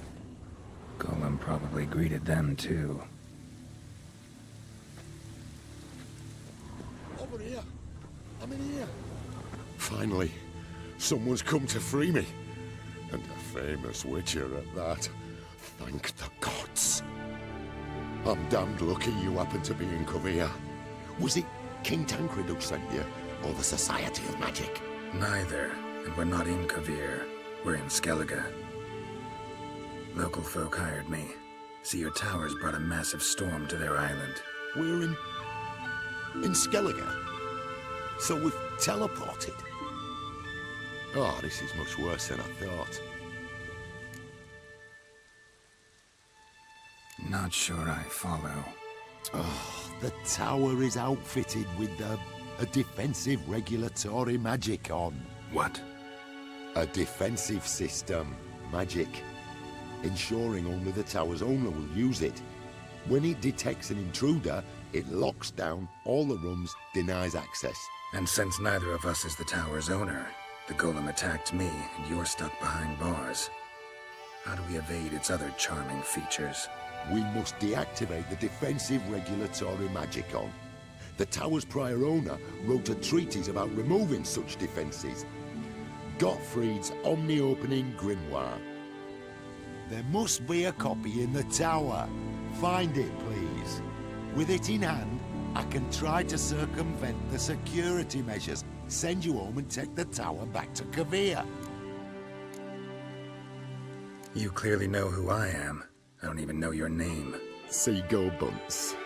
Mage and sorcerer in residence at the court of Pontvanis. This tower was to be my new home.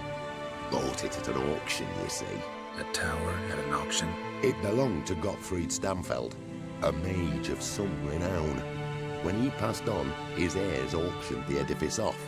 They were all wary, repulsed. None dared see what Uncle Godfrey kept in his coloured jars.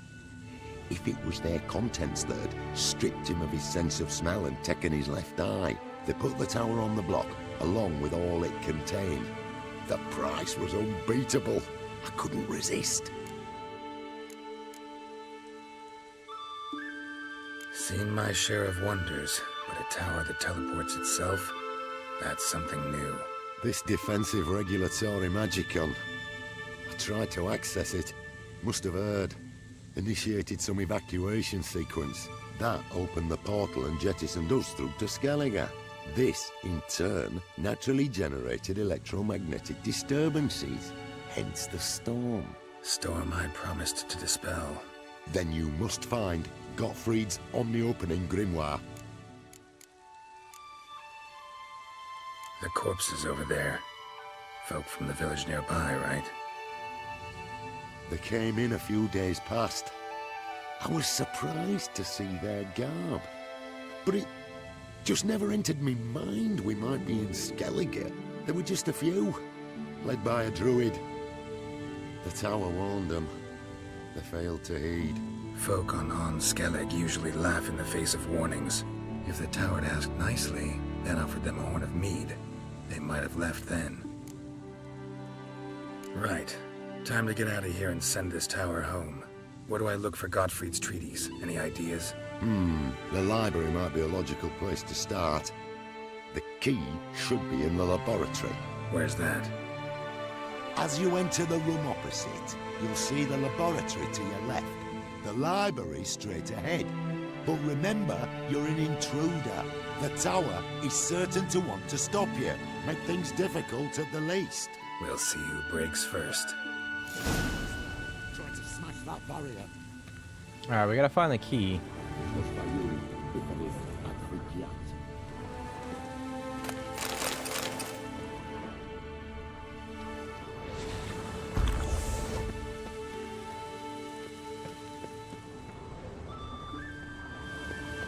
Colin probably greeted them too.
Come on.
What the fuck?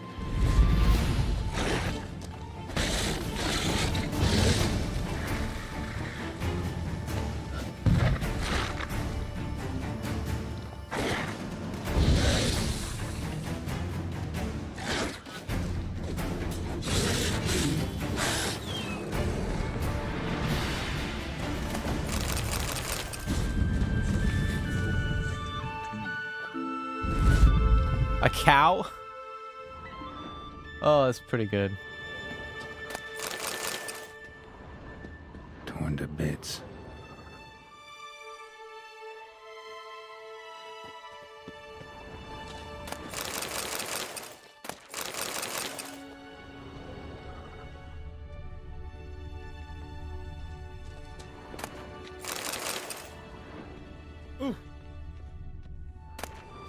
Must be the key.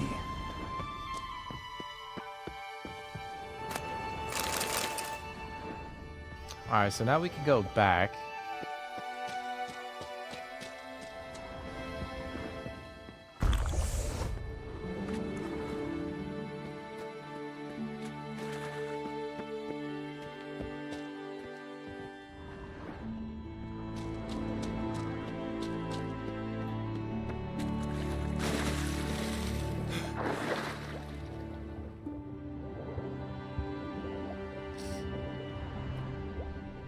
Oh, we can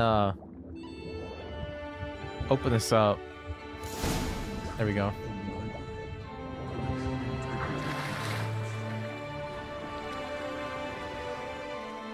I'm gonna meditate real quick.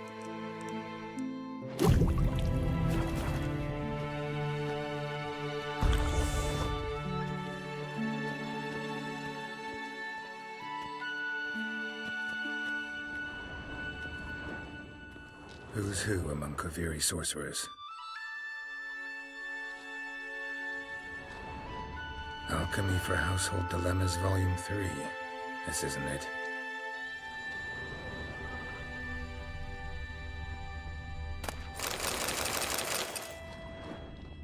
Looks like he's suffocated. Horrible way to die.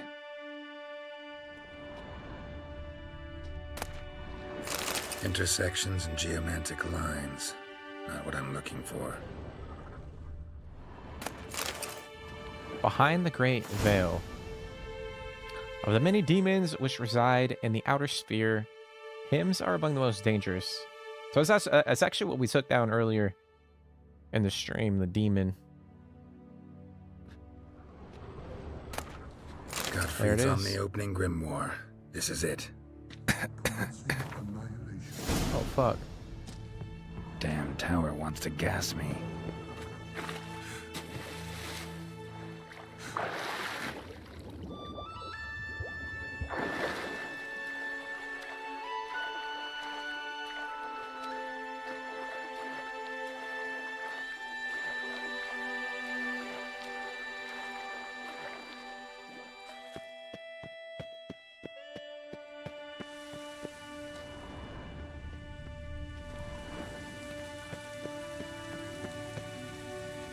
Find the tome.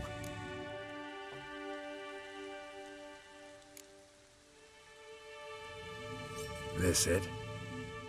It is indeed. Now, back away a bit. I must deactivate the barrier.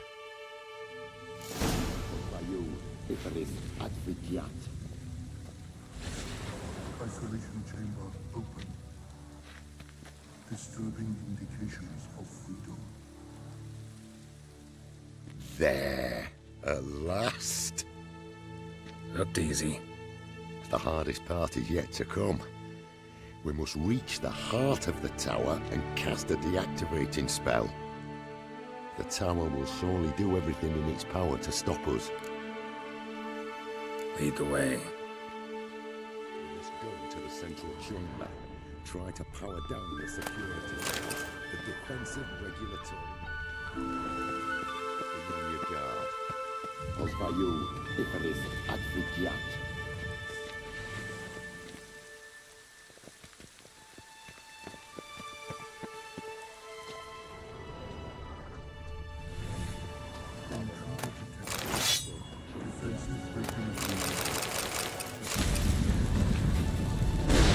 Oh shit.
Gottfried's treatise proved highly useful. It's over. Had you not arrived, I'd still be in that cage, surely. It's a trifle, but take it, please. Proof of me gratitude. Thanks. Though I'd be more than satisfied if you calmed that storm, then took this tower somewhere else. Consider it done. And should you ever visit Kovir, do stop by Pompvanis. Aburagi, Varathan. Wait, what are you doing?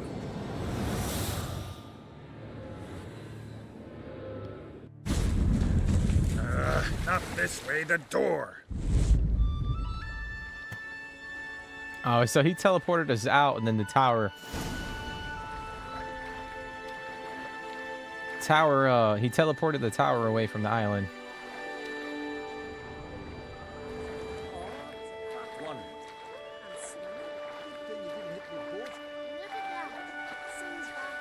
At my best, that's no coincidence. That's been off meat for 2 days.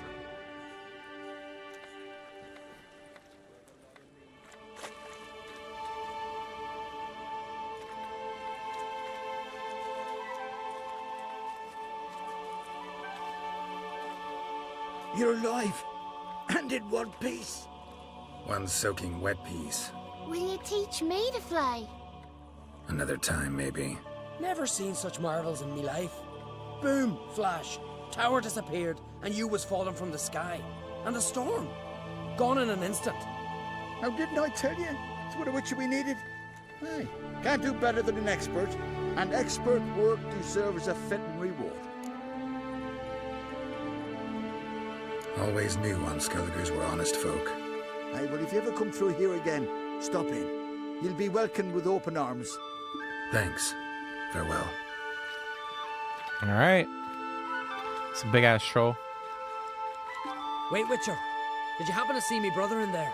Horn's his name. He went in with the druid and a few other lads.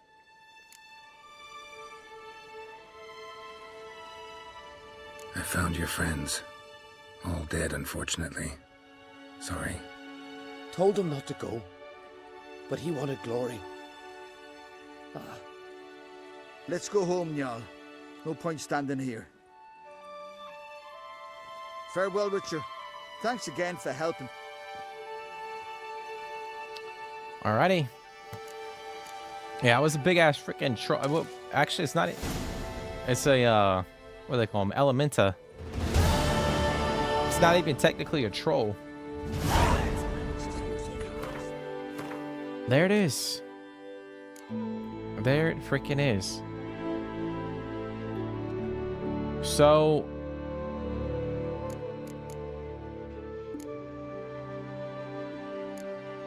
let me see. We have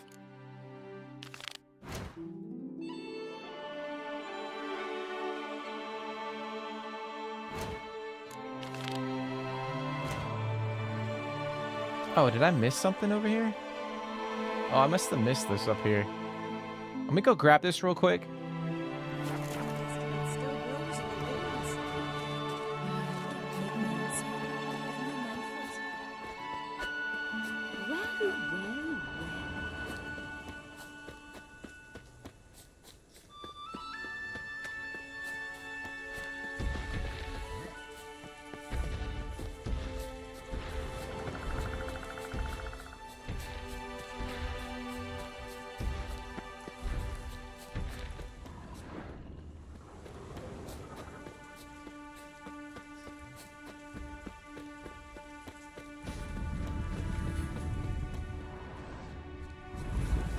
Let's dance.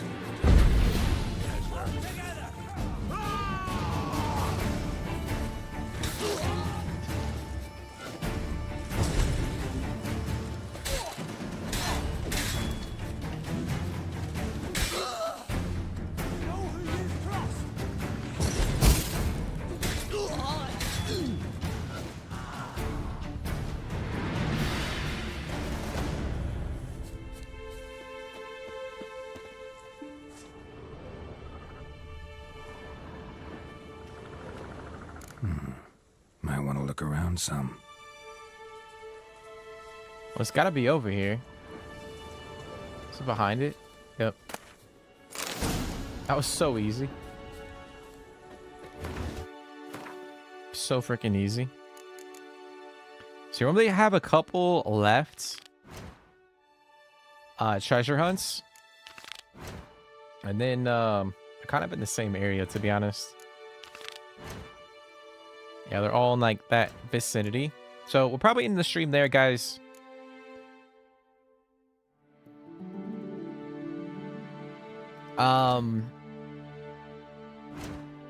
But next episode, we will probably end up leaving Skellige. We'll probably jump back into the main story, and we'll start pushing the end game. But I figured to start the next episode, we'll do the King's Gambit. We'll try to help select a new leader. So we gotta go to Croc. We gotta talk to him.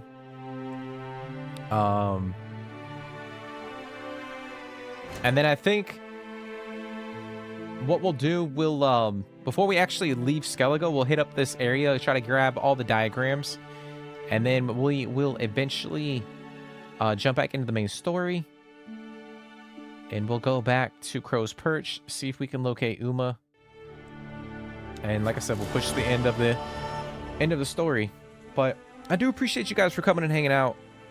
I know there's not a lot of people, or the viewership is not as good, so if you guys are hopping in, I do appreciate it. It really does mean a lot to me.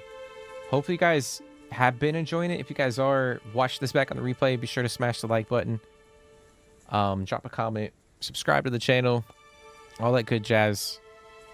Best way of letting me know that you guys are enjoying it. But yeah, we will be back with part number 23. And like I said, we're getting close to the end of the game, or end of the story, main story in the game. So you know, we'll push the end of Skellige a little bit, and then kind of go from there. Hey, I appreciate that, Jake. I appreciate that.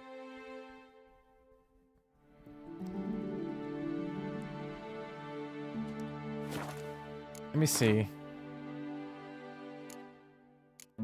Okay, we're almost at level 27.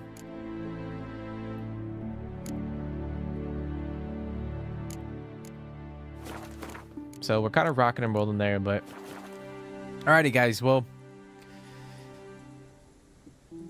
I appreciate you guys. Like I said, if you guys are enjoying it, be sure to smash the like button. You know, leave a comment, and be on the lookout for the next stream. I appreciate you, Jake, for hopping in, man. But take care, guys. Stay positive, and I'll see you in the next one.